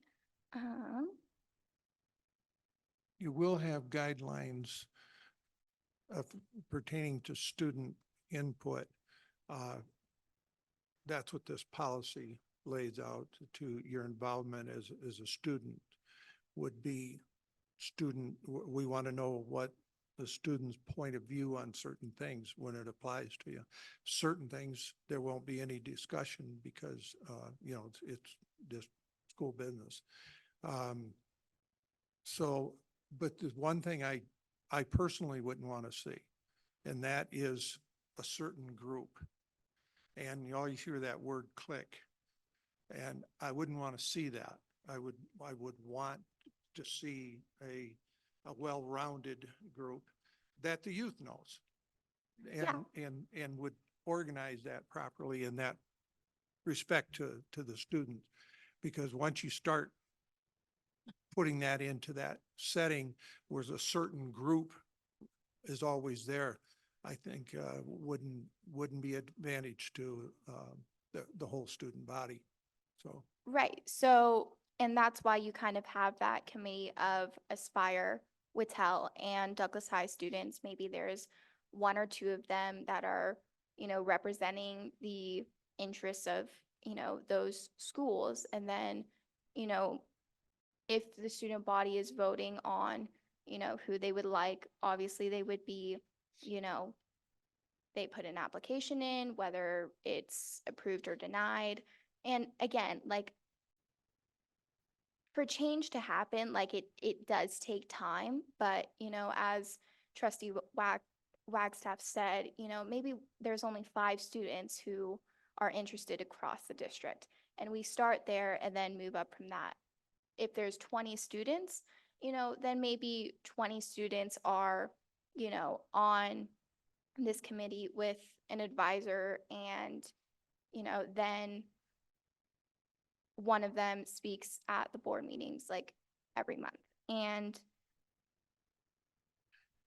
I don't think it will be click-like, because if the administration of each high school is picking it, I don't think it's going to end up being that way. I don't think the student body is going to end up choosing that way either, just because of the responsibilities that it entails with being at the board meetings, reading agenda, and legal language. Like, I don't think a lot of students are going to be familiar or may not want to do that personally.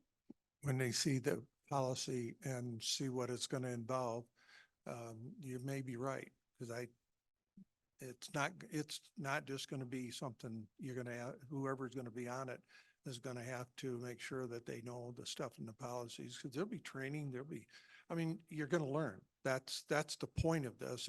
For me, the point is not just to have you sit there, but whoever's sitting there, that they actually learn the processes of everything, not just sit there and represent the youth. So that's just my Right, opinion, exactly. my opinion. And I think that having either the mentorship of, assigning one board trustee to kind of mentor, train the student, and having that training, they will become more involved, and, they can always ask for clarification if they don't understand something. But because, all their responsibilities will be focused on agenda items that are relevant to the school community or student community or whatever you decide, I think it will be easier to, figure out what that means. And if they don't know what it means, then they can always go and ask for clarification. Yep. Okay. Any questions for Maddie? Okay, thank you. Thank you very much. Thank you.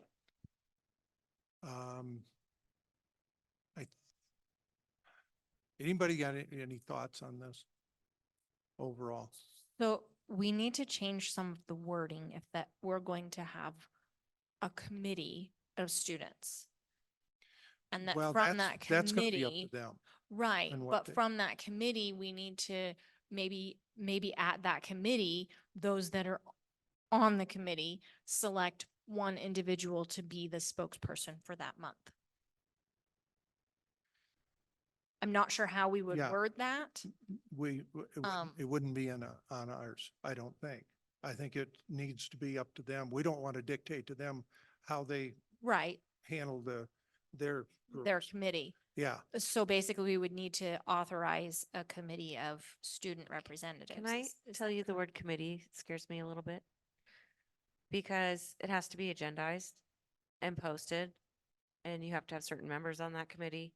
And so directing that there be a committee will be another meeting, another committee meeting that has to be posted and agendized and note taker. Yes, because you're talking about Public, having a yeah. board member as a mentor and all kinds of other things. So maybe it's a club or a program, and maybe we have a teacher as an advisor or something like that. And so Like a that, school board club. yes. Can we- yes. Okay. Can we just simplify this and just, we advertise it, and perhaps we find a teacher that's willing to sponsor it, and they have a meeting and the kids come and they select somebody, and they do this monthly and before the meeting. I don't think we need to get interviews with board members and everything else. I think that if we had something like that, it would be pretty straightforward, and we could have a student selected every month.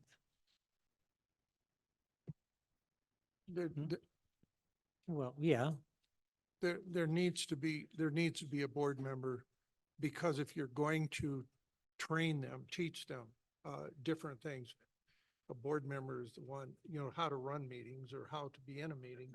You need one of the board members, even if you rotate them, I don't care. You can have 4 board members rotating, I don't care.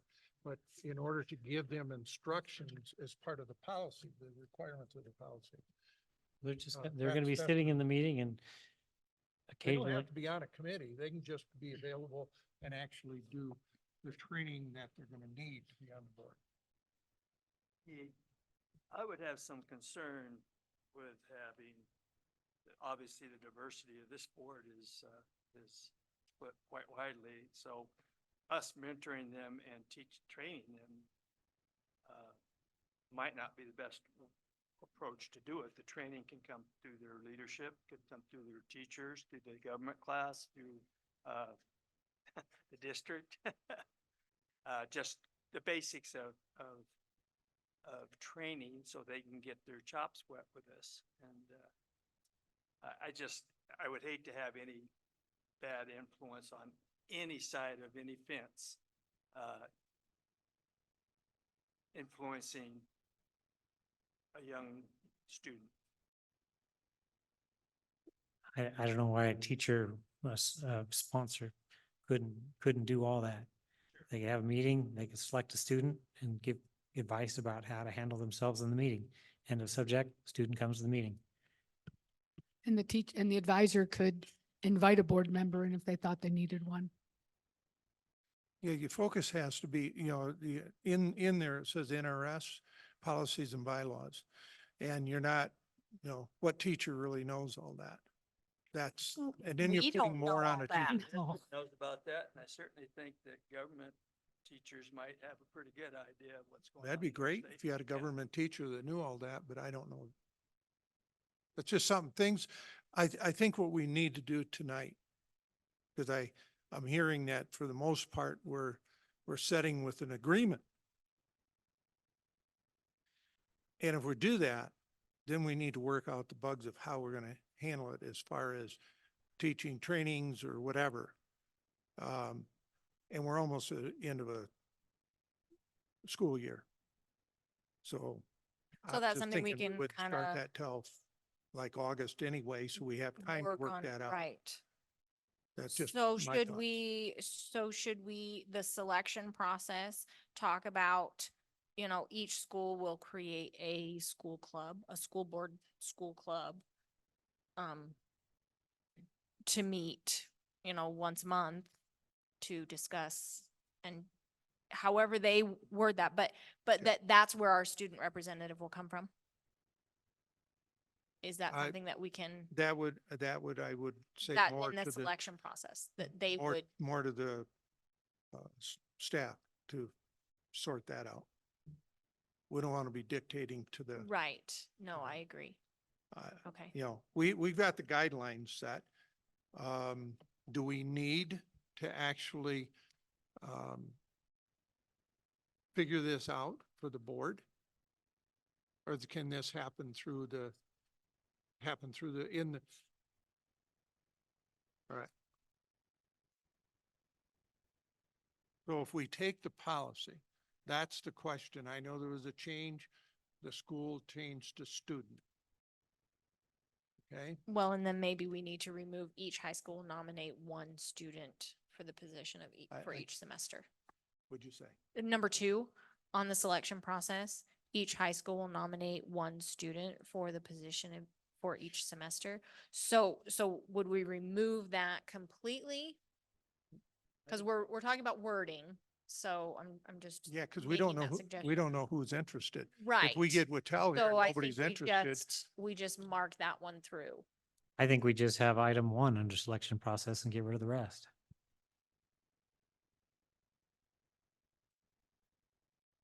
Can always come back in here for guidance. And I know, Linda, this, all the work you do, different places, we can easily, I think, work through that. I think get them green light it, let them do this before the end of the year. And if there's this overwhelming amount, then we'll tackle it. I don't think it's going to be that, but at the same time, I don't think you want to hamstring these kids anymore. Let's let it happen. And I think the one change in there Susan made was appropriate. Student community. Can I make a motion so we can move forward? Make the motion, Doug. Love it. I would like to make a motion to approve the first reading of the policy number 548, student representative on the Board of Trustees, with the following changes. We move items 2, 3, and 4 from the selection process. And in the responsibilities, item 2, change school to student.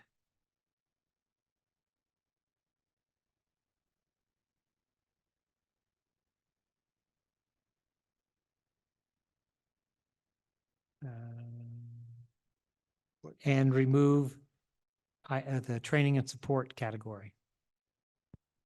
I will second. That straightforward enough? And then we got I did the change. the change on the word. Yeah, Mhm. we got the word Yep. change. Let's vote. All right. All right, we have a motion. I second. Yep. I already did, yeah. Ron second. Any final discussion? Okay, take a vote. Catherine, you there? Sure am. Okay. All in favor, raise your hand and say aye. Aye. Aye. Those opposed? Nay. Okay, Susan and Catherine, 5-2. Passed.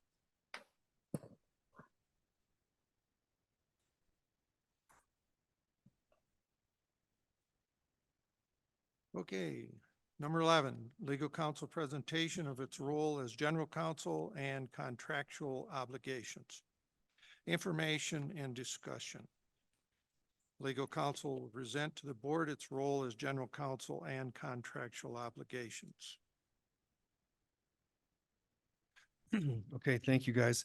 So what I'd like to do is, we've done this a few times where we've laid out some things, so I'm just going to make a very brief little statement, just saying that my role as legal counsel is provide legal services to the Douglas County School District. This includes providing advice and guidance to the Board of Trustees, individual trustees, and the superintendent. And what I'd like to just do is, I know that there's trustees that have questions. I know Trustee Wagstaff, so I would just open that up and we'll do our best. So go ahead. President Burns, Trustee Yes, Wagstaff. I'm sorry. Which, all right.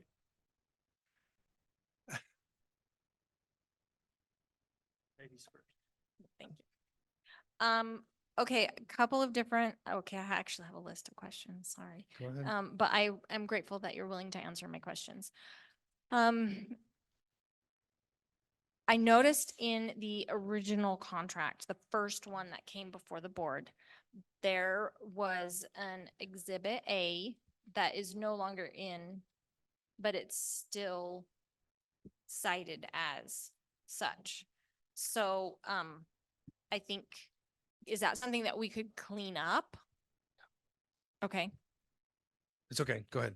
I just have the wrong contract. okay. So,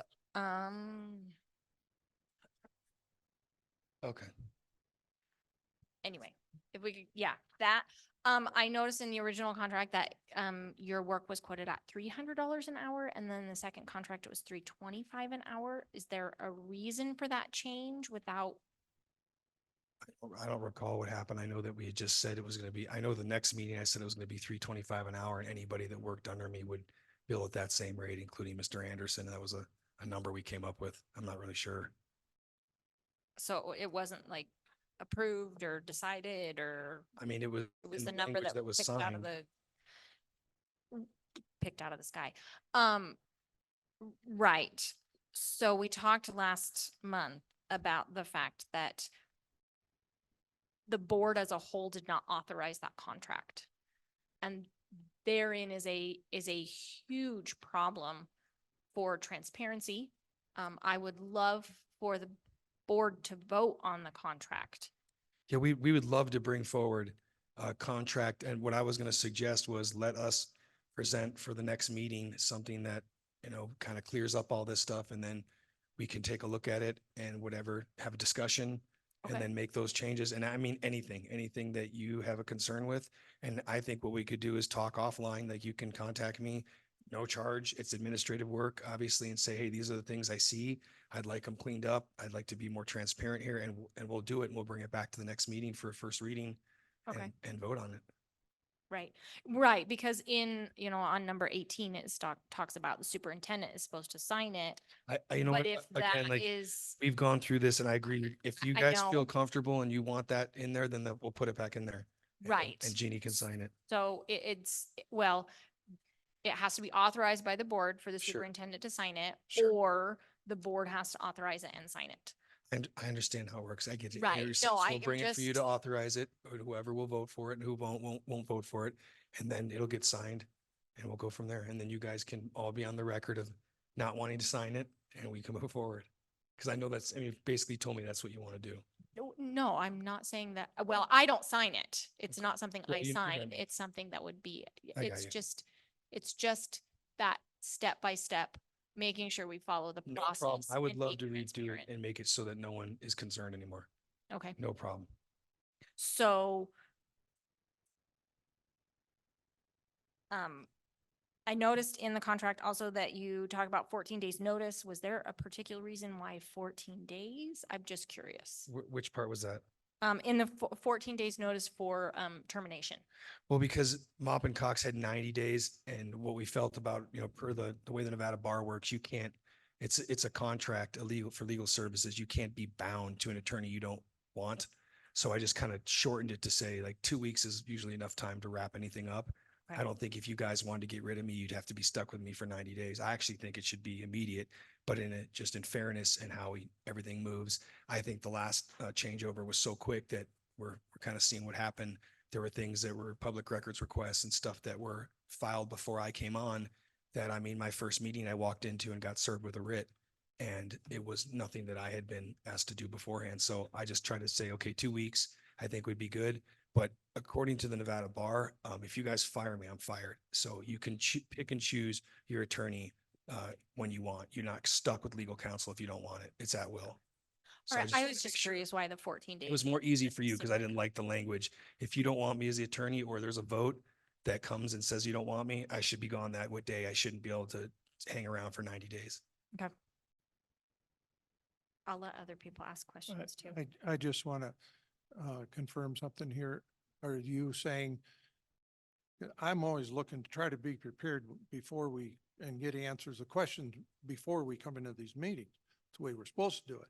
So are you saying that any one of us, if we have a question or something pertaining to what you have, to send it to you? Please. So you have that, so you can have those answers? We've said this like, I don't know how many meetings, and I'll say it again, please feel free to reach out to me, call me, send me an email. I'm not going to bill for it. It's administrative. It is to deal with the bill, and we will deal with that. And like I said, anytime, you know, I would even come out and meet with you if if that's something you're comfortable with. I want to make sure that we get this squared away, and I'm happy to spend as much time. Carrie, if you've got questions, send them to me.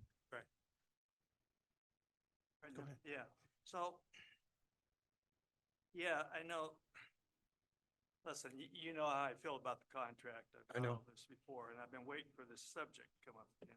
So just to be clear how this came down and why there's distrust is because way back in August of last year, I sent an email to Superintendent Lewis about my concerns. And the original contract presented to the board in July was different than the contract that got signed by the board officers and yourself and presented to us in August. So we saw a contract. We didn't see a second contract. It was signed and it was never presented to the board nor voted on by the board. So again, an error? I assume so, but the second contract was significantly different. And I think that Kira was arguing against that case, but it was trimmed down from 11 pages down to 7. Exhibit A was removed, and that included some of the scope of work and language that stated this retainer, $7,500, covers litigation-related services, attendance at monthly or special meetings of the Board of Trustees, student expulsion hearings, preparation of contracts, resolutions, and other documents not related to litigation, and for the consultation with the district administration or staff regarding the issues presenting themselves on a day-to-day basis. So, you know, when you read that contract, it's a perception that, and I would love to see this happen, that $7,500 covers those exact services. Yeah, no way. Oh, okay, well, that's the way it read, and that was removed, so I'm just saying. The reason it was removed is Carrie, just so we're clear, it was removed because it was incorporated. And by what that means is that's a lot of stuff in there. We were just trying to be very broad saying these services are all covered by this retainer. And once that's exhausted, once it's been used, then we start billing. So I tried to stick everything in there. So everything was covered by the retainer, meaning if you needed me for anything, expulsion hearings, special meetings, anything, that was covered by our services. And then we would deduct, from that. Okay. The failure was not, or getting that second contract signed without showing it to anybody else on the board or letting us discuss or. And Carrie, and that's I a think what failure. happened too, though, is that, so the first contract was brought the day that I got hired, if you remember. I brought that in there. And then there was, I don't know how long, a couple weeks, and when I came back for my first meeting that I got hit with the writ. And that's when the staff came up, I think it was Karen came and said, hey, Mr. Gilbert, we need to get this signed. It hasn't been signed yet. That was the first time I saw some of the changes too as well. And again, I accept full responsibility. Any errors that were made, there was no intention to be, shady or, any type of, misleading. And so again, I've been wanting to clean this up for you guys since the fall, since we went in there, and we just haven't been able to do it. It was actually Tony who said, the contract's good. I wouldn't try to change anything. And he was back in Minnesota, if you remember. I just don't think he was really hearing you clearly, because you were pointing out your concerns, and you were right about some of the things you were concerned about. And then that derailed it. So I've wanted to clear this up since the September meeting. Okay. The second contract was also missing language that pertained to the use of outside counsel. And goes back to that same thing that she just brought up, that Gilbert Law shall have the right upon approval of and by the district, that's the language, to retain outside counsel for legal services performed by the district's behalf for litigated matters or other assignments as delegated by Joey Gilbert Law at a rate no greater than $300 an hour. Oddly, both contracts required DCSD superintendent approval, which was never done. So finally, the second contract was presented to the entire board, was never presented to the entire board for discussion or approval.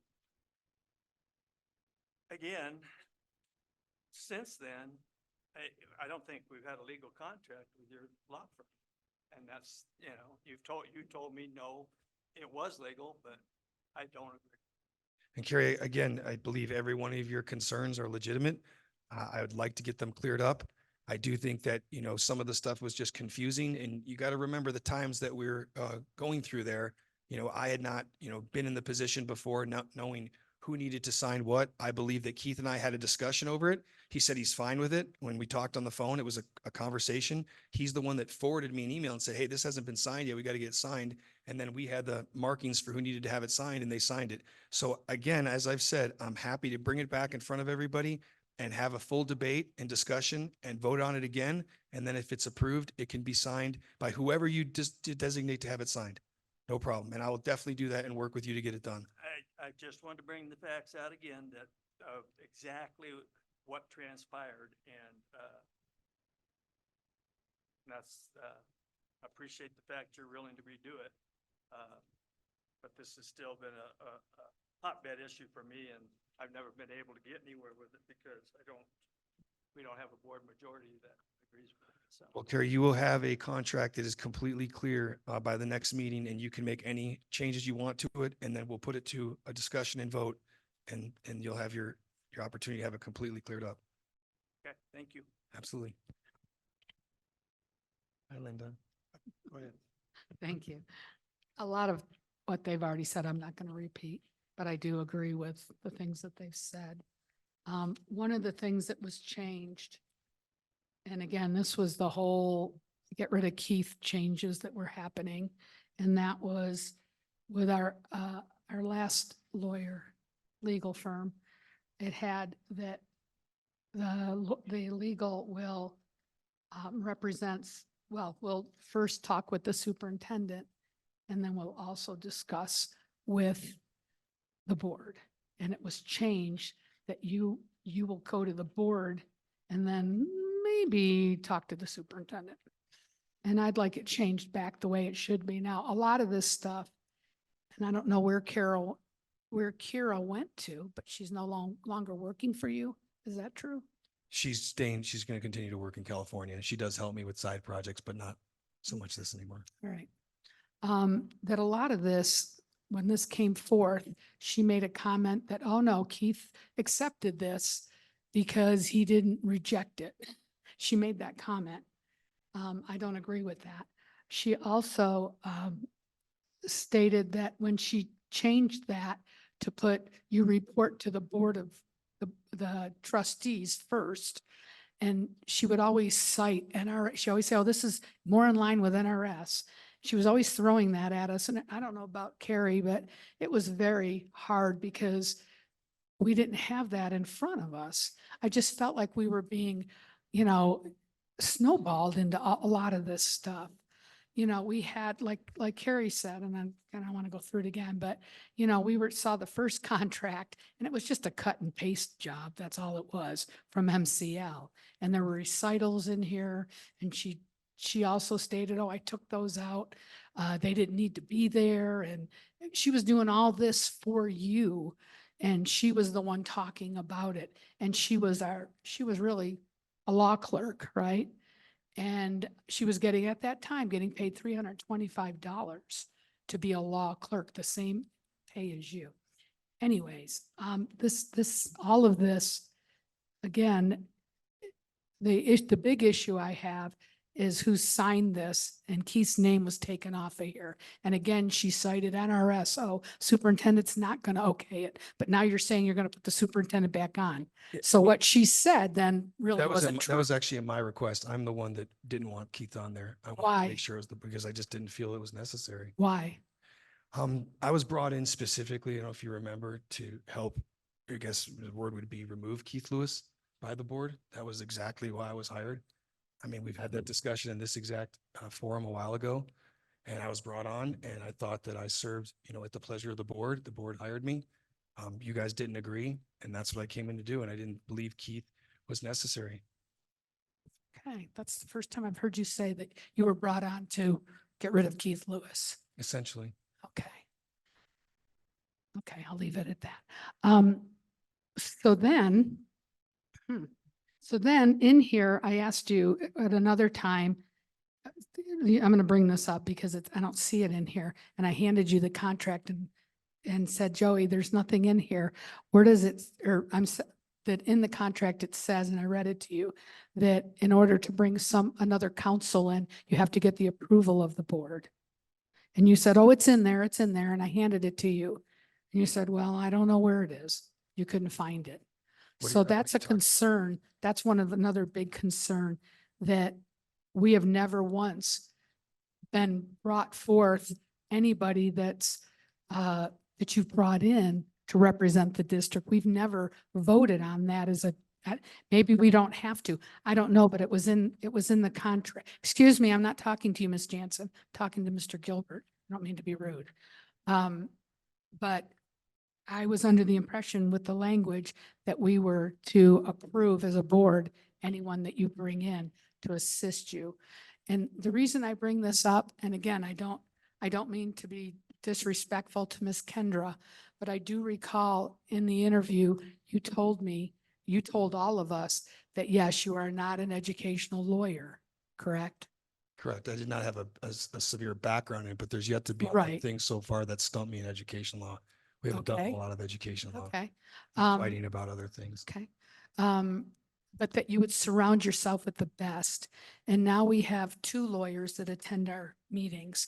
And Kendra knows how I feel about her. I think she's an upstanding young person, young lady, and has integrity. But again, she is not, now we have 2 people sitting here with no educational background in law.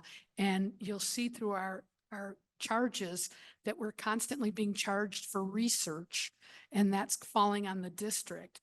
And if we had someone next to you even that was a educational lawyer, I don't believe that would be happening. And therefore we're getting so much, we're being charged so much for a learning curve. Thank you. I would just like to say that that's absolutely not true.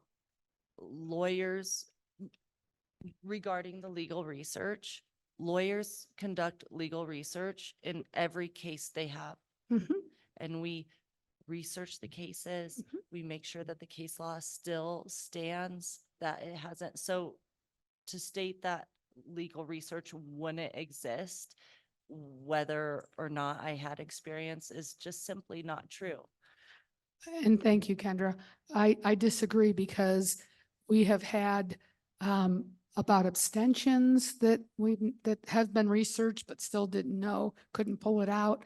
We've had, let's see, we had an open meeting law right here that no one spoke to, neither one of our attorneys. Someone turned on Jeannie about it, but she's not the expert. You guys are the experts on the open meeting law, and that should have been stopped. I'm just saying simple things that are happening that a educational lawyer, I would guarantee 1,000% that if MCL was sitting there when this all happened, they would have caught it instantly, and we did not.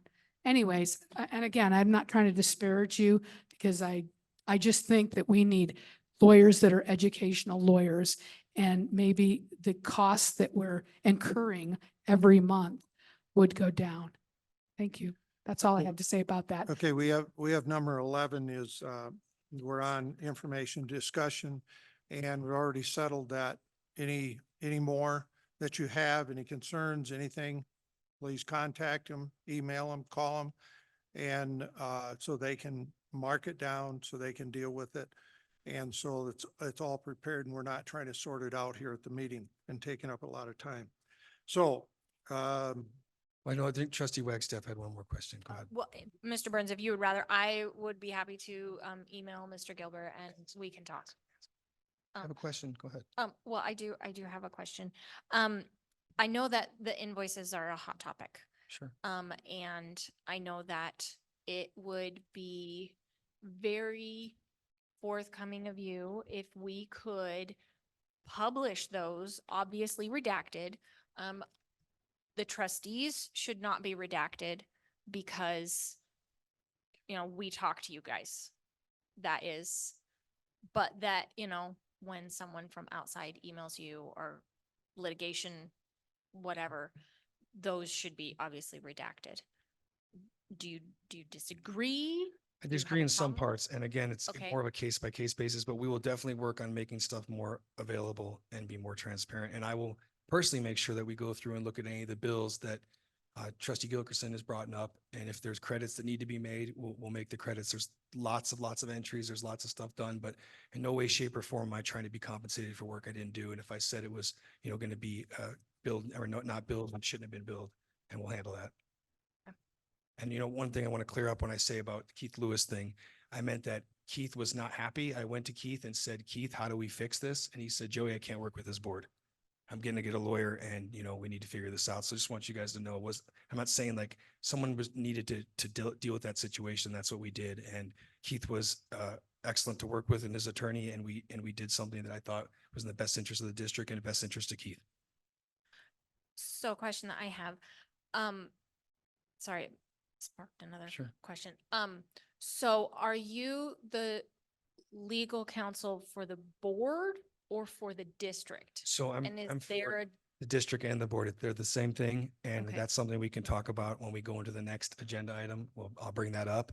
But again, one of the things I will say is I didn't want anything in there. I believe as general counsel, I should have the ability to hire whoever I need. That's what you hired me to do. I shouldn't have to come, just like Jeannie was talking about, not having to come. I follow the policies and procedures, but I'm going to use attorneys that are qualified, that know what they're doing. And that's what we do. And again, this is in every district. I mean, if districts had to come before the board for the attorneys that they're hiring, I mean, I know we're a smaller district, but it's a lot. And so that's what we do. Everybody works under me, I'm supervising them to an extent, obviously. And so that's going to continue to happen. It's the same thing I did with Mr. Paul Anderson, who obviously has tons of experience. But when we were dealing with that issue that came before the board to approve the settlement, I contracted with Mr. Anderson to finish that. And I'll continue to use him in that capacity if I need it. I don't think we will, but that's something that was just a standing procedure. One more question that I have is, and it's your opinion. I have a future agenda item that is the legal counsel parameters is what we want to talk about. That's not something that you build in a contract, or is that more of a board policy type? That'd be more of a board policy. that I guess it could be entered into a contract, but it'd be something you guys would, I know you're talking about too, with regards to who can call and when and what. So, And- yeah. And stepping orders for the district for what your should be used for. And they would have input on what they need you for. Agreed. And again, as Linda pointed out, we had, $3,000 in phone calls? Something Trustee like that. Kangas and Goodrich, I hear you guys and we'll definitely address that. Okay. Yeah. Yeah, and that's okay. That was my question. Probably more so of board policy than contract, but we can talk about that. All right. Yeah, that would be a board policy. Okay, no, I don't need to see. We're good? So that's something that we would put on for a future agenda item. is And then to discuss and create- vote on. Okay.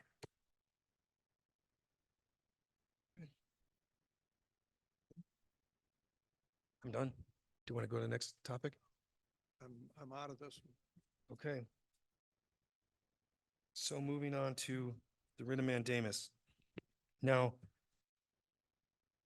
I want to explain a little bit here what's taking place. So there's some confusion with my role. I think I'm not really understanding. I know that there's some concerns, but I represent the district. I represent the board. I have never been individually representing the 4 trustees that were subject to the writ. I'm the attorney for the district and for the board of trustees, and there was action brought against them. We were in court. And based on, what took place in court that day, we attempted and reached a settlement. Now that settlement is nothing until it comes before this board. And then you guys will vote on it. Now, depending on how you look in the law, an argument could be made that the 4 trustees that were members to it could vote on it. And the reason is because it's not, no matter what anyone thinks, the writ was brought against them because the argument was made that they didn't turn over public documents or public records. Now, that was made in their official capacity as trustees. And again, the only reason a writ was brought at them for their personal phones is because it was, alleged that they were conducting district business on their phones or their personal emails. So that doesn't then become it doesn't mean that they're then personally liable. It means that the parties took exception and didn't believe that the documents were turned over and went to court to have that enforced. And based on the information and what took place in the proceedings that day, the parties that were represented and their counsel and I had a discussion at one of the breaks, and we determined that it was going to be in the district's best interest and the interest of all parties to comply with the requests and to furnish them with the documents and whatever was missing to conduct the searches. And there were other things, and you guys have, the settlement agreement's been provided to you. You can see in there's things that they've agreed to, like having a third party search their personal phones. That was chosen by the petitioners, which are the folks that brought the action. So, based on what took place that day, we felt it was in the best interest. And why was that? Because we would have gone back to court that afternoon. We would have been at court the next day and possibly another day. This is all incurring fees, and the fees are substantial. They are. That's what these projects cost. And as you can see, the fees for just this one particular issue for what Mr. McGuffin was doing is $70,000. And I know that he told me he even discounted that sum. And he does have a plan. He said he wants to give some of the fees to the district. He was actually a class act. And in that day in court, he said, you know what, I agree with you. I mean, if my clients agree and we can have these things provided and we can move on, then we'll do that. And I was able to speak to Rob Lehman, shortly after, and he was just in agreement that as long as that these things were provided, they were happy. And so what I want everybody to understand is that if you guys don't agree to move forward and to accept the settlement agreement, if it's not approved by the board, parties will attempt to work together to determine whether litigation will continue, or if the parties can resolve the matter after searches are conducted and completed pursuant to sections 4 to 6 of this agreement. If the parties cannot resolve the matter, the parties through counsel will contact the court to schedule to continue the evidentiary hearing that was stayed as a result of these mutually agreed upon settlement materialized herein. So what's important for everyone to know is that I think it would be in the trustees that were parties to the action best interest just not to be involved, and so they would not vote. All right. And then I think that in order to pass this, then the three that weren't, so I'm looking at you three, would vote on approving this. And if we had two of the three of you vote, it would pass. We'd have a quorum. Now, I also want to put on the record that I received, communication from Charlotte Hale, who had said that she was going to serve as your attorney. And I have since responded to her and said, I don't understand in what capacity she would be representing. I don't see a specific claim or issue that she's representing you on. And I've yet to hear back from her. I think in an abundance of caution, even though I do not agree that this needs to be stalled a second, I think you guys could vote on it, vote it down, and then I can get back on the phone with Mr. McGuffin and we can start figuring this out. But we've already agreed to produce everything that the writ was brought for. And more importantly, and to do the searches and provide everything that they were looking for. I believe they were, they were content with what we were going to do.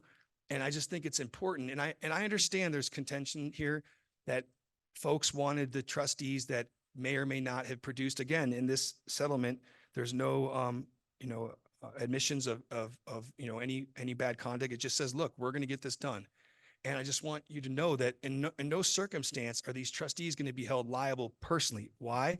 Because while they were serving as trustees in their capacity as trustees, the only reason you could go to court for that is because they were acting in their official capacity.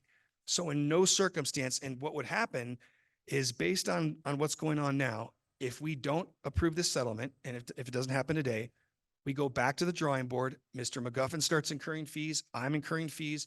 We set another evidentiary hearing. We come back up. We do the court thing again. And ultimately, it's my belief, otherwise I wouldn't have asked for the settlement at the time I did. I believe that ultimately, and this is my feeling, and I'm not speaking on behalf of the trustees, I think Judge Gregory would have said that we need to do exactly what we agreed to do. I think that, and so I think then that you waste a bunch more time in court only to have a judge, rule that this needs to be done. And settlements are achieved all the time. What's that? Oh, of course, and award them fees and full fees. And so I think this was for both parties, I think this was the proper, how we resolved it was proper, because I did not want to come back, that afternoon and then the next day. And there's even been talk, because certain testimony that was made about recalling people and then possibly appealing this to the Supreme Court.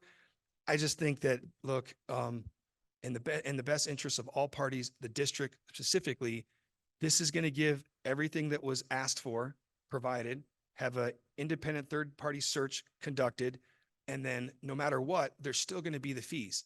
And so I was not going to try and incur any more fees based on what took place in the courtroom that morning and the other, witnesses we were yet to call and the time it was going to take. I just didn't think it was productive for what ultimately I believe would be that these things should be produced. We're going to produce them. There's a third party that's going to look in to get them done. And for those reasons, I'm recommending that we vote on the settlement and we approve it. Go ahead. Who's paying for that third party? The district pays for it. The district pays for it. So if they had just complied in the first place, we wouldn't be in the mess that we're in. Correct? That's true. And it's not just that, in a way, that's true, because what you need to understand is this was a May records request before I showed up. And then there was a July request before I was hired. I was actually served with the writ when I came in. There was testimony provided where Keith had said that he didn't believe he should order the research because of the lawsuit. It was messy on a lot of parts. And I'm not throwing anybody under the bus. I think we all could have done better.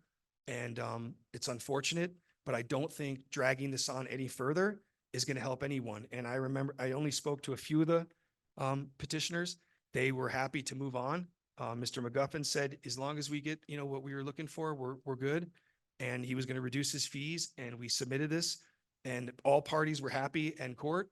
And as we put on the record with Judge Gregory, this could not take effect until it was properly agendized, brought in front of you guys, where you guys can have as much discussion as you want. You're free to say whatever you want to say about what place. And you're right, things could have been done differently. And one thing that we did include in this is that there will be training.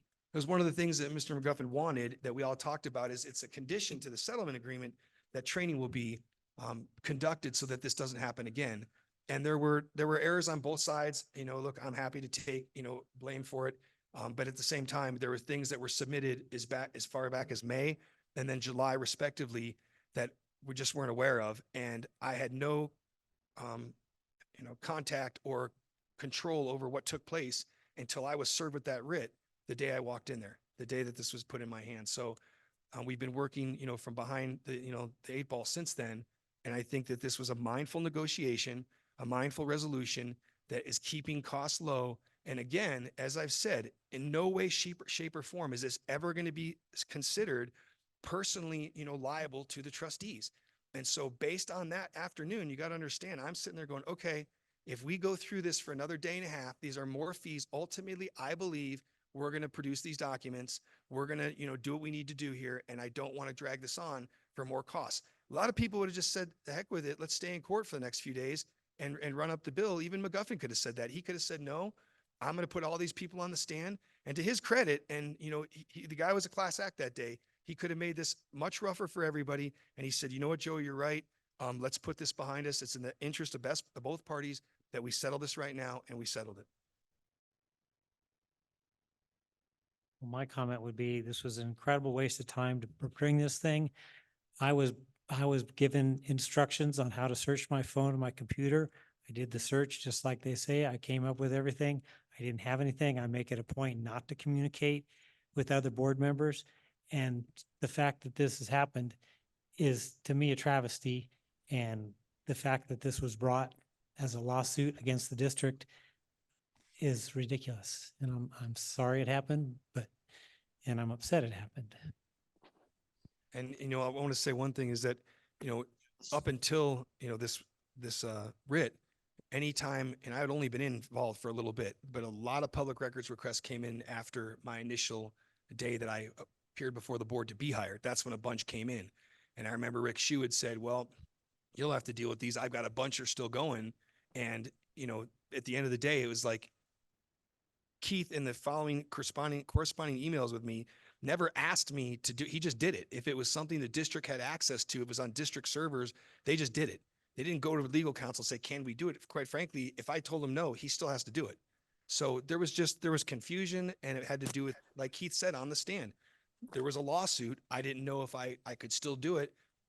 It should have been done, meaning the district emails and anything that the district had control over.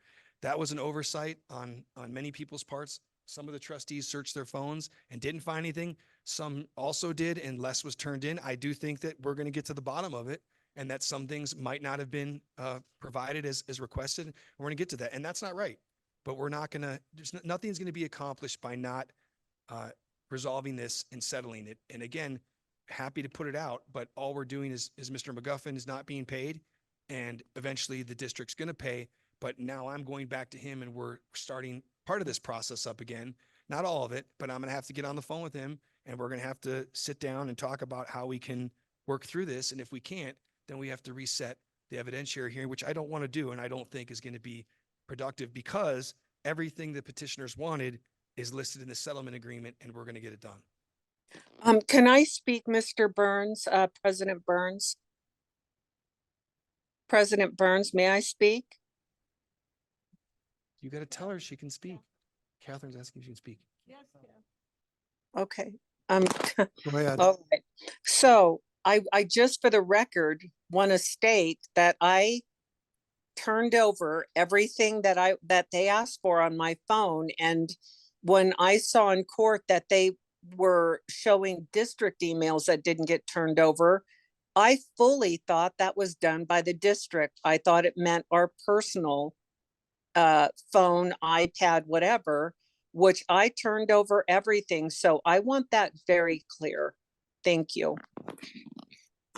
So Trustee Wagstaff, just to back up there, it's stuff like that happened when we, after the first part of testimony came, we walk out for a break, and that kind of happened. They said, well, I turned in my personal stuff and this and that, but I didn't look at my district stuff. I thought they had that. And it was like, okay, that's an issue. And then we determined that during testimony. And so again, for the reasons I've stated a few times now, it was in the district's best interest to settle right then and there and not continue with the hearings and the added costs of litigation.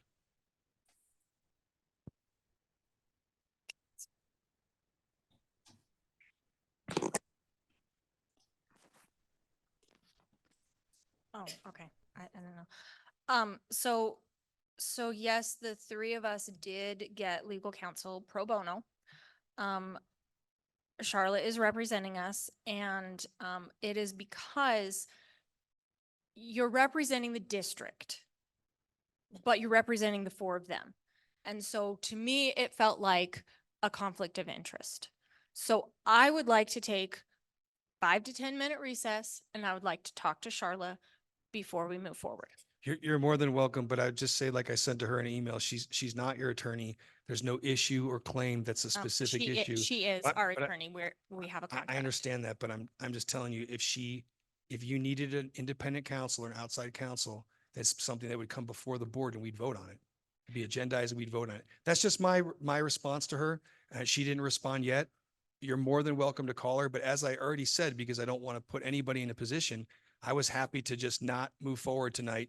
I wanted to put all this on the record, and so everybody could hear it. There could be comments made, but it's probably in your best interest to not vote tonight. I don't want anybody to feel pressured at all.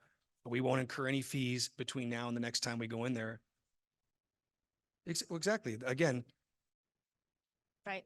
So I really think that we Linda, should you're making my argument for me. I take just said, don't 5 to vote. 10 minutes. You take as much as you want, but again, I don't want to keep everybody here.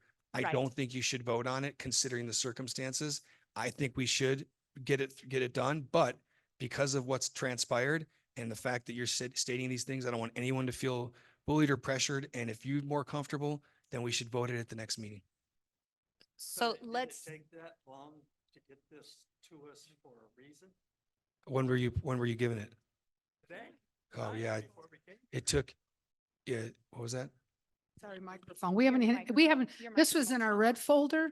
Yeah. And so to me, again, it seems like another example of, incompetence by. they are abstaining from voting and why?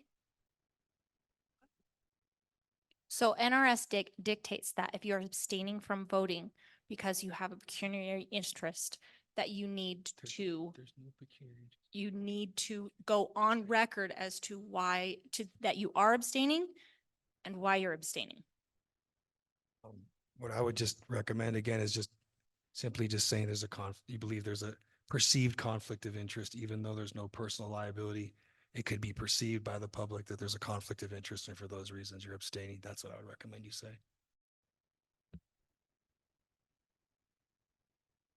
So as trustee Wagstaff just said, she believes that pursuant to the way the NRS reads, which could be argued either way, if there's a pecuniary interest, then you should abstain and you should cite that. I don't believe there is because you're not held personally liable for this.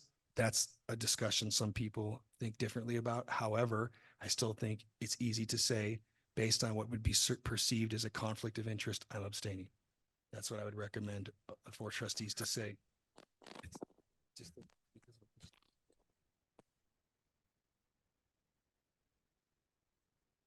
of Can I speak? Dave? Because of a perceived conflict of interest, I will be abstaining. Dave, may I speak? Yes, go ahead.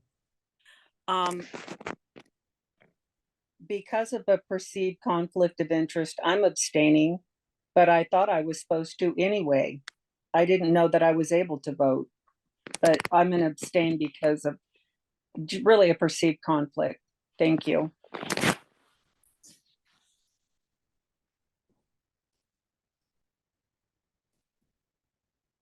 I guess there's a perceived conflict of interest, therefore I'm not voting. Because of conflict of interest, I am abstaining.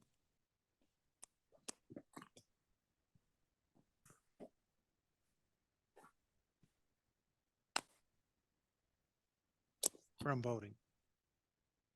I move that we not approve this settlement, but that we have the attorneys go back and negotiate a more favorable term for the district. I will second that motion.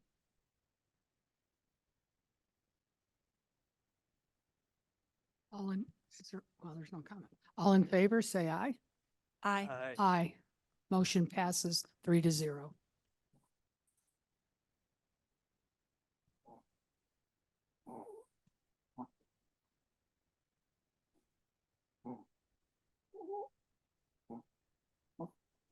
Okay.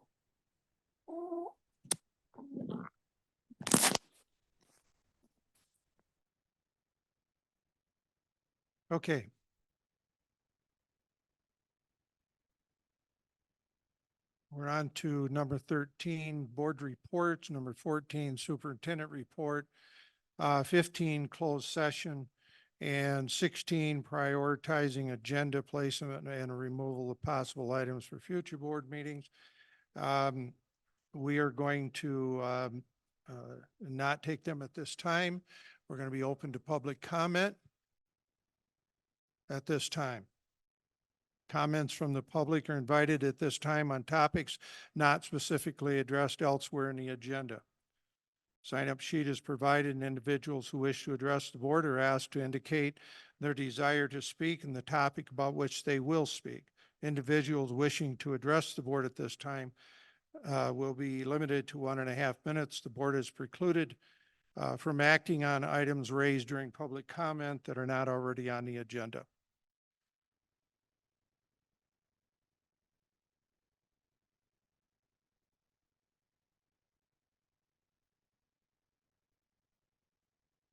Virginia Starrett. I just wanted to clear something up from my point of view anyway. My husband's a lawyer, as you all know. I think he's probably introduced himself a number of times. And I was an administrative secretary in his office for a very long time. And I drew up probably 500 to 1,000 complaints. And I've been in the courtroom and I've seen legal things take place. I'm also very active in politics in this county. And as a result, I've gone to hundreds of Board of Commissioners meetings. I participate on another committee. And I became very well acquainted with Robert's Rules of Order. And one of the frustrating things that I went through when this board first was seated was the obvious ignorance on almost everyone's part about Robert's Rules of Order, including the attorney sitting at those meetings. I would practically come out of my seat almost every meeting that was held up until we replaced Maupin and Cox, because they did not enforce parliamentary procedure. It was obvious they didn't understand Robert's Rules of Order at all. And on top of that, at one point, Rick Hsu, their attorney, actually announced that he thought he was the attorney for Superintendent Lewis in a meeting. He said that, where it's very clear that the attorney is hired by the board and works for the board. So that was a disgrace. Maupin and Cox were mediocre lawyers. If you paid them a lot less, there was a reason, because they weren't good lawyers. And this board is way better off not having them sitting at that table. Thank you. Thank you. I've got a list here. Number 79, Mr. Seat.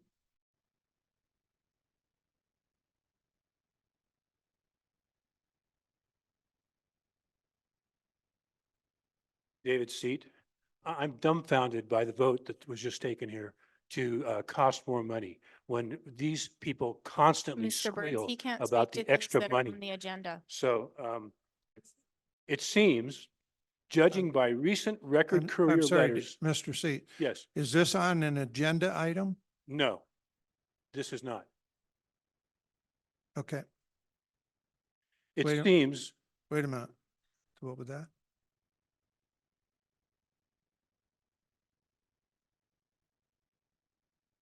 okay, I'm done with that. It seems, judging by recent record courier letters to the editor, that I live rent-free in some local residents' minds. As an occupant of these people's minds, I feel qualified to comment on the vast expanse of emptiness observed. Let me fill some of that vast expanse. At a recent rally in Green Bay, Wisconsin, President Trump stated that on the very first day of his presidency in 2024, he will issue an executive order that will will cut federal funding for any school pushing critical race theory, transgender insanity, and any other inappropriate racial, sexual, or political content onto our children, close quote. Contrast that with the current illegitimate occupier of the White House Joe bribed me, declaring this past Easter Sunday as Transgender Day of Visibility. You decide. Make America great again.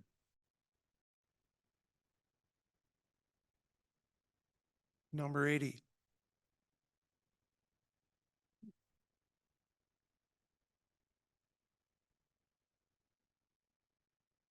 Leslie Hokinson, there's just a prime example of Mr. Seat getting up and saying what he just said at this board meeting, just like he said in the past boarding meeting that Joe Biden is not the president. Just typical of what he says. I encourage everyone online and in this room to listen to the court proceedings from the March 27th suit. There were several of us in the room that were present. In particular, please listen to the second person that was up on the stand. And I'd love to have them give their thoughts about it. I don't know about anyone else, but a ton of time and money could have been avoided being spent if Joey Gilbert would have used his voice to immediately stop bringing Jeannie Dreyer's name up as superintendent, since this was not properly presented.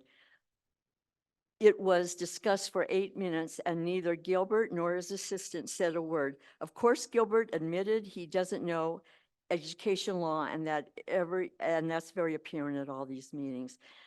I'm gonna have to cut this short. The fact that it's being brought up about the discrepancies in his billing, even till the meeting today, doesn't that say something? It's been what, 15 months or so?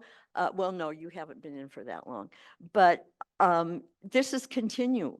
And somebody brings it up and yet the 4 people on the board voted to Thank pay you. him. Number when 81. It shouldn't. Number 81.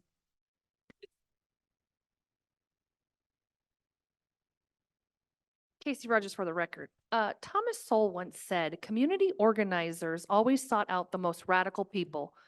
Community organizers mobilize all the resentments in order to get people into battle and to get what they want out of other people. Just ask Trustee Lehman. His resentments come right through, we are a better board. The dismantling of America is evident by the cultural Marxist movement, which embodies dangerous trends from people who do not believe in the fundamentals of the country. They think we are all wrong, on the wrong track, and that we need to change it whether we want to or not. While there are a few of us in here working to preserve our country, in which we are thankful to be in, there are others wishing to circumvent the American public. One of those ways is to use our children against us. Community organizers don't unify, they divide, they polarize. That's how they get what they want. Just ask, we are the better board. Ask them, prior to you guys even coming in, did they have a plan against you? Maybe that's why you haven't been trained a year and a half into your whatever you call this. The lack of acknowledgement on what is really happening in the public education culture and furthermore socially is equally important as everything else. It is not being discussed across the country for nothing. There is a reason for it. The trans and the identity push is in everything. That is why DEI is in everything. See NAC 388.880. Now I'll end in a quote. It takes considerable knowledge just to realize the extent of your own ignorance. Number 82.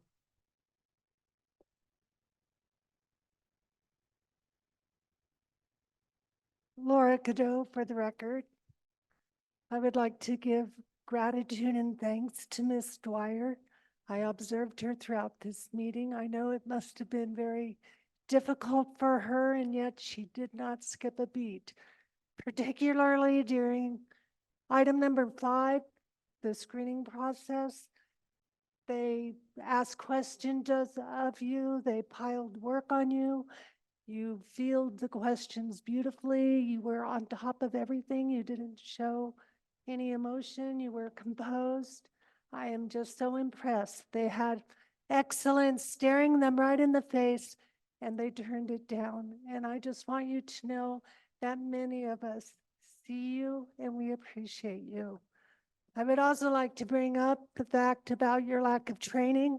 I too have not had training, but I have read that OML over and over again. I review your tapes, and I've also read that ethic manual. I would suggest that you read it. It isn't rocket science, and you could learn a lot. Thank you. Okay. Is there an 83? Okay. A motion to adjourn? I'm sorry. Got my back to it. Go ahead, TG. Good evening. I was joined this meeting only about 30 minutes ago. Dismayed to see that it was still going on, so I feel sorry for you all. Nothing you can act on today, but you can add this to your next agenda. I am prepared to offer a $75,000 donation to the Douglas County School District with the following conditions. The current board fires the existing legal counsel, and the 4 most recently elected trustees resign their positions and not seek re-election, making all positions open for election this fall. Thank you. That he'd give the district $75,000 if he resigned.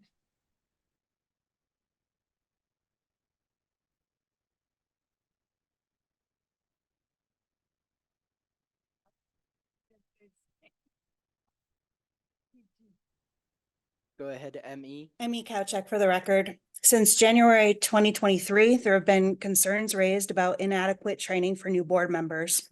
The availability of open meeting law documents online allows for transparency, and public meetings are open for observation by any board member. Ms. Dwyer has reportedly learned about 10 jobs during that time period.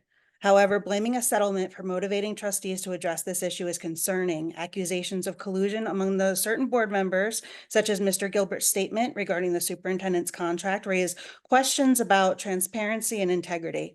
In instances of conflict between board members and the school district, some have sought separate legal counsel. As a taxpayer in the county, it is requested that any board members implicated in collusion promptly engage separate legal representation to ensure alignment with the interests of the Douglas County School District and the community. Thank you.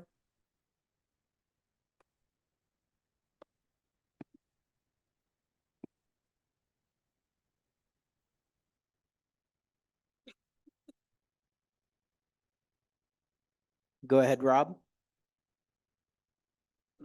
Rob Lehman for the record. I am going to go back to what I talked about initially, and that is Mr. Burns going on television and stating that there were 2 background checks to Mr. Ramirez. I've been told by Mr. Gilbert that the second background check did not exist. But until Mr. Burns acknowledges that himself and acknowledges that he was lying, then we will probably need to go down another public records request until a judge tells him to come out and tell us who it was or that he was lying. So Mr. Burns, it's on you. Were you lying, or does that person exist? Thank you.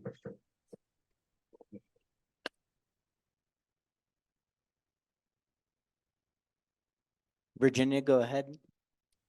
Yes, I would like to discuss points of order. Trustee Gilkerson constantly emotionally creates the scenarios that imply motives to the 3 new members. And this is a valid reason to call a point of order. And she should cease her dialogue and not continue making conclusions or defamatory comments or allude to a member's motives or how they vote. Robert's Rules of Order 4321 says refraining from attacking a member's motives. When a question is pending, a member can condemn the nature or likely consequences of the proposed measure in strong terms, but he must avoid personalities. And under no circumstances can he attack or question the motives of another member. The measure, not the member, is the subject of the debate. If the member disagrees with the statement by another in regard to an event that both witnessed, he cannot state in debate that the other statement is false. But he might say, I believe there is strong evidence that the member is mistaken. When a person needs to address the chair as Linda was questioning the other trustees, they do not go about it by saying like she did directly. They say to the chair and through the chair and then state the question. They don't make direct attacks at other trustees, and that is wrong. She needs to learn her parliamentary procedures. And that is why she was called on a point of order. Katie, go ahead. Katie, you are the image of class and grace, Jeannie. Look at you extending yourself to accommodate a majority board who voted you down so that you can find someone better than you. And they won't, Jeannie. You're it. Their track record of being able to discern appropriate applicants is alarming. Wasn't that what a previous HR director was scrutinized and brought through the fire for? The irony and hypocrisy is embarrassing and disgusting. But here you are, complying, discussing, and doing what's best for all. Thank you for all you do and all you've done. You, majority board, say that you trust teachers whenever it fits your narrative, when you want to prove your point. But when teachers and staff email you or comment about who they think would be the best fit for a job most of you have never even spent a day doing, you and your group of non-educators decide that you don't trust us. You don't trust us to teach kids. You have accused us of indoctrination. You accused us of being woke and paid political advocates. But when you want to sound approachable and heard, you say you trust us. It's insulting. Catherine, you say not to make decisions on emotion. We have all listened to your utterances with your unmuted mic and claims all night purely based on emotion. You claim you originally voted for Jeannie Dwyer based on emotion, right? Right. Several of you have shown true ignorance in your inability to speak to anything from EPIC to DEI to teaching practices. You are taking our district down one ignorant opinion at a time. Beyond taking training to figure out how to be diligent.